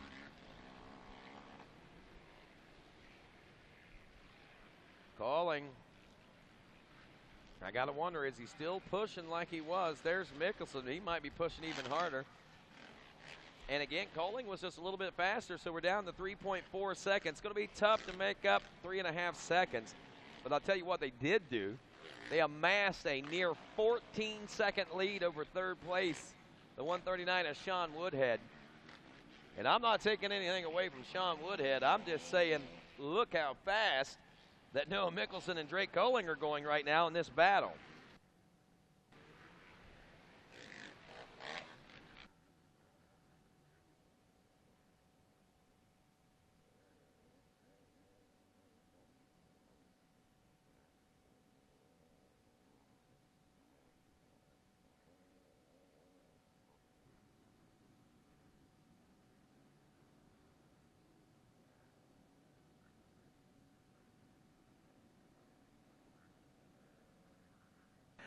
Noah Mickelson taking the win and Coling taking second.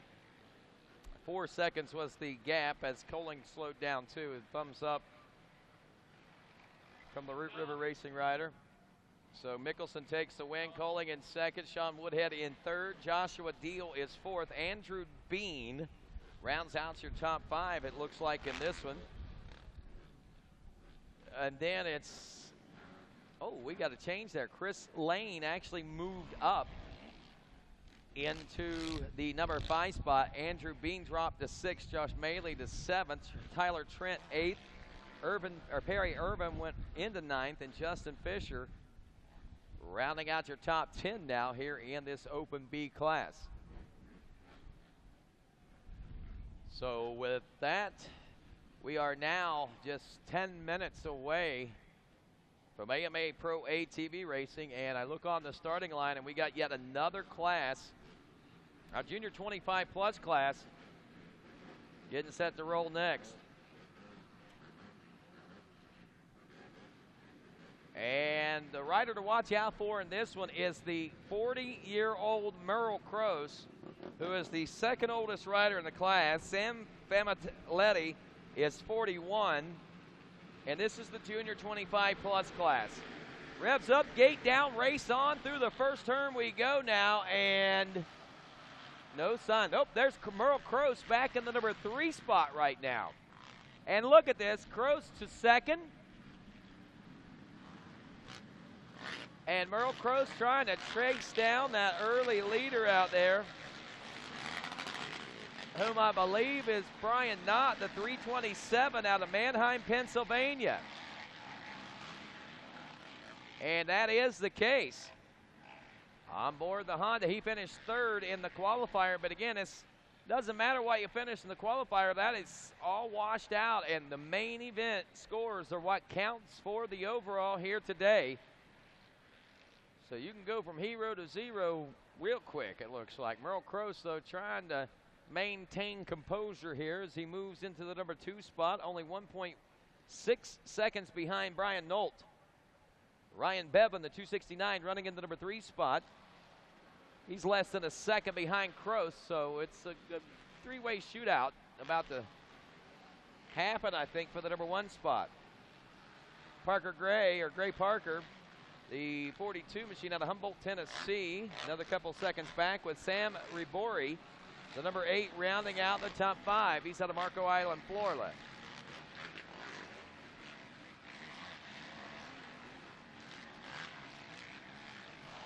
So all eyes on Brian Nolt, Merle Croce, Ryan Bevan, Gray Parker. And as far as your 41-year-old rider, Sean Famaletti, he's riding the number 421 right now. And he's running in the number 15 spot.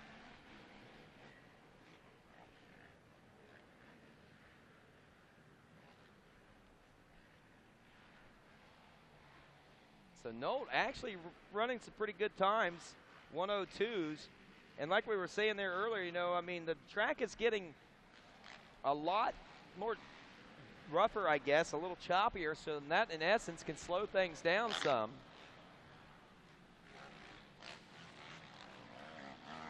But it hasn't really seemed to slow him down a whole lot. Race 35, the junior 25 plus class, and then we'll see the pro class coming up here at 3 o'clock. Man, they couldn't have hit that any closer on timing and scheduling, that's for sure. Got to commend the folks that put this race order together. They didn't show everyone the times out there, but for our purposes, they showed times, and they're staying pretty doggone close. We might be just...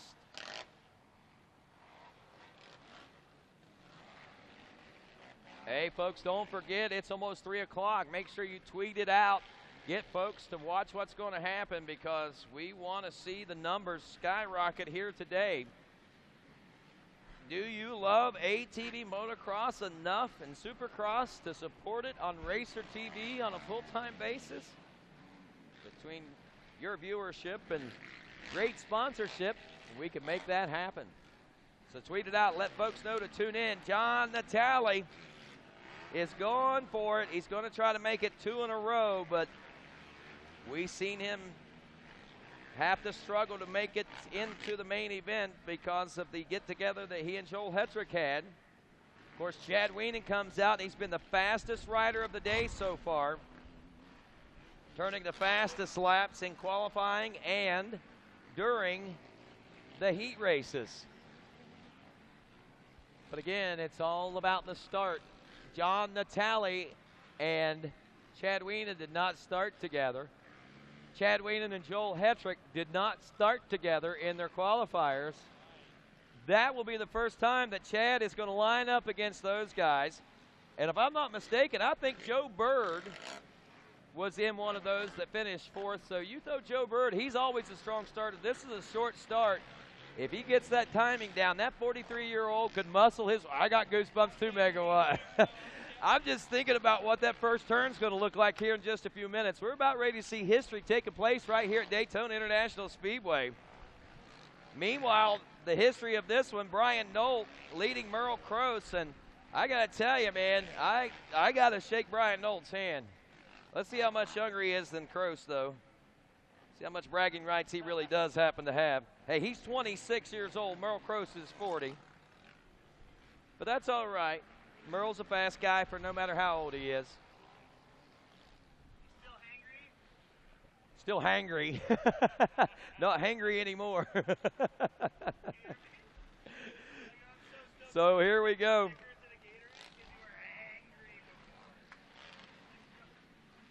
And the junior 25 plus class coming around for the final lap. 3:27 from Mannheim, Pennsylvania. Brian Nolt gonna be your junior 25 plus Daytona ATV Supercross champion. Watch him fly high, friends. Just a few more turns to go. The only one to take this one away from him is he himself.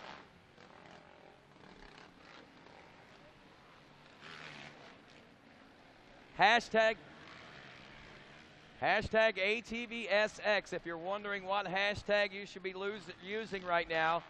Hashtag ATVSX. We want you guys to be tweeting that out, and there you go. Congratulations to Brian Nolt. Hashtag ATVMX.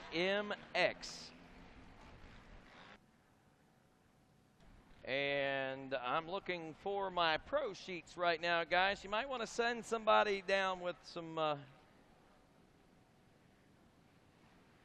Oh, here we go. Got them right here. They put them on the back page just like normal. I had another paper in front of it, so we got it. Folks, I tell you, we have got ourselves set for a great stage of racing here today. Qualifying with 2 different qualifiers and through an LCQ, we had over 30 AMA ATV pros to make their way onto the starting line and here to Daytona ATV International Speedway for the second annual Fly ATVSX.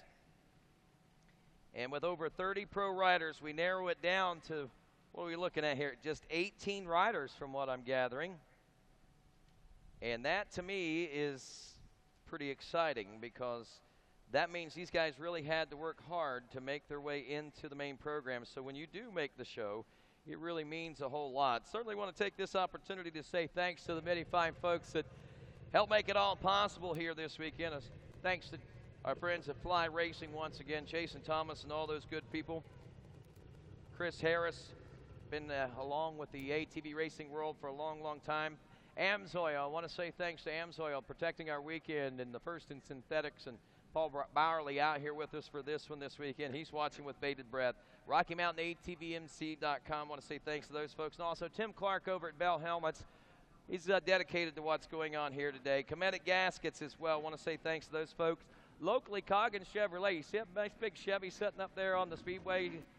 Well, you could actually drive that home from Coggins Chevrolet. Simply stop over and see those folks. Also want to say thanks to Wyotech Mechanics School here in Daytona, Thor Apparel, and also Sunoco Race Fuels. Don't forget, like us on Facebook at ATVMX Championship and on Instagram at ATV Motocross. And we ask you to use the hashtag ATVSX. That's SX for Supercross, my friends. So we can see your posts and share on the social media accounts, and that keeps the trend going together. Johnny Gallagher is the stage set. Look at this one right here, man. I mean, we got a lot of numbers here beside these guys' names as we send them out on their sighting lap. We'll go ahead and introduce to you our top pros real quick. And qualifying first today aboard the number 1, Wienenmore Motorsports SSI Decals, Max's Tires Back Machine, Chad Wienen. Also qualifying first here today, the number 88 of Joel Hedrick on a Max's Elko Liquid Wrench Honda Walsh Racecraft DWT's wheels back machine. Second place qualifying going to the number 84 out of Sanger, Texas of Thomas Brown on the Root River Racing Max's JB Racing Fox Shocks Hyper Wheels backed Yamaha. Also finishing second place in his qualifying round of racing, the number 422 from Bakersfield, California, the West Coast champion, backed by Maxis, Elko, Rolls, Sparks Racing, Honda, and Liquid Wrench, Davey Hogsma.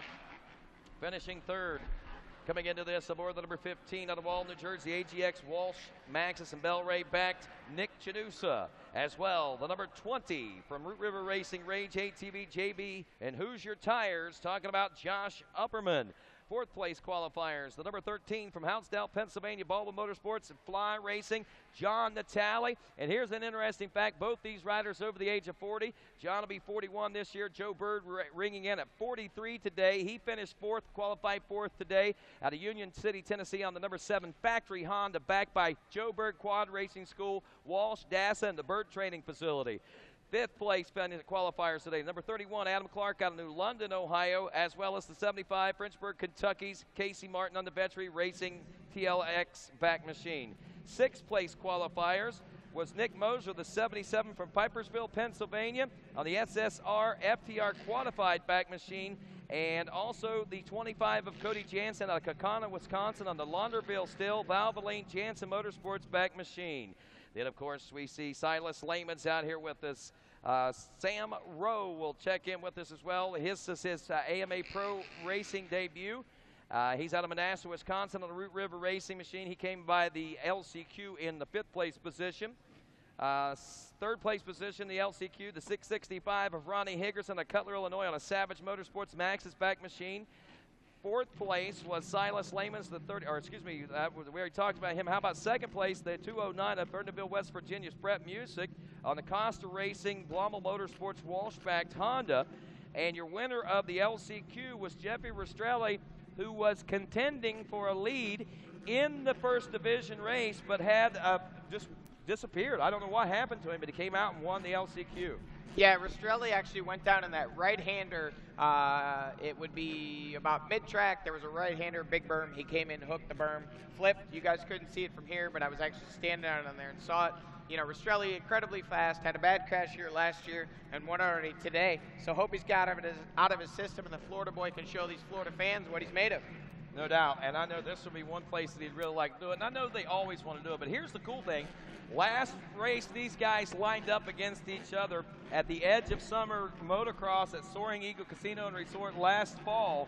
Jeffrey Rastrelli came away as the inaugural winner of that event, so he's got some things behind him now. He's got some inspiration, I think, behind him as he gets set to roll in that first turn. Rodney, talking about inaugural winners, last year John Natale, the inaugural winner here.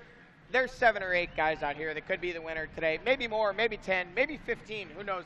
This is a tight track. The start is everything. We're focused in on the start. We got the 30-second board up, and things are about to go racing.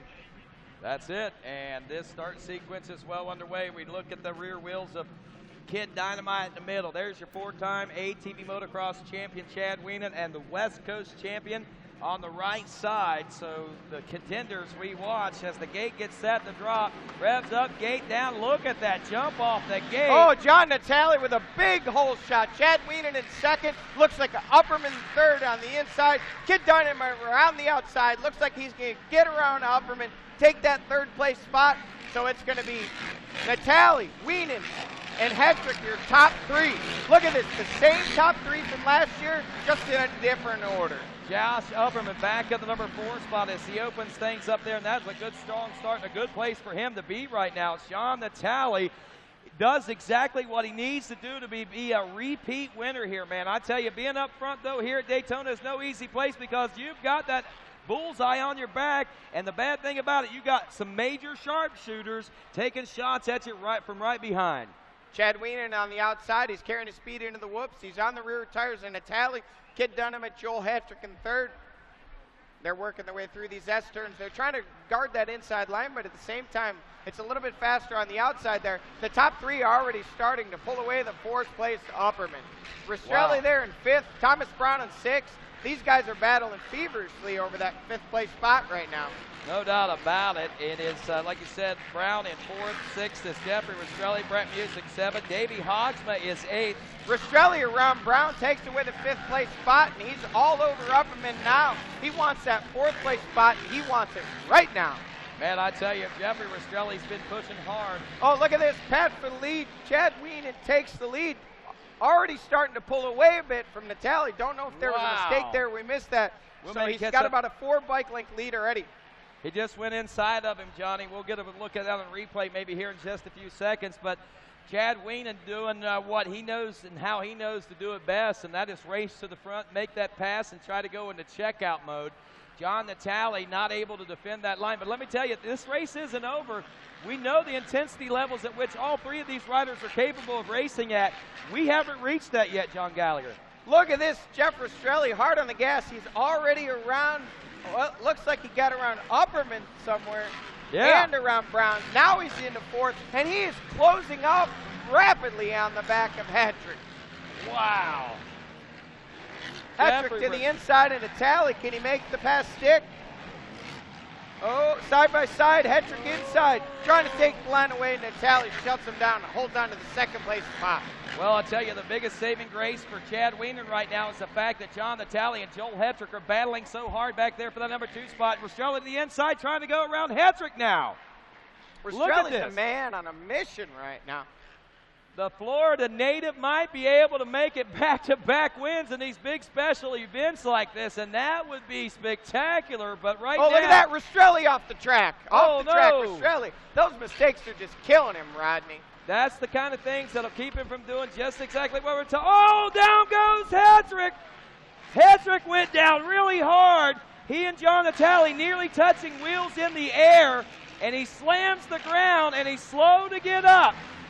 Joel Hedrick slow to get up now as he is crawling over to the tough block, trying to get that machine. He appears to be okay, but he's definitely not rejoining the race. No, he is not even beginning to think about trying to get that machine turned over on its 4 wheels right there. That is not good news for the Maxxis Liquid Rinse Elka Honda team by no stretch of the imagination. He's got his helmet off, John Gallagher. That's not good at all because it means he's done.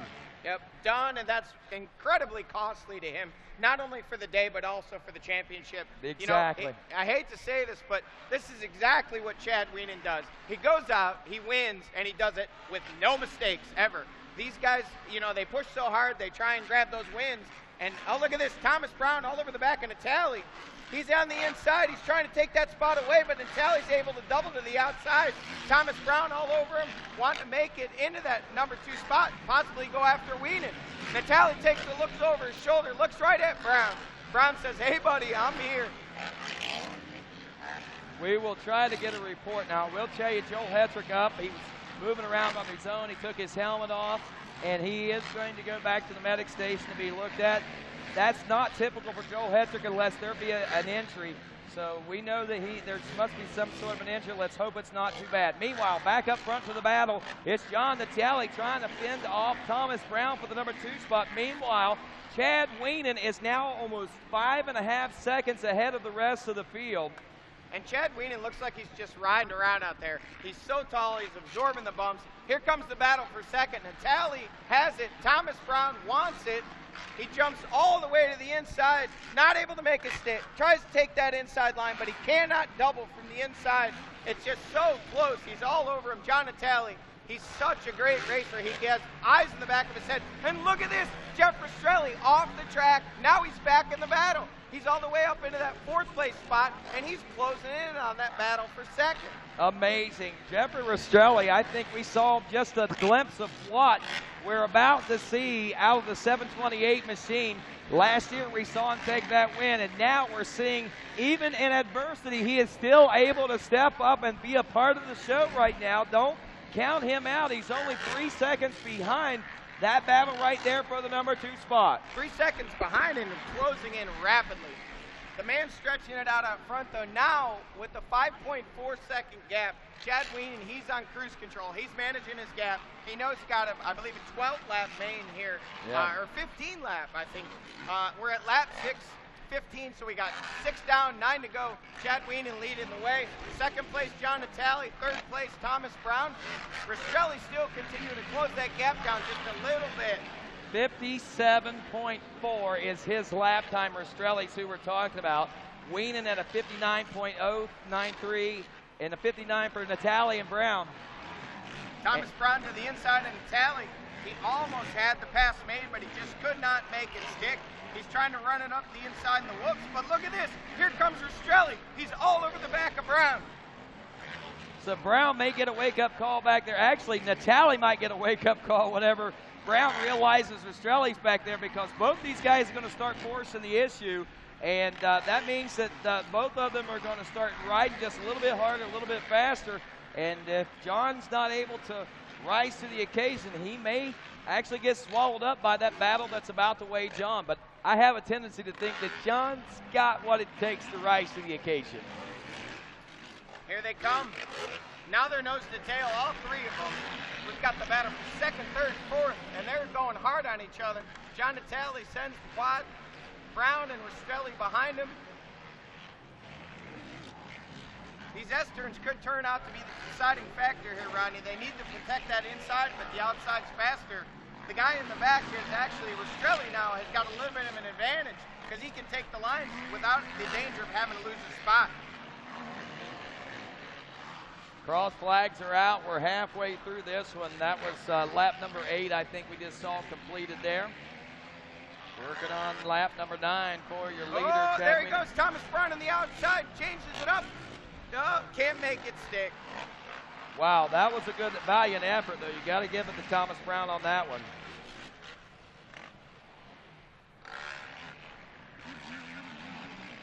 So here we go now, still nose to tail for those top 3 as they come in front of the starting Brown around line. the outside, lets Rastrelli get up next to him. He's going to lose the spot. Going for the pass on Natali, cost Thomas Brown the 3rd place spot. That's what I was talking about there, Rodney. They got to go protect those insides. Exactly. Now it's Rastrelli all over the back of Natali. He's not being patient at all. He's pushing the issue. He jumps into the whoops. He's trying to go around the outside. Oh, look at that! He makes Did you the pass. see that? He pushes Natali Oh, wide. what a He pass! takes the spot away. What a pass by Jeffrey Rastrelli, man. He went all the way from the outside, cut that corner to it, clear to the inside, threaded the needle, and took the pass, but can he make it stick? Oh, no! Look at that. Natali makes contact. Rastrelli gets bounced out of the way. Natali back in his second. Wow, we can see that Rastrelli's got the speed. There's no doubt about that. Can he pull something like that off again? But I tell you, like you say, John Natale rising right back to the occasion is able to get the position right back away from Jeffrey Rastrelli. I think we're looking at a new wave of the future. I talked about a new era of ATV motocross, and here it rolls. There they go. Rastrelli to the inside. He's got the pass. He makes it stick. Natale runs it in on the inside, but this time Rastrelli's got it. And here goes Brown around the outside. Brown's got the inside, now jumping into the whoops. I believe Brown's going to make the pass for third and make it stick.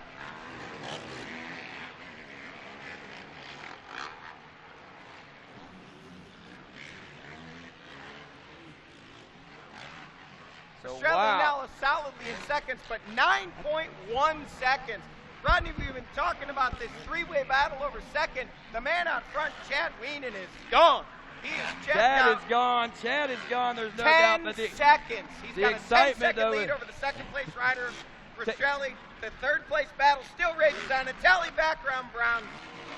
Natale in third, Brown in fourth. Brown, you can tell, is just getting frustrated. He's trying to pass Natale. Rastrelli's pulling away. Chad Man, Wienen may be the champion of this when it's all said and done, but Jeffrey Rastrelli is going to be the star of Daytona in 2016. There is no doubt in my I'll mind. play devil's advocate to that. Chad Wienen will gladly be the boring guy who cashes the big checks and takes all the championships and all the wins, just like he's done for the last 4 years. Shut up, Johnny. I know you guys are friends. You guys are on Yamaha. Just let me build the hype, all right? You always bust my bubbles, man. Oh, Jefferson Rastrelli's exciting, no doubt about it. Yeah. 3 crashes already, and he's hammered. Oh, look at this. Look at this. We got another battle. Natale under pressure from Thomas Brown now, it looks like, Johnny. Yeah, Thomas Brown able to work his way around, but he's been around Natale before. Natale's crafty. He knows the lines. Uh-oh. Looks like he's got a problem, possibly looking down at that machine. Or it's just looks like he's giving up a little bit of ground. Now is Brown starting to make ground back up on Rastrelli. Wow, what an intense battle, man. I think Brown and Rastrelli, I don't know that they're done either just yet, to be honest with you. Tough break for Natale, like you said, though, man. Don't know what's going on with him, but 12 laps into this one, Rodney. If we run down the top 10 real quick here, well, we can't even see the screen to do that. But we know it's Chad Wienen out front, Jeff Rastrelli in second, yes. Thomas Brown in third, Chad Wienen in fourth, Davey Haxman fifth, Nick Janusa sixth, Brett Music seventh, Josh Upperman eighth, and Adam Clark in ninth. Those are the top, and actually Joe Bird rounding off the top 10. There you Joe go. Bird is 43 years old, hanging in the top 10, putting in a good solid ride. That's pretty good. Last year's AMA Pro ATV Rookie of the Year, Nick Janusa is 6th. Davey Hogsma is 5th. That's John Natale, not Chad Wienen in 4th. Chad Wienen's leading, and John Natale is in the number 4 spot. So we've got still a ways to go with, there be 13 laps we're working on right now, so we still got a couple more to go, Johnny. There's still lots of room and lots of time for things to happen here. Rastrelli right now, as I said, kind of the star of the show for the moment. Chad Wienen the champion, but we may get to see the star rise to the occasion again. We might see another star develop here with Thomas Brown. He's put together a pretty good run this moto as well. Yeah, these guys are all hard on the gas. Chad Wienen now with a 13.5-second lead, Rod. He's gone. Wow. He's completely out front. 2 laps to go. He's cruising. He takes a look over his shoulder. And what he sees is Jeffrey Rastrelli 13 seconds back, hot on his heels. Here comes Thomas Brown. He's not done. He wants to fight just one more time. Now, it looks like Natale has dropped off quite a bit off the back of Brown. But this battle over second still rages on. Man, Jeffrey Rastrelli, I just seen some puffs. I don't know if it was smoke or whatever, but it wasn't nothing really detrimental. But I'm wondering if, man, these machines are built to last so long if these things are starting to reach the end of their tenure. I saw that also, Rodney. You know, one thing interesting to point out, the riders running second and third, Jeff Rastrelli, Thomas Brown, each went down multiple times in the main event here last year. They're coming back. They're getting their redemption, and they're showing the fast way around this circuit. Beaten only by the man, Chad Wienen. White flag is out for Chad Wienen now as he heads to lap number 15. Rastrelli and Brown. There's 1.1 seconds separating those two. The Floridian and the Texan John Natale still 4th place. Davey Hogsma in 5th place. Nick Janusa 6th. Upperman, Music, Adam Clark, and Joe Bird your top 10. But it is about that man right there. You cannot deny Chad Weenan this opportunity. Last year, he was more frustrated about coming up short winning this event, the inaugural run of it, than any event that he raced last year. But this year, he does it. He takes home the checkers and the big fist pump into the air. And not only does Chad Weenan take the win, 15 seconds over the rest of the field is what Chad Weenan pulls out over everybody. Rastrelli with the big celebratory fist pump, and as well he should. He charged his way through the pack not once but twice, coming all the way back to second. Thomas Brown with the harder than podium there in third. What an impressive, amazing race we just watched. It was just exactly that, man. And, you know, everybody that tuned in, look at that crowd. Look at that crowd along the fence. Hey, Daytona, what'd you think about that one? Yeah, that's what I'm thinking too, man. I could hear him. Yeah, that right there is what ATV Supercross was designed to be, my friends. Getting ready to head over to the winner's circle. We're going to get things sorted out. We'll be right back after this on RacerTV.com.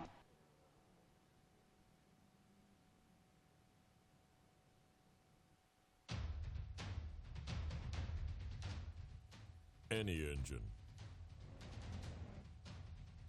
Any season. At home. At the track. Or on the trail. AMSOIL for any engine.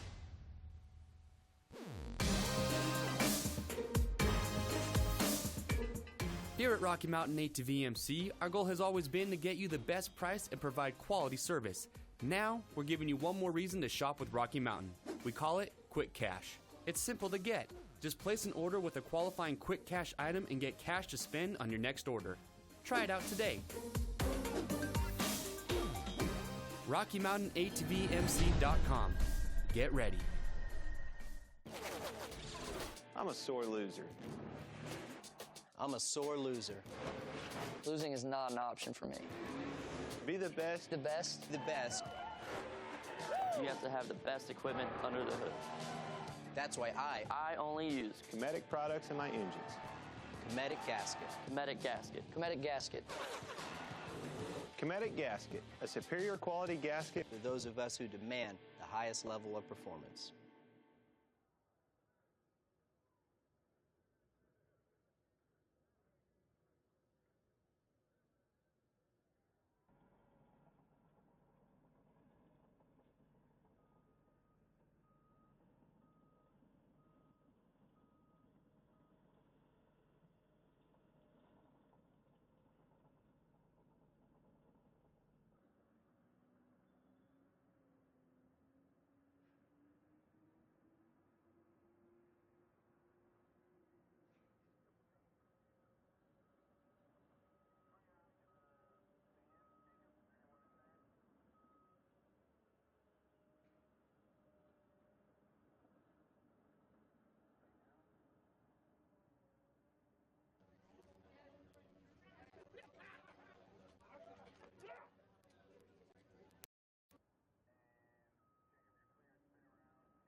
How about that, Daytona? What do you think about that? Put your hands together for the AMA Pro ATV Racing right there. These guys just put on one spectacular show. There's no doubt about it. And I tell you, we just, I think, made new stars of the ATV racing world because these guys already stars just, I know, gained thousands of new fans right there just now. That was an amazing ride. Chad Weenan able to pull off what he couldn't do last year, and he did it quite convincingly here today. And we'll get a chance to talk with him here in just a moment. But let's head on over here to our third place finisher, I guess. We'll start here first, and that'd be right over here with one T. Brown himself. How about it? Daytona, put your hands together for Thomas Brown. Thomas, let's step on over here by this nice machine that you got here. One that just took you to a podium here at Daytona. And Thomas, I know coming into this one, we all want to win, man. And we all want to be up there where Chad's at. But when we come to an event like this, just to be a part of the show and to do what you did there just a few moments ago and put the ride of a lifetime together, it's got to be a great feeling for you, man. Oh, yeah, you know, it's obviously I came off the track frustrated, man. I'm not happy with this. I am stoked. But, man, yeah, like you said, we all want to win, don't we? And coming into this race, I just didn't want to lose points, and we successfully did that. So, overall, looking at the weekend, it was a great weekend. Came in here, you know, a few months ago, it was we were putting a program together again. We switched some big spots. You know, the motor program with DASA and Pro Motorsports teaming up and giving me a good power. I mean, my starts are on point. I think I came out in the top 5, so that's like a whole shot for me on some days. And then JB Racing switched out, and man, it's working great, as you can see. And then Jeffrey put a charge on, made a mistake, came by me, passed him, came back by me, and then he got an Italian before I could get him. And, man, it was a good battle, though. We had a great battle. Now, was that fun? Was that real? Was that what ATV racing was all about right there? Oh, yeah. You know, I wanted to go a few more laps. Me and Jeffrey about to have another battle. You know, I've been working hard, and I think he sprinted more, and I paced myself a little bit more, so maybe I need to take a lesson from his book. And, you know, I never saw Chad. You know, I think so. A couple people between us in the start, and then time I got to where I got, it was he was gone. So congratulations to him on winning, and congratulations to Jeffrey on second. I can't thank the Maxxis Root River team. You know, Rich Gillette stepped up huge for me this year, and Maxxis as well, and put this program together. Yamaha ran great with the DASA motors and JB Race suspension. Fox shocks all the way around, man. They're dialed. We didn't make a change all day, so I'm really proud of that. You know, it's a great combination. You know, I got a lot of people supporting me this year, and I'm really pumped on it. Yamaha GYTR, 100% goggles, precision stabilizers, SI decals, tire holding me up, Henson clutch. The guys that fly keeping me looking fresh. You know, and once again, I'm going to give a shout out to my boy Caleb Moore. I know he's overwatching me, and I know he kept me through today. There you go, ladies and gentlemen. T. Brown, Thomas Brown taking the third place position. And right here, we move over here and we talk to Florida's own. Come on back here behind this big old beast of a machine. How about a Florida put together for Jeffrey Rastrelli? Wow, Jeffrey, man, I'm telling you, you really made a show out there for us today. Chad had a great and spectacular run, man. And once he got out, you guys had a battle back there. And the tally did not want to relinquish that second place position today, it didn't look like. Oh, no, these guys are riding so good. And I think having to go to the LCQ and me, you know, my mishap costing me not to make it to the main straight from the heat kind of put a fire behind me. And I was kind of down, you know, really mad that I did that because I did the same thing last year in the main and it cost myself possibly a win last year. And, you know, coming from almost the far outside on the whole shot and almost getting blown off the track, I think I was mid-pack. And on the hot lap, I found some really good lines. Like, all the lines are really deep, and I found some good lines and just kind of put them to work. And these guys, woo! These guys are riding really good, and I don't know, man. This bike I'm riding now, this Honda, is just unbelievable. These JB components, BP shocks, you know, the Baldwin motor, Root River Racing, you know, just Fly, Blummel for making these PEP works better. You know, just everybody, man. I can't thank you guys enough for sticking behind me, and this feels unbelievable. To come from mid-pack to second is just unreal. And you will see me up here a lot more, I promise. All right, ladies and gentlemen, Jeffrey Rastrelli. I think Jeffrey is pretty excited, and I think this guy right here is as well. How about it? He missed the shot last year, but he come out and he took the big shot this year, and he took the big win. How about it for Big Chad Whedon, your 2016 Daytona ATV Supercross champion?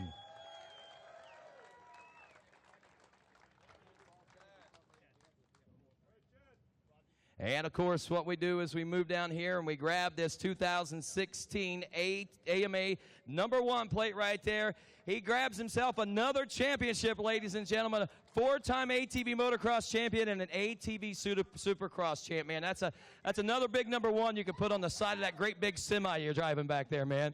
Heck yeah, wow, what a day, man. Complete flip-flop from last year. It was a roller coaster last year, and man, the team threw it together, man. We come out big with the semi, and man, I got to back it up on the track now.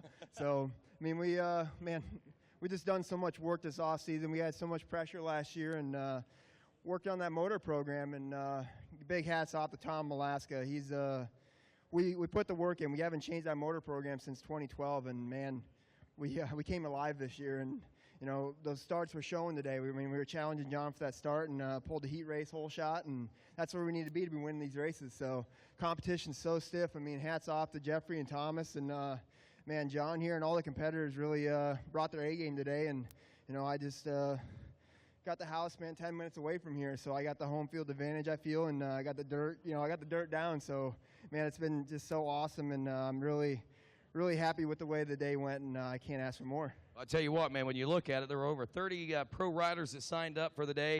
And whenever you come out on top of all of those guys, man, that's got to make you feel pretty special, but even more special to win Daytona. I mean, championships and race wins are pretty, but what's it like really to win this particular event? Man, this is amazing, and just the crowd along the fence just going for it. And man, me and John put on a good show early on, and man, I just railed that outside right around him, and I think I caught him off guard, and man, this thing was on rails today. That Walsh Racecraft components were hooking up, those Fox shocks, Maxxis tires, man. That start out there is it's pretty challenging right now with you got the hard packed, and then you get the hookup. So the Maxxis tires are hooking up so good. The Goldspeed wheel, the tire balls, man, just ripping it. And SSI decals, man, check out that rig out there, and they do the best work. And huge hats off to Ian and his daughter Izza, you know, for hooking it up this weekend, and you know, doing a lot of extra work this weekend. Nate Hibbs, man, throwing the wrenches, and man, he did a great job for his debut on you know, working for me. And you know, we have a strong passion together, and you know, we're going to be a good combination, you know, even stronger than last year. So we're very happy with that. And you know, we got the guys from Fly Gear, man. Got the fresh stuff for 17, just looking fresh, and man, it feels great up here. And you know, huge hats off to the guys from Hinson Clutch Components, Evans, you know, keeping everything cool, and Maxima Racing Oils. You got Renthal, K&N Filters.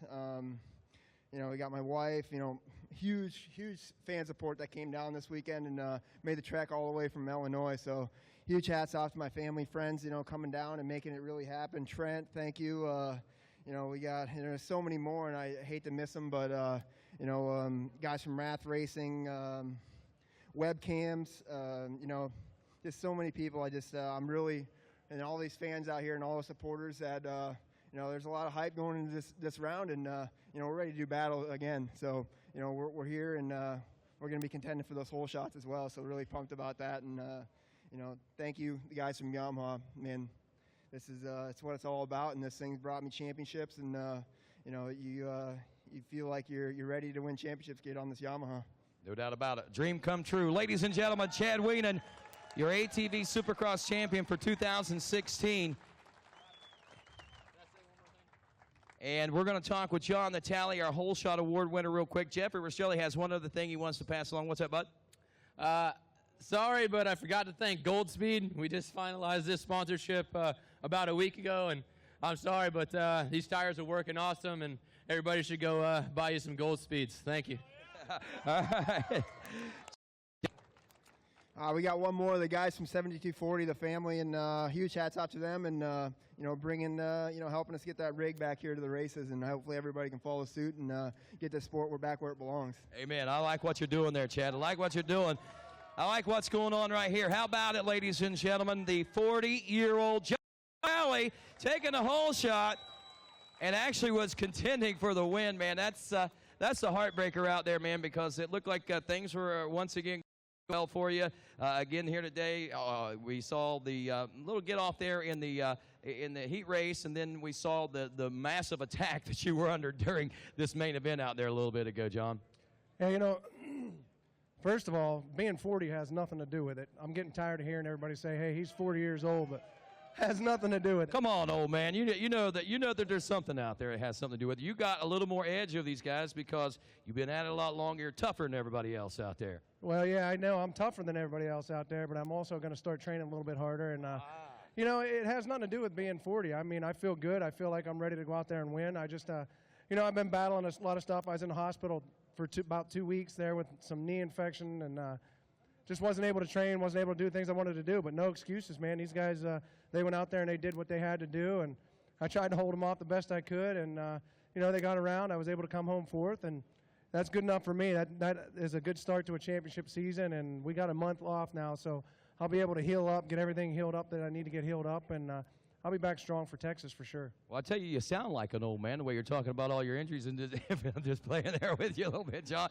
But nonetheless, no, when I say 40 years old, man, I am saying that as a benchmark. That is one of the most awesome things in the world that I think that to be able to be competitive at this level, to be competitive for race wins, hole shots, and everything like that. I commend you, John, and I'm not trying to take anything away from you because of your age. I'm building you up because be proud of that, dude. Well, age is just a number. It's a big 40. Who cares? As long I hang out with all the... Sounds to me like it bothers you pretty bad. Who do you want to say thanks to? I hang out with all these good people here, and all. First of all, I want to say thank you to all the fans coming out. Man, we as racers need you guys. We need you here. We need your support. It doesn't matter who you support. I love all you because you are supporting ATV racing. And anybody that stuck around from the dirt bike races, thank you. You guys are great. No doubt about it. Thank you, John Natale. And, of course, I got to thank the Ford family, Robin and John and Cody and Bryce. Man, they've been putting me up at their place and taking care of me out there in Texas. That's where I've been training out there at Green Acres. Of course, my wife, Michelle, my daughter, Stassi, my daughter, Alexis. I was away from them for about a month and a half, and it's hard being away from your family. I want to thank Mark Baldwin from Baldwin Motorsports, getting me out there and getting them hole shots. And, of course, I want to thank Maxxis Tires, making me able to hook up out there and get around this track great. Fly Racing, Chris Harris is around here somewhere. I want to thank him. Of course, everybody from Honda, man, you guys are all great. Mitch Morgan, Bill Savino, man, all you guys, man, I'm glad to see that you guys are supporting Joe. It's an awesome deal, and I'm proud to be riding a Honda out here. And, of course, JIDSA is a new sponsor I got this year. They're actually out of San Juan, so it's pretty bad. Really cool to have them. I almost said something I shouldn't have. But it's really awesome to have them on board. DWT, JB Racing, PEP, and, of course, my mom and dad, which without them, I would be nothing. I'd have never been here in the first place. And one more time, thank you to all you fans and all you racers for spending your hard-earned money and your valuable time to come and hang out with us. We appreciate it. And we appreciate you. John Natale, ladies and gentlemen, winning the hole shot and still winning the hearts of all the race fans. Now, folks, get your cameras out and get ready to snap these historic photos because these are the ones that, wow, when you go back to looking at the years, these are the ones that will have built the greatness here in years to come. And you can say, I remember when. And here they are, ladies and gentlemen. Put your hands together. Our top three overall. Thomas Brown in third, Jeffrey Rastrelli in second, and Chad Wienen, your Daytona ATV Supercross champion.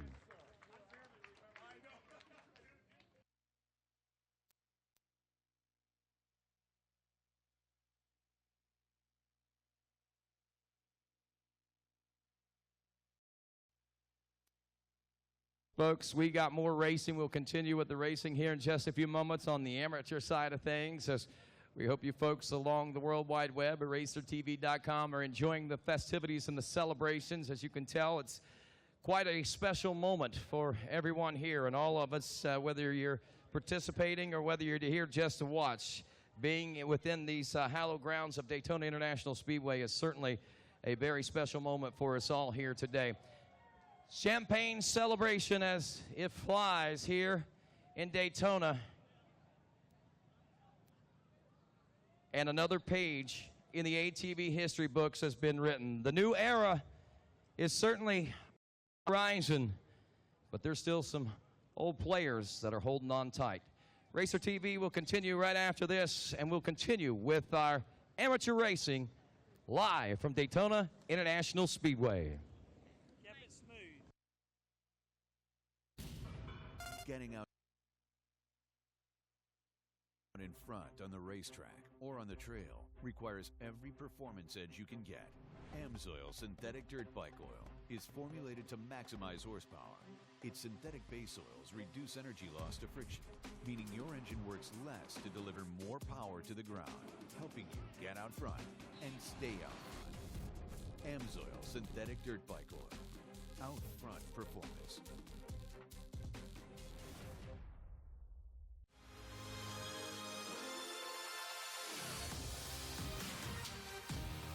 riders and racers, we understand the need to get quality parts, apparel, and accessories fast.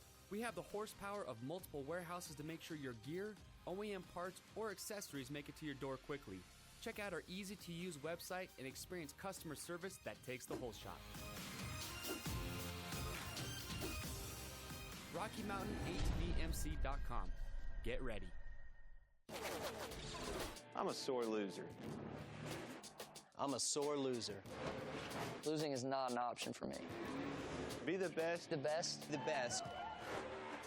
You have to have the best equipment under the hood.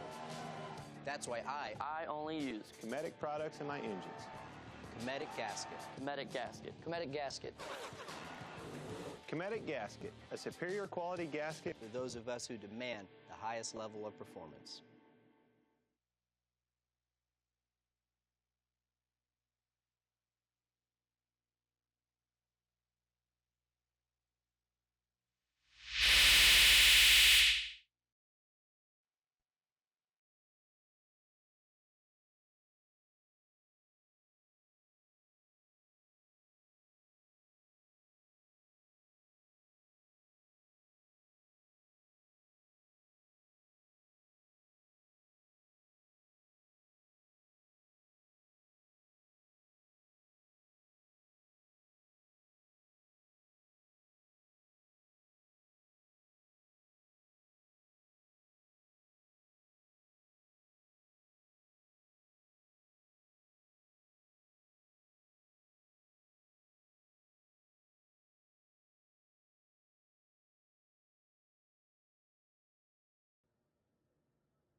Hey, all flaggers back to your positions. All flaggers back to your positions, please. We are getting ready to go racing.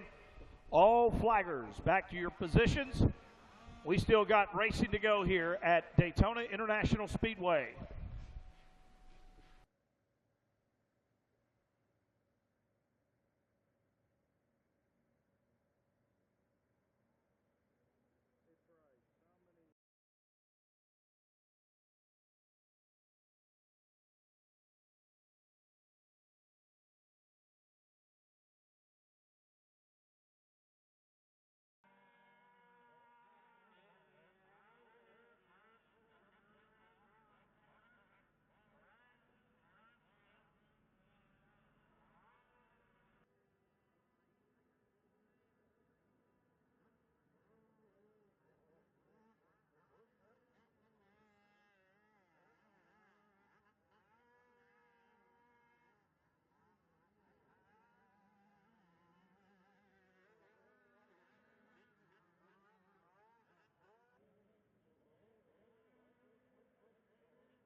All right, back underway here. Open senior 12 to 15. Lance Walker out front right now out of Wesley Chapel, Florida.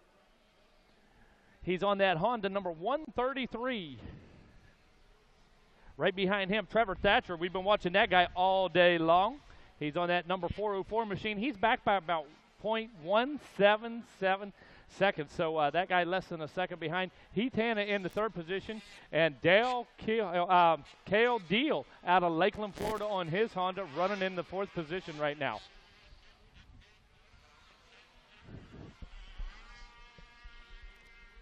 Taking a look at that gap, all of our riders separated by less than about 4 seconds, so less than 1 second back to each rider there.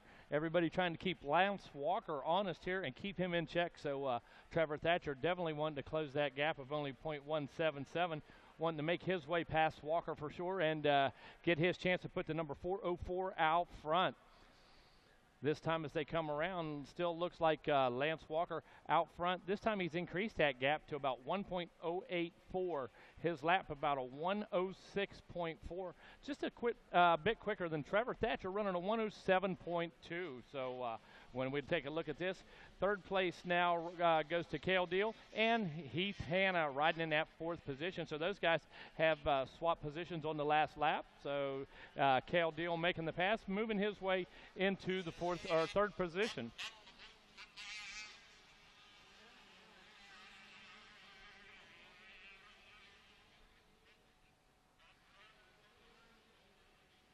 The 133 continues to run out front, increasing that lead just a little bit over the last lap. So looks like Thatcher going to have his work cut out for him here this afternoon if he wants to get up there and try to tow a ride, maybe make a pass there before this one's over. I believe we're going 6 laps here. Yeah, 6 laps the rest of the way through. And these guys on lap number 2, just getting ready to start lap number 3 here, which Lance Walker has just done.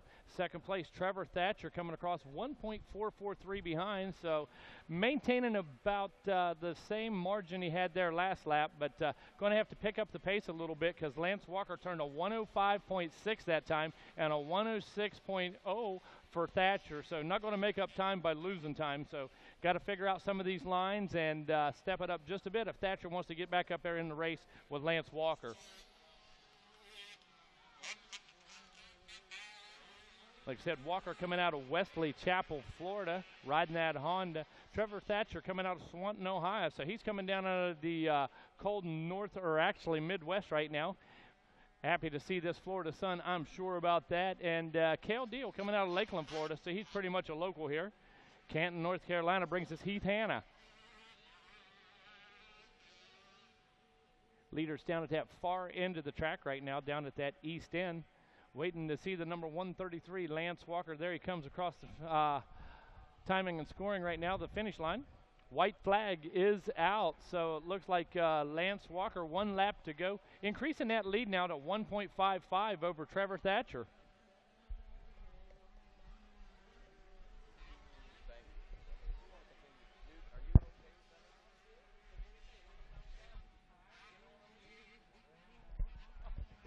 And we got Open Senior, 12 to 15.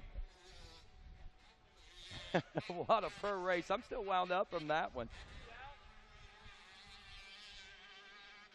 Lance Walker, Trevor Thatcher, Cale Deal, and Heath Hanna, as Megawatt was letting us know, rolling through these final laps here. Well, Lance and Thatcher, or Walker and Thatcher, had a major battle earlier today in this 90 Open Senior class, if memory serves me correct, and they opened up with another good battle, but looks like right now Lance has the advantage rolling through this final lap. Let's see if he can hang on to it right down to the end of this one.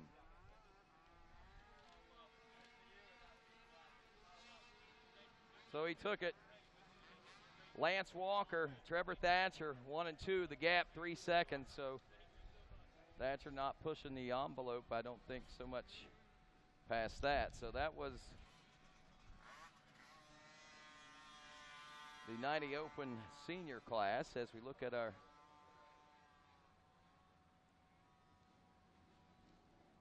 race order here, see where we are in this one. We should be looking at some juniors coming up next, and then we should be seeing some Pro-Am racing coming.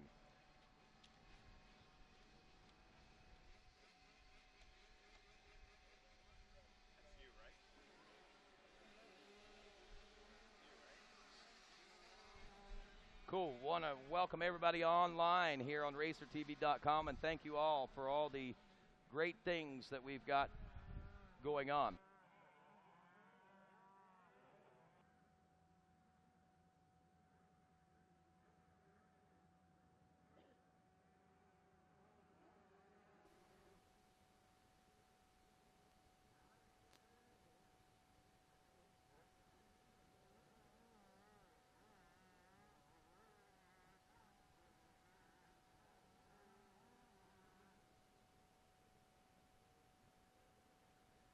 I want to thank Ron Nickerson, who visiting his first ever ATV motocross, and Ron here with the folks, with the Maxis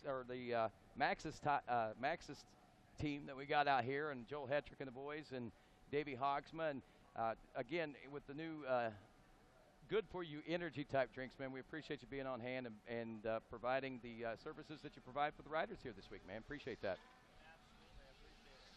Hey, not a problem, man. I know that you come from out of South Florida, right? No, I actually come out of Maine. That's right. You're one of the New Englanders, aren't you? Yeah, that's pretty cool. And that's right. You raced down here in Daytona in the 80s. Was that right? 1991. That's right. I remember now. It's all coming back to me. Ron Nickerson, I know that what you got going on here. Real quick, if somebody wants to get to talk to you about this, what would they have to do? Well, the best thing to do is find me actually on Facebook or reach out to me. It's okay if I give out my number. Go ahead. Yeah, my number is 727-331-1282, and it's joinron@gmail.com. If you'd like to get some free samples of our all-natural energy drink, less than 50 calories, plus we have a Zen Body that turns fat into energy, and the company I actually work with out of Orlando, they're the fastest growing direct sales company. That's awesome. They just did over $1 billion last year in the stem cell technology. Well, that's amazing right there. Sounds like you guys are advancing, but we'll check more on that, Ron. Thank you very much for being a part of the ATV Supercross this weekend, and we look forward to maybe working with you in the future, buddy. Super, and I'd like to thank Joel and Grayson with the Maxis Honda. You know, the David, Sean, the team that they have is nothing but first class. They're definitely going to the top. First class out here on the racetrack right now. Also, 90 Open Junior Tristan Evans, the number 16, a 4-second lead over Jaden Launderville, the number 3 now. Ian Juka, the number 71 out of Allentown, PA, running in the number 3 spot. Jackson Soseby in 4th, Colton Smittle in 5th, aboard the number 77, Bryce Leckley in 6th, and Hunter Blanchard in the number 7 ride. Yeah, I think it's pretty cool. These kids, 8 to 11 years old, they're going to get to go back to school here in a couple of days, maybe tomorrow, the next day, or whenever they make it back to their home schools and stuff, and they'll say, what did you do? Oh, I was at Daytona International Speedway racing. Oh, you were not? Yeah, I was. And the cool thing is they can say, pull it up and watch it on TV. Maybe they'll get a...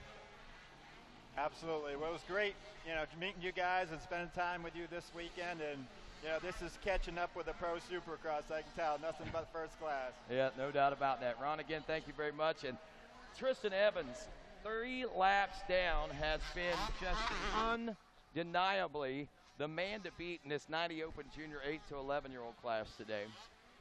Don't know if this is any indication as to what the future may hold for us in this class, but I can tell you what, it gives the rest of the class a target to shoot for. So some of you youngsters that are watching back home quite possibly and going to be riding this class a little later on, these are going to be your competition in the 90 Open Junior 8 to 11-year-old class.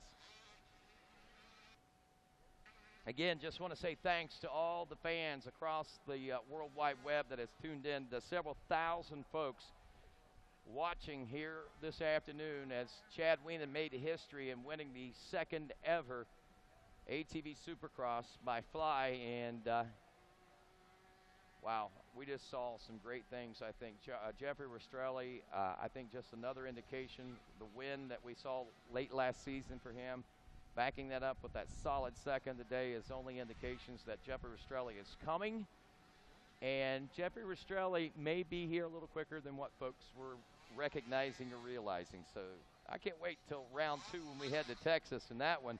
Right now, though, we're watching the rest of our amateur program. We've seen some great amateur racing throughout the course of this day today, and we only anticipate the next few races will hold only the same thing. Pro-Am racing coming up next, as a matter of fact, and I got to tell you, folks, if you like the AMA Pro ATV class, I think there's a really good chance you're going to really like this Pro-Am class also.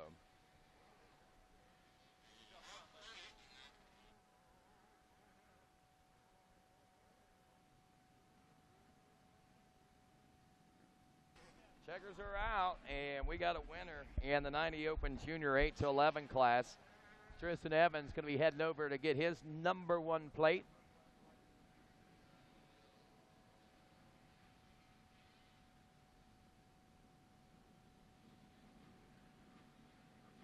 These kids getting to take away a very prestigious award after winning these races, and they have the opportunity to hold some very special memories near and dear to their heart. Pro-Am class coming up next. The 02 Jace Johnson actually not finishing the qualifier, having problems, along with the number 2 of Blake Granger. He as well didn't get a chance to finish. However, winning your Pro-Am qualifier, the number 8 Cam Koval out of Florida, the number 28. He took 3rd place. That was Tyler Turner. Your 2nd place went to the 940 of Dylan Tremelin, who actually got the whole shot on the Root River Racing Rage ATV backed by FTR. And again, Tyler Turner, AGX Designs, Walsh Racecraft, FMF. That was your top 3 in Pro-Am qualifying. And that is that the 38? That is, well, I don't have them on my sheets there, but I think that's Sammy Rowe, if I'm not mistaken. 28, okay, 28. That makes Tyler Turner.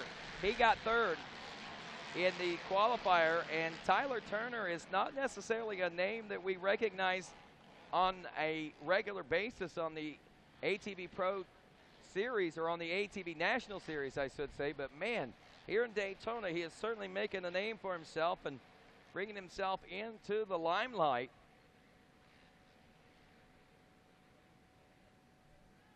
Certainly has been probably one of the unrealized, unknown, unexpected, and unrecognized variables in this Pro-Am class. And if we have the opportunity to see Tyler Turner on the national circuit this summer, we may have a new player in our new era of ATV motocross. It's building, friends. They are nose to tail, 1, 2, and 3. Turner, Cole Sepisi, and Cam Koval. Any one of these 3 are capable of taking the win.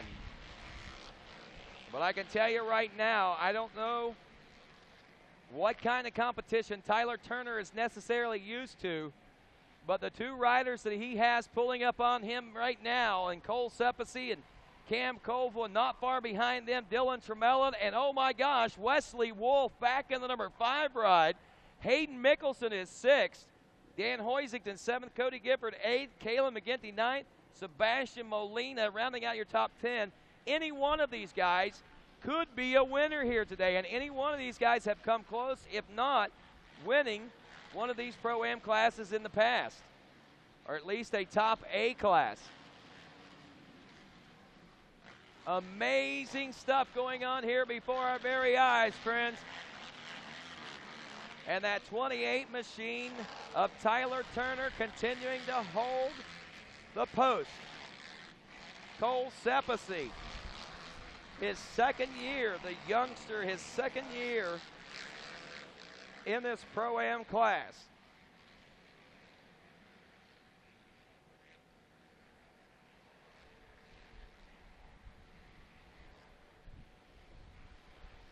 Wow, Sepisi has got the charge on, as does Cam Koval.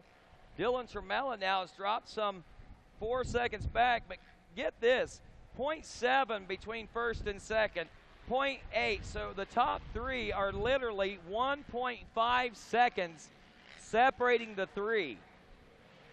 From 1st to 3rd right now as they make their way toward the start line. And across the start stretch they roll, and Tyler Turner is looking like he is going to remain untouchable. Cole Sepisi running a 58.6 last time around. Tyler Turner a 58.7, a 58.8 for Cam Koval. 7/10 of a second, 8/10 of a second. That's a total of 1.5 seconds between 1st and 3rd, and here comes 2nd up on 1st right now. I thought he was a little closer, but he is getting a little farther inside. Sepisi is gaining some ground now on the 28 machine. through some of those switchbacks now. Over the finish line, this time 0.6 was the gap.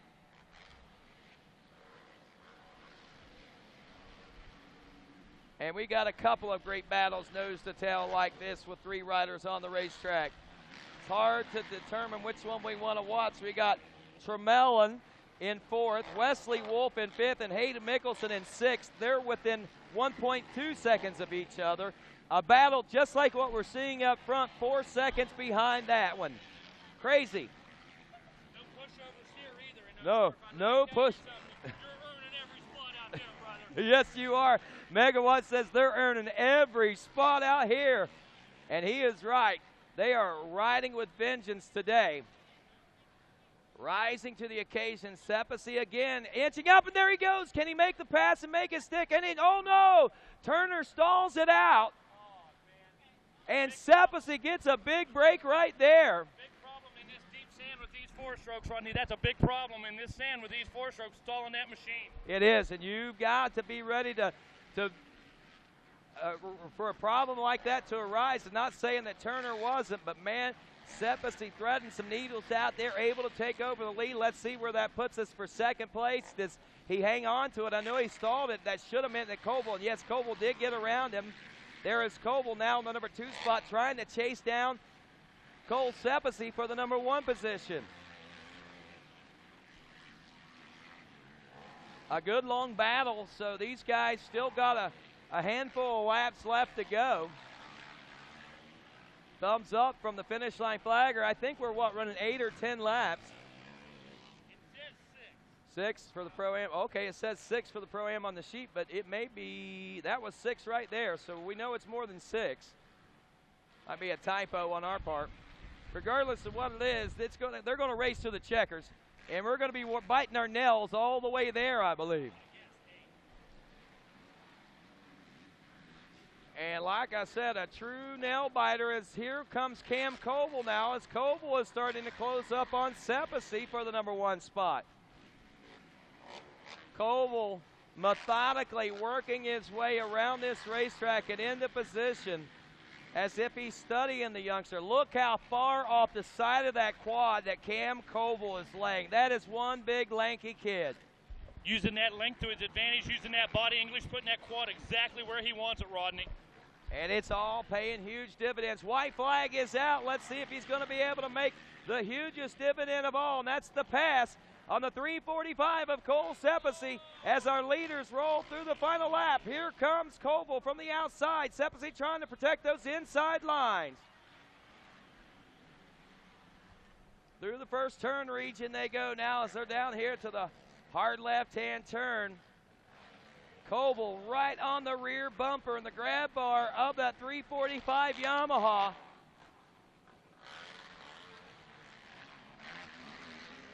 These boys, they're going to trade so much plastic and paint. The purple and blue, or the blue and the red are going to turn purple. They're going to both be riding a purple quad between mixing the Yamaha and that Honda together.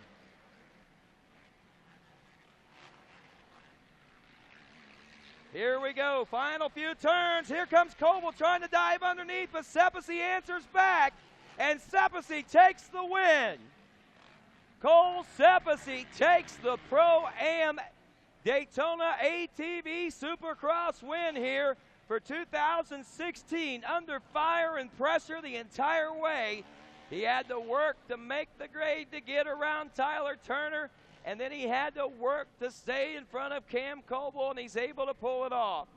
At the checkers in third place, what an amazing first time showing for this rider right here, a third place position in his Pro-Am racing debut for Wesley Wolf from Myersville, Maryland. Fresh off of a second place XC2 Pro-Am GNCC finish on Saturday to a third place finish here in his debut in the Pro-Am class of ATV motocross. Dylan Tremelin will finish fourth. Hayden Mickelson in fifth. Daniel Hoisington in sixth. Sebastian Molina, the 151, in seventh. Caleb McGinty, the 33, is eighth. Keenan Game in the number 9 spot, and Jace Johnson rounds out your top 10. Woo! That, my friends, is why we go ATV racing. And that's why we come to these events, because we get to see great battles like that time and time again.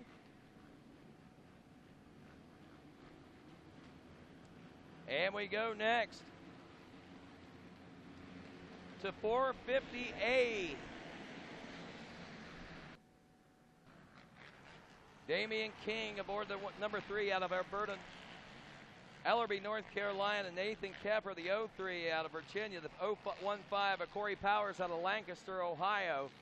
And that's the 927, I believe, yes, of Zach Gill from Louisville, Ohio, grabbing the early lead in this. Other riders including Timmy Schultz, the 508, Brian Nolt, the 327, Josh Deemer, the 144, John Bringle, the 111, 93, Bryn Mara, 88, Alex Gillette, Manny Andujar, 33 of Tyler Mack, 26, David Selecki, Alan Myers, the 24, Troy Hunt, the 22, Blake Sarver, the 17, a relative who's who as far as the 458 class is concerned. Zach Gill leading Tyler Mack, Bryn Mara running the number 3 spot. Welcome back, Bryn Mara, by the way. Alan Myers, the 24, is 4th place. Brian Nolt, the 327, in 5th. Josh Deemer, the 144, is 6th. Josh Bringle, the 111, in 7th. Alex Gillette is 8th. Corey Powers, 9th. And Ethan Keffer, the 03, rounds out your top 10. Well, look at this. Here comes Mack on the attack. And Tyler Mack trying to get around. Zach Gill, the 927, keeps showing him the wheel and looking like he might be about to take it, but every time. And here comes Bryn Mara also. Mara on the Kawasaki, number 93. Mack on the 33, and it looks like Mara's gotten around Mack now. So Mara is now challenging the leader, 927. 2 laps down now as we see the changes taking place. Tyler Mack actually dropping now to 4th place as Alan Myers just got by. Myers may have just gotten by Mara. Look at that battle back there for 2nd right now. That's the heated area right now we're watching.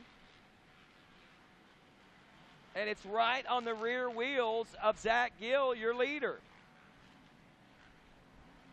Bryn Mara out of Bordertown, New Jersey, riding on board that number 93, brought to us by AGX Designs. Wiley Mods also. He won the LCQ to make it into the starting gate.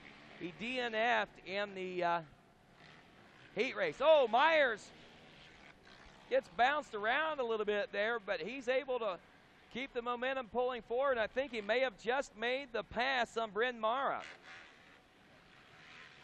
And he does.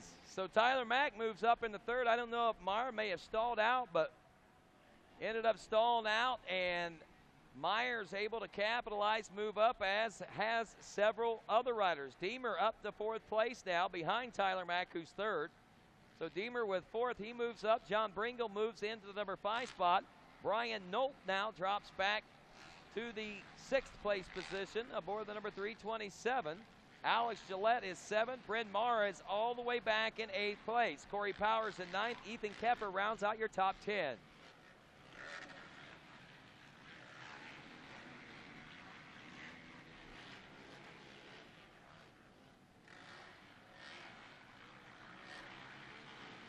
And here we go.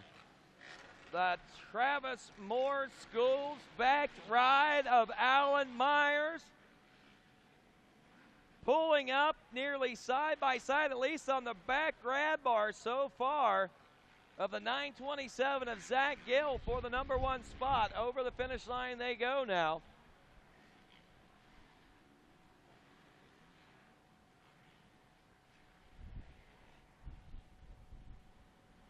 Or that wasn't the finish line, I guess, but whatever jump it was, they went over it, and they're still at it. I'm watching this on TV. I'm losing my perspective, I believe.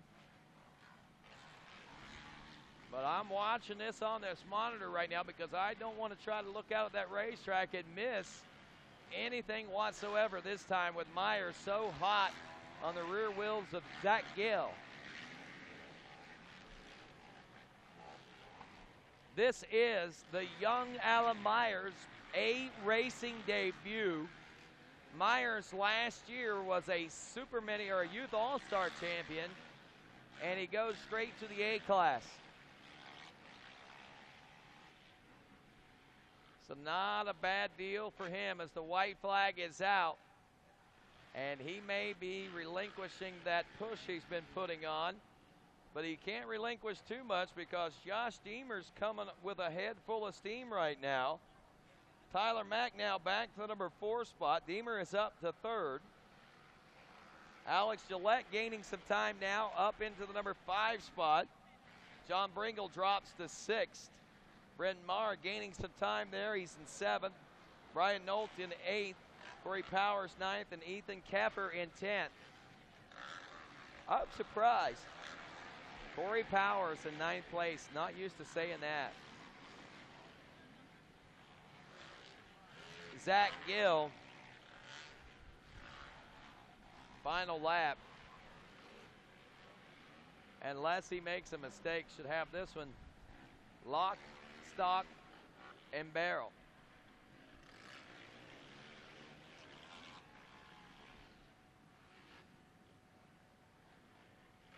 And this one goes to Gill. Alan Myers, though, nothing to be ashamed of. And we see what he's got in the tank, and we see that he is certainly ready for the A-class competition. Josh Deemer will finish 3rd, Tyler Mack in 4th, Alex Gillette 5th, Bryn Mara 6th, John Bringle 7th, Brian Nolt in 8th, Corey Powers 9th, and Ethan Keffer rounding out the top 10.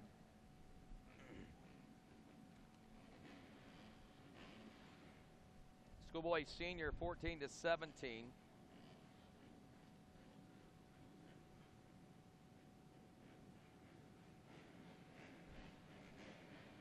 I think we'll close out the day today with Youth All-Star, if I'm not mistaken. Last year was one of the coolest new classes we've seen as we start with the Schoolboy Senior now, 14 to 17-year-olds. Luke Johnson on the number 5, the number 10, Donovan Cox, 14, Troy Hill, 16, Caitlin Gibson, 17, Larry Kendrick, 44, Bryce Ford, 79, Dylan McClellan, 721, Peyton Zimmerman.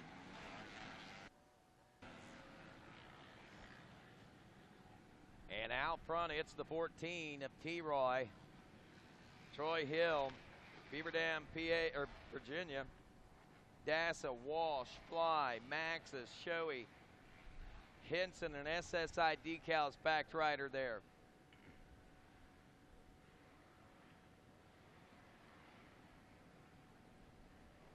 Peyton Zimmerman. I'm not used to seeing Peyton on a red ATV. Yellow was his color last year as for his bike, but this year, or yellow, more white than anything, I think. Yeah, it was. It was more white than anything. But regardless, right now we go with Peyton in the number 2 spot. Dylan McClellan is 3rd aboard the 79. Luke Johnson in 4th aboard the number 5. Donovan Cox in 5th. Larry Kendrick, the 17, is 6th.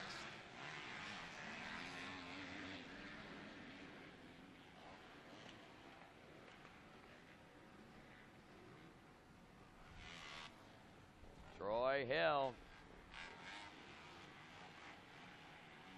Hammered down, looking for the win.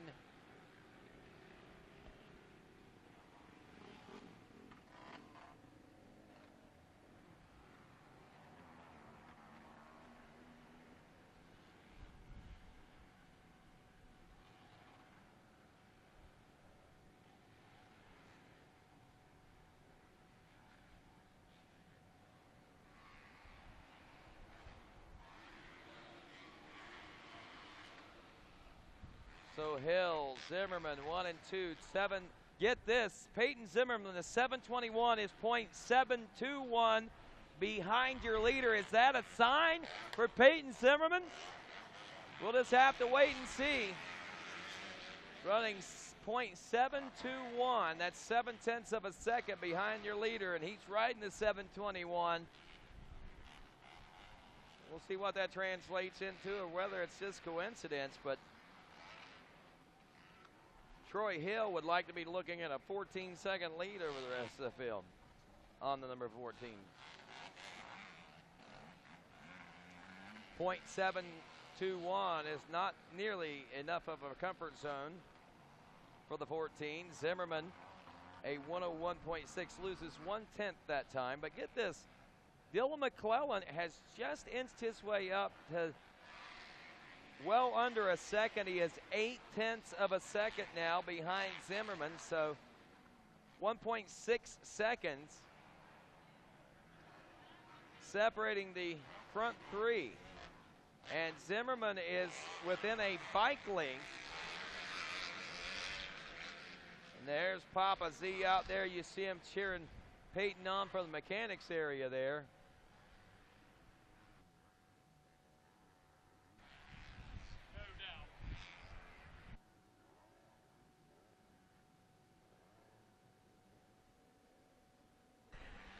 So Troy Hill, Peyton Zimmerman, Dylan McClellan, and Troy Hill over the finish line one more time. No signs of white flags just yet. They'll get that one next time around.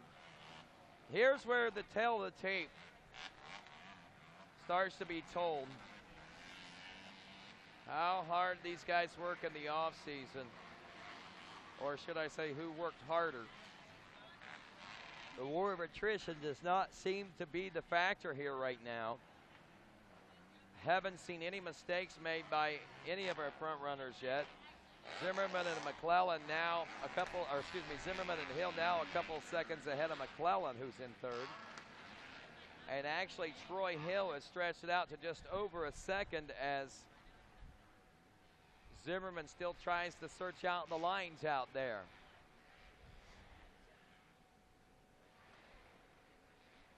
Papa Z going to be cheering on the 721 when he comes by here in a moment as the white flag unfurls.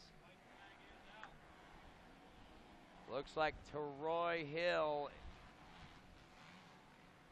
barring no major miscalculations or mechanical issues, will claim the schoolboy senior 14 to 17-year-old championship here at Daytona International Speedway for this schoolboy senior class.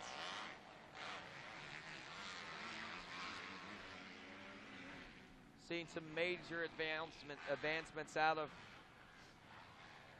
Troy Hill over the last few years. First got word of his apparent coming about 3 years ago. And every year since that year, I see that the young man has come a little further, and today he comes all the way to the front of the pack to take the win. Troy Hill over Peyton Zimmerman.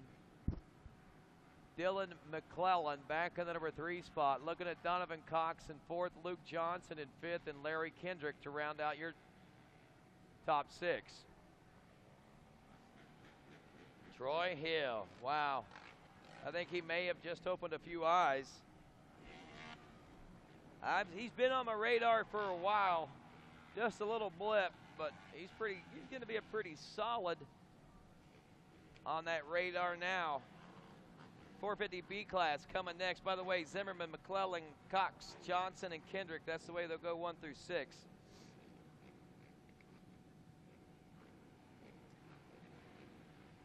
.450B, Darren Headings out of Muncie, PA. Then you got the number 9 of Tyler Hudson out of Enid, Oklahoma. The 14, Juan Lopez from Atlanta, Georgia. The 18, Dustin Bowden from Raleigh, North Carolina. Joshua Deal, the 22 from Lake Ariel, PA. Ryan Williams, the 24 from Union City, Tennessee. Houston, Texas is the home of Tommy Vossman, the 26. Canada for Matthew Bernard, the 51. Cody Ford out of Texas. Richard Pinella out of Pinellas Park, Florida. Wyatt Hoffman out of New Berlin, New York on the 99. 124, Austin Knott out of Walk Hill, New York. Grayson Eller out of Salisbury, North Carolina. Dean Apton came back to finish second in his LCQ. Hector Taveras, Jonathan Blammer, and Brandon Schmitley. Hello, Smitely.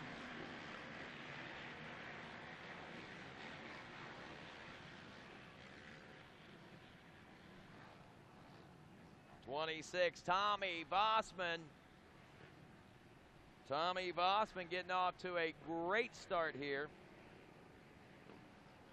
Vossman on the Root River Racing Honda Yoshimura Fly Rage ATV backed Honda.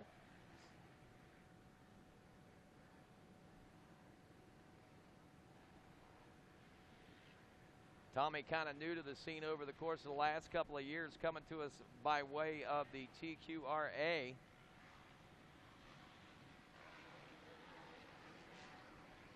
Which is the Texoma Quad Racing Association. Had a chance to spend some time with those folks down in Texas last fall. Great organization. And they send a lot of top national talent to the national events. Tommy Vossman is one of those. Behind him now is Wyatt Hoffman, the rider from basically the backyard of Unadilla Valley Sports Center up near New Berlin, New York. Cody Ford out of Springtown, Texas. The 450B class rider is third place, by the way.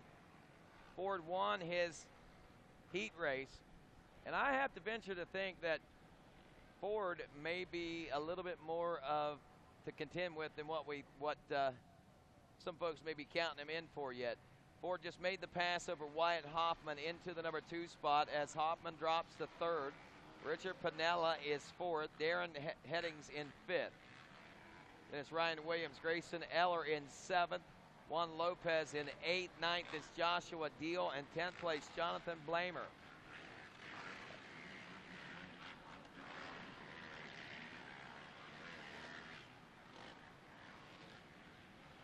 Well, I can tell you that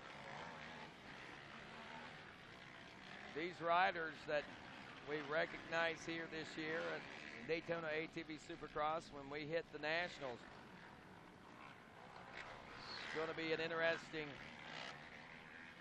2016 season, I think.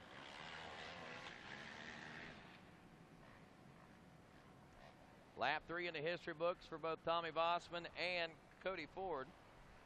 2.3 seconds separating the two now.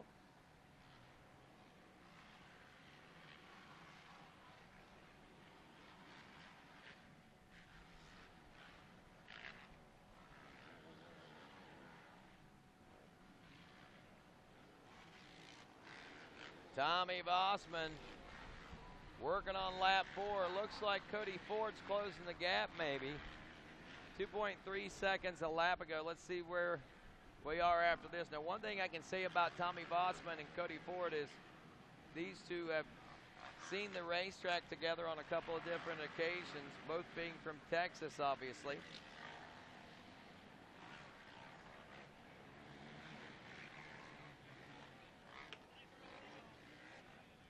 Want to welcome out Kevin Kozad from MXers for Jesus and the MXers for Jesus Ministry. They were here this weekend for the Ricky Carmichael Supercross. Stuck around here today to watch a little ATV Supercross. Kevin Kozad, thank you for being a part of the action here this weekend. And thanks for bringing MXers for Jesus out. And right now we are, Ford. He was closing up. He was closing up. Now, whether or not he'd have been able to make the pass, that question remained to be answered. But Cody Ford was positioning himself coming up on the white flag to quite possibly go for the pass. And he simply parked himself up on the berm. What a heartbreaker. I'm sure he'll go back and watch that. I'd like to go back and watch that if I were him for sure. See, what did I do? White flag is out. Tommy Vossman got all the breathing room he needed right there. It's just a matter of staying steady and holding the pace, racing forward from this point on.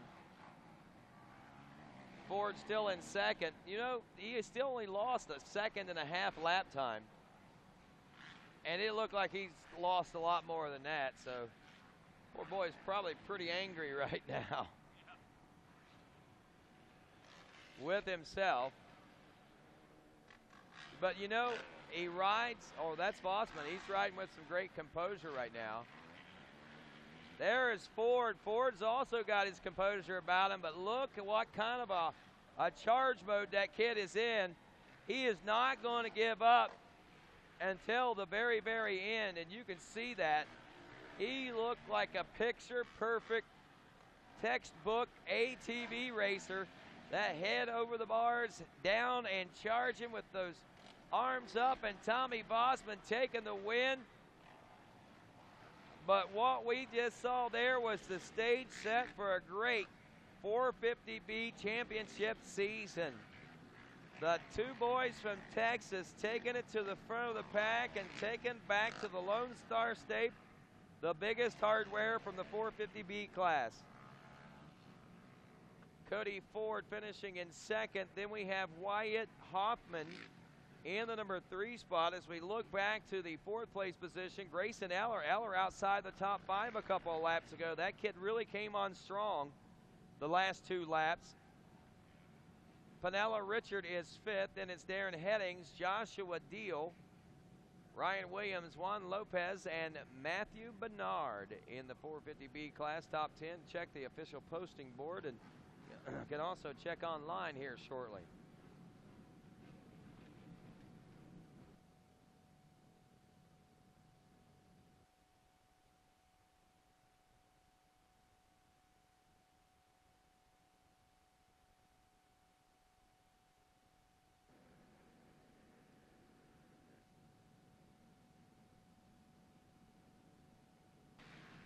Right now, as the production C take off, we'll sort them out. Looking for Devin Kendrick, the 11 up front, as he took the heat race win with Ryan Smittle in second.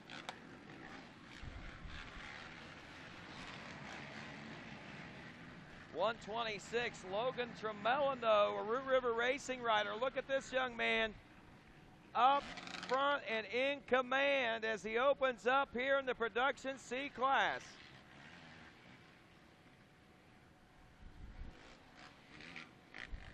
Wow, what a great confidence-building year.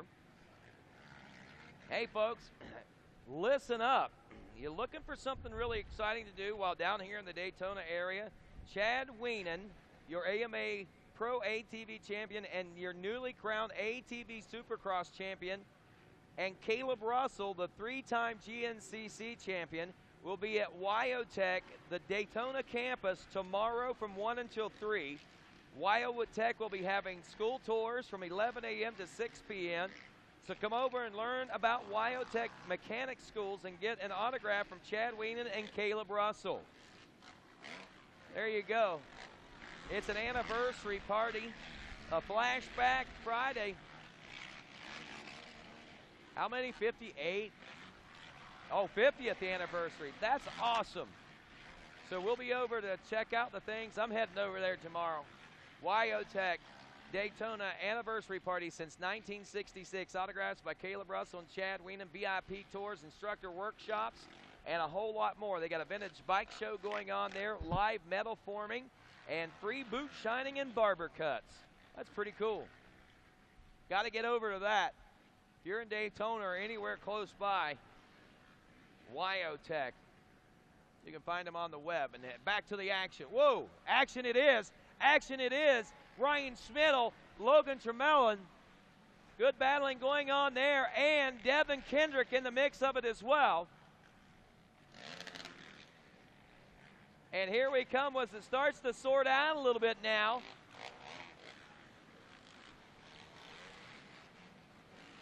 Oh, and Kendrick trying to go for the pass here. Ryan Smittle getting by Logan Tremelin, as did Kendrick, and now Kendrick going by the 168 of Ryan Smittle. We have a new leader. Devin Kendrick, who won the qualifier race, buried back in 3rd or 4th place for a good portion of this final here. Here on lap 3, he finally busts loose, man, and is able to work his way out front into the number 1 position. Ryan Smittle in second. Logan Tremelin in third. Gregory Latimer is fourth. Austin Fleming in fifth. Mason Hunt in sixth. Whoa! Kendrick gets out of shape and goes down all by himself. Do not know what happened there. Just a little sideways and swapped out, looks like, and got pitched off the bike.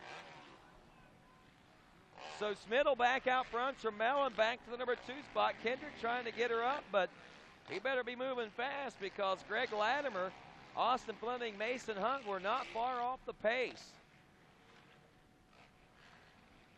But lap traffic now for your leaders. The front 2, Devin Kendrick, Ryan Smittle, Logan Tremelin. Man, no, wait a minute, take that back. Kendrick took a digger that time, got off right over here, that's right. We're going to take a look at this replay in just a moment, but right now watching lap 4, working in the lap number 5 now in this battle for the number 1 spot between Smittle and Tremelin. Here's the replay, and here's what happened. Kendrick all by himself. He just kind of got a little huck and buck, so to speak, through that chop. You can see how rough the track is starting to get. It pitched him from one side to the other. He couldn't get control. And an ejection for sure.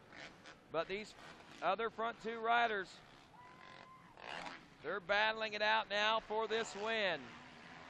0.6 of a second is what they called for. We have Latimer in third, Fleming in fourth, Mason Hunt in fifth now. And we have lap traffic, it looks like, just ahead of your leader now. And look at this, making those guys split there. But nothing changes as the white flag comes out now. Whoa, wait a minute, Tremelin it did change. Tremelin got out front. So Tremelin takes over the lead in that one. They're so closely.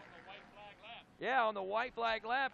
They're so closely colored, I can't hardly tell them apart. They're running nearly the same types of graphics and gear and everything, so that you got to forgive me for that. But you can tell there is a difference there. You can see Smittle's got that big slash half red fly gear on there, so we'll be able to watch a little closer now. But look at this, through this final lap. Here in front of the starting gate they go now into the heart of the Daytona Supercross track now. And looks like Smittle may be backing off the pace a little bit, maybe for one last-ditch effort. Oh no!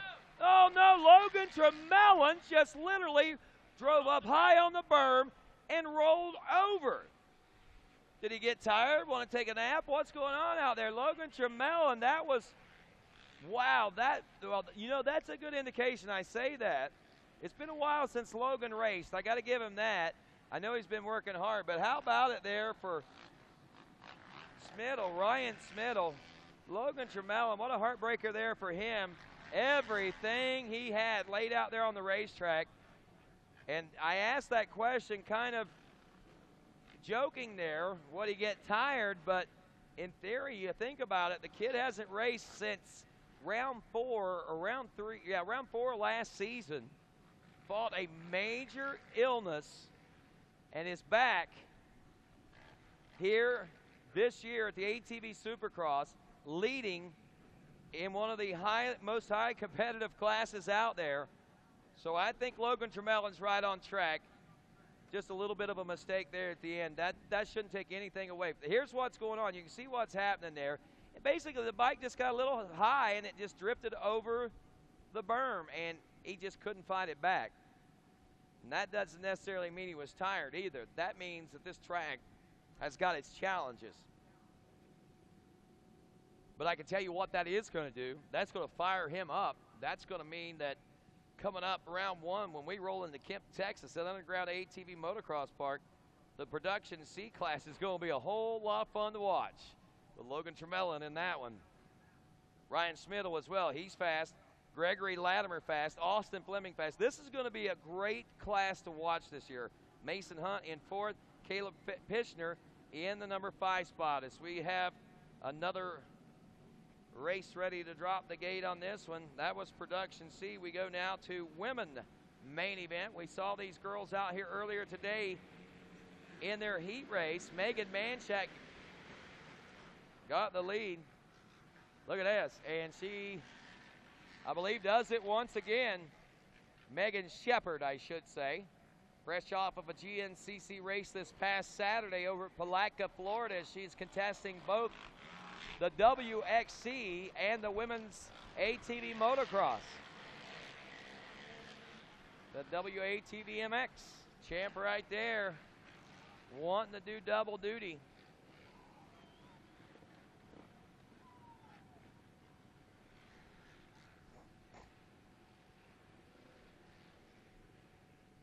So we saw Shepard take the win in the heat race. Caitlin Gibson, the 16, you remember, she took second.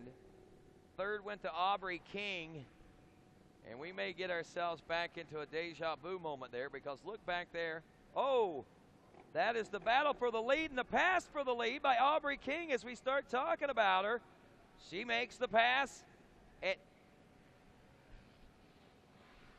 Well, maybe Megan had gotten past, and she's going back after the lead, because Megan was in the lead there a moment ago when she came by me, so I must have missed something there, and Megan trying to get back around. That's nothing doing there.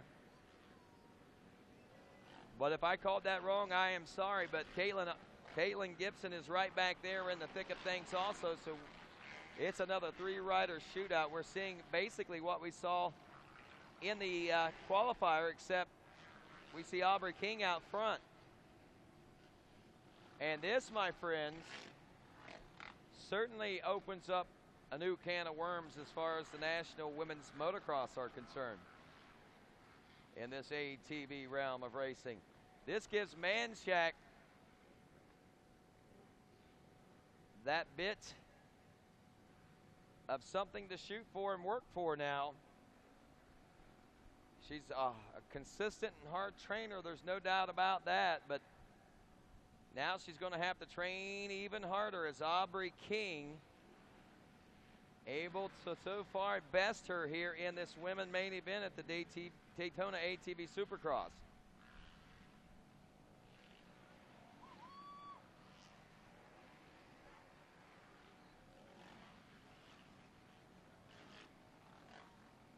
Wow. Intensity. Caitlin Gisbin is still back there in the number 3 spot. Riders are going past some lap traffic. They're not putting up much of a fight, so they're able to work their way through there pretty quickly. Certainly a turn of events here as far as the main event is concerned. Now, we saw the potential of this taking place in the heat race. We talked about how close they were in that heat race. And now we see that all indications were right. Aubrey King taken to the big machine like she was designed for it, or it was designed for her, and I'd say that's probably the case. She's been designing her lifestyle and her riding style to fit just this kind of speed and competitiveness for the last few years. Manchak's trying to use those wide lines and momentum in her favor, but distance may be getting the best of her and allowing Aubrey to maintain that lead position.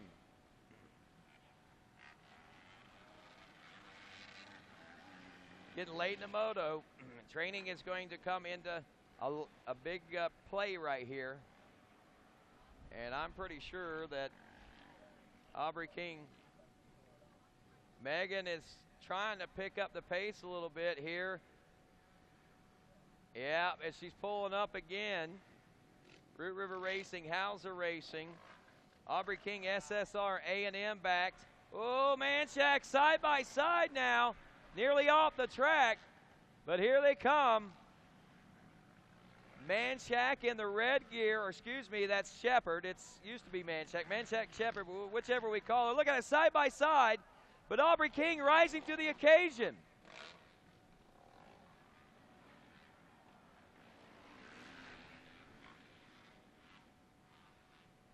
Waiting on checker. No, we'll have another lap to go. Thank the flaggers from Double F Ranch. Hey, we want to thank the flaggers here that come down from Double W Ranch out of Jacksonville, Florida. I've heard a lot about you guys. You guys are world famous. Thank you for the hard work that you've done here this week and sticking it out through this hot sunshine as Megan Shepherd continues to try to go. The white flag is out. One more lap to go as these two ladies have a basic drag race to the checkers from this point on. Aubrey King has found another gear, it looks like. Can Megan Shepherd do the same thing?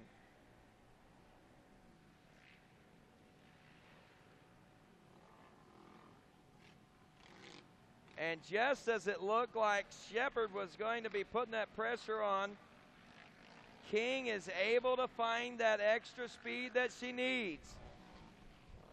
We have got ourselves a women's ATV motocross championship that is starting to dawn for 2016, my friends, and this is just the first of many battles we're going to be seeing here in 2016 as Aubrey King leads these final few turns. Only one or two more last-ditch efforts are possible by the number one of Shepherd. And it's going to be too little, too late as, well, maybe not. Side-by-side drag race out the checker flag. Wow. King gets that. 0.2 of a second is what it was. Mercy. Caitlin Gibson will finish third.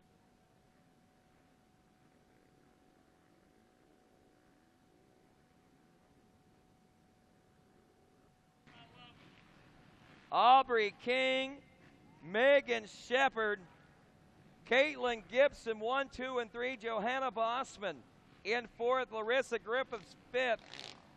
Ashley Acomb in sixth. Amanda Bustamante, seventh. Michelle Grant in eighth. Whitney Poole in ninth. Emily Young rounding out the top 10. But how about it, my friends? We've got a new player in women's ATV motocross. She goes by the name of Aubrey King. This is going to be exciting because this is what Megan has been looking for. The competition that she's been aching for the last couple of years, well, she's finally got it. And I know there's nobody happier for that win for Aubrey King than Megan Shepherd right now. But at the same time, nobody more disappointed that she didn't get the win than Megan Shepherd. It's a double-edged sword for her, but it's one that she's going to learn to fight with in 2016. All right. Love it. Loving what this ATV Supercross is bringing. It's the preview, so to speak, for the ATV Motocross Nationals by CST as the Vet 30 Plus class. Whoa, mercy. Out onto the Daytona front stretch go a couple of our quads flipping, and is 92 Michael Hooten, I think, is one of the riders down. I can see there, that's his quad out there on the speedway right now. But it's Merle Croce, the number 12 Can-Am rider out of Sibley, Missouri, in the number 1 spot. We're going to take another look at that start here in just a second, see just exactly what happened. I'll tell you what happened. 16 very aggressive 30-plus riders going into that first turn. Look at that. They just started about halfway up the stretch and continued all the way through the first turn.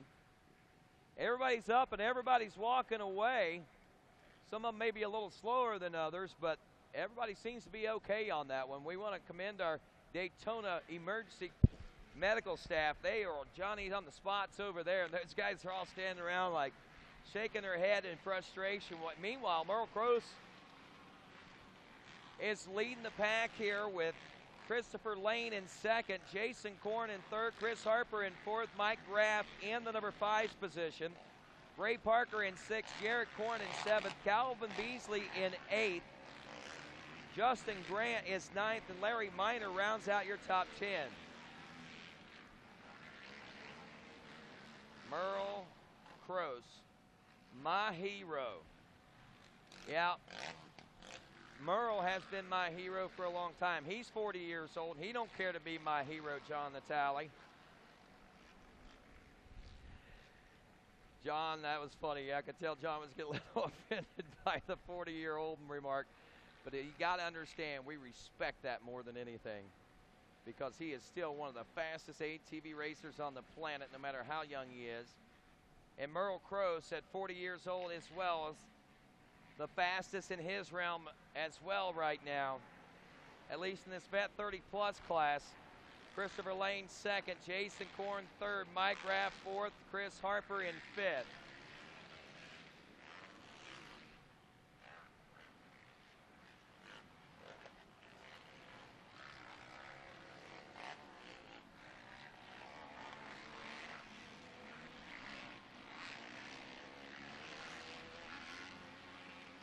Merle Croce, a 5-second lead over Christopher. See if we're looking at any tight battles. We got a tight battle right now, it looks like, going on with Chris Harper and Parker Gray, the 87 and 42, back in 5th place. 0.7 of a second separating the two, and they're turning nearly identical lap times. But it's all about my hero, Merle Croce, up front. Yep, that's what I used to call him a few years ago. Why? Because the guy go out and win the 25, the 30, and the 35-plus classes like it was nobody's business. Well, he had competition, and he rose to it all the time. I think that was what impressed me as much as anything.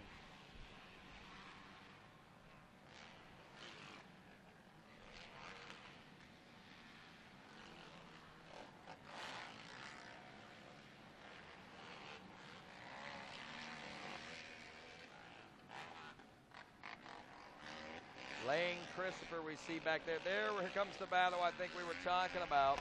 218 and the 87. 373 also, I think, has actually pulled up on the 218. So Chris Harper actually being pressured back there from 6th place rider Gray Parker. So we got 2 races going on here. A battle for third as this one wanes on. We're 4 laps into this one, so the battle we're watching right now is a battle for third as Jason Korn trying to get back around Mike Graff. Graff got him actually just now, and I'll tell you I did it by turning a 2.5-second faster lap. He was all over the rear wheels of him, was able to get it.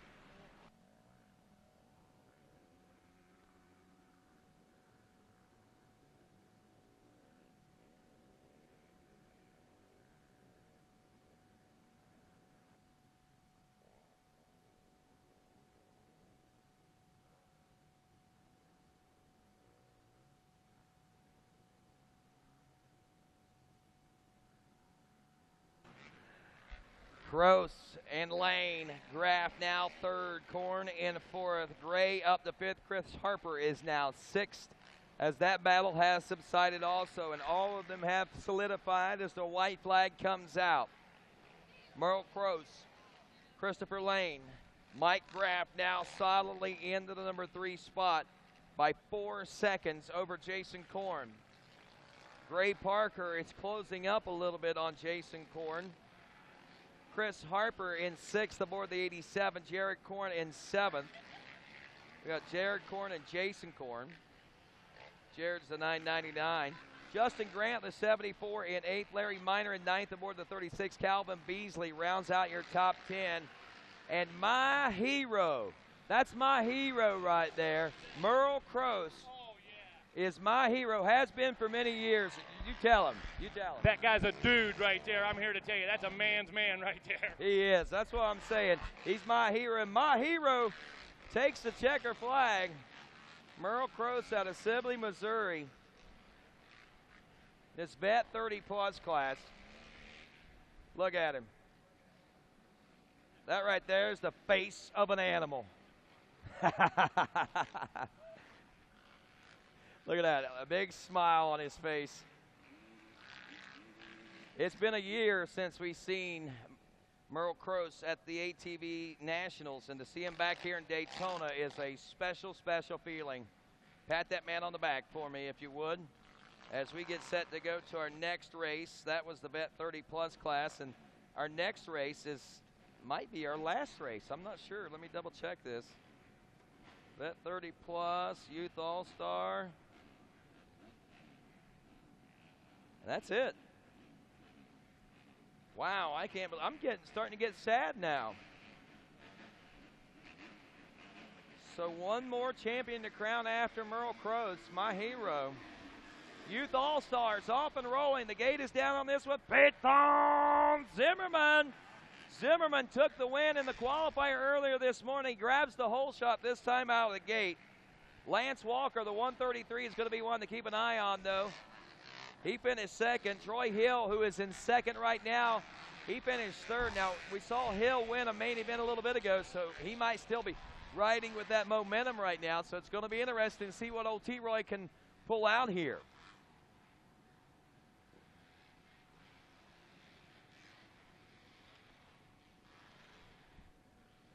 Far side of the racetrack, last turn we go now.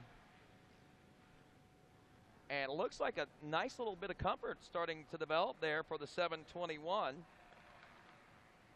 Zimmerman, Troy Hill, Lance Walker, 1, 2, and 3. Now again, remember, these are main events.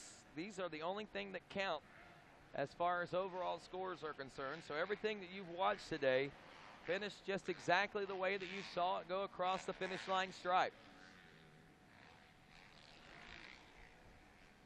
Peyton Zimmerman now making hay out here while the sun's shining. He's going to have a barn full.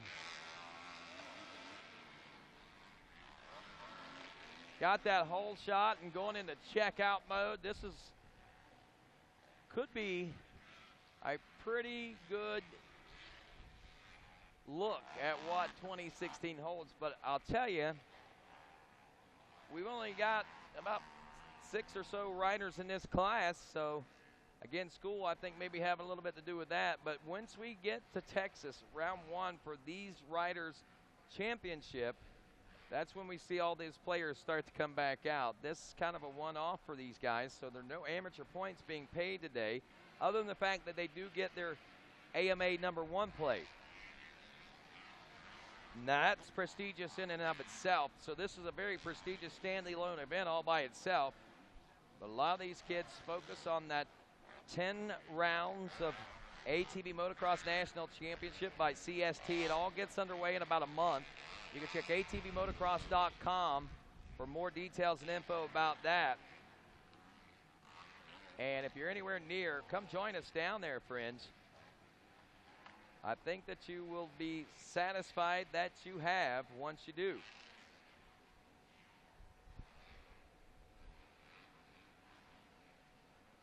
Zimmerman will have the distinct honor of not only calling himself an ATV Supercross champion, but he will be the freshest and the newest champion of all the champions we crown today, as he will be the final champion of this illustrious event.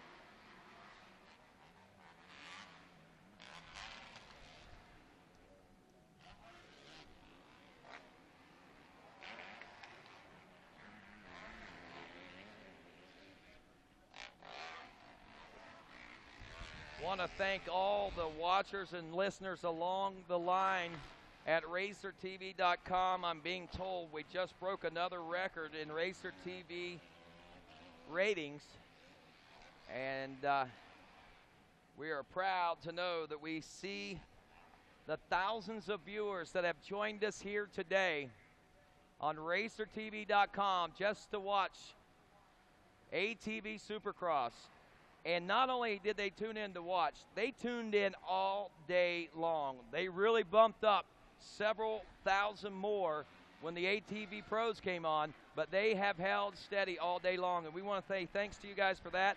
All the interaction you guys got going on in the chat room, we got some folks monitoring that, and they're really loving the fact that you guys are loving what you're seeing on ATV Motocross on RacerTV.com. Peyton Zimmerman in the home stretch. A near 5-second lead with 4 laps down, working on lap number 5. This should be white flag lap coming up here. And man, can you imagine the feeling of being out here on this Supercross track, knowing that you're the freshest champion of all the champions. You got crowned last, but you're the freshest of them all, man. There you go. Yes, I guess you could look at it in that manner, defending Daytona champion.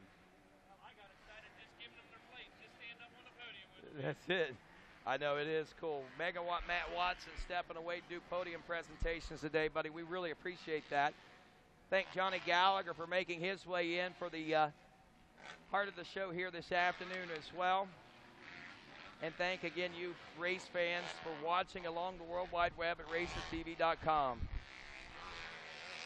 We have had a great time working this. I want to say thanks to Bryce Harden, our producer here this weekend, Griffin Cotter on the switcher. Dan Reinhardt, the IT guy, and all the wonderful cameraman putting in the hard work out there in the sunshine. So many of you guys, and you know who you are, guys. We thank you.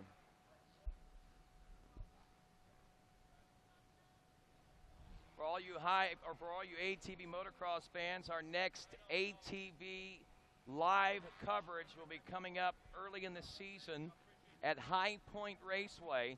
So be sure and tune us in for that one, and know that we'll be back live on racertv.com for that. High Point Raceway, I think, is what, round 3 or 4 of Price? Well, we'll get the schedule. But anyway, you can pull up the schedule yourself there on atvmotocross.com. But that's when we'll be live again next, unless there is a huge demand from the ATV Racing Nation that warrants us making that long trip down to Texas with Racer TV and all those other things. So, hey, man, you never know. It could happen. It can happen. That's what I'm telling you, race fans. It can happen. Don't know, but we'll certainly try to pull some strings. Hey, want to say thanks to everybody again, everybody that made this all possible. MX Sports did a great job. Daytona International Speedway, want to thank all the folks that work here. They have made our job so much easier. The staff management, the emergency medical crew, a great job. I want to say thanks to Bell Helmets for all the work that they've done here with us this weekend, as well to all of our other fine sponsors. Again, talking about Fly Racing, talking about Rocky Mountain ATVMC.com, and talking about all the other great folks that make it possible. Again, thanks to Matt Watson, our co-host today, field technician Jacob Beck, and again, our camera operators, Mitch Rosenberry, Jamie Snyder, Jordan McFadden, and Josh Selesky. You guys have done a top-notch job here this weekend. And on behalf of all the folks here from Daytona International Speedway and this live coverage at the ATV Supercross, I'm Rodney Tomlin saying good day, everybody, and God bless your heart and all your vital organs.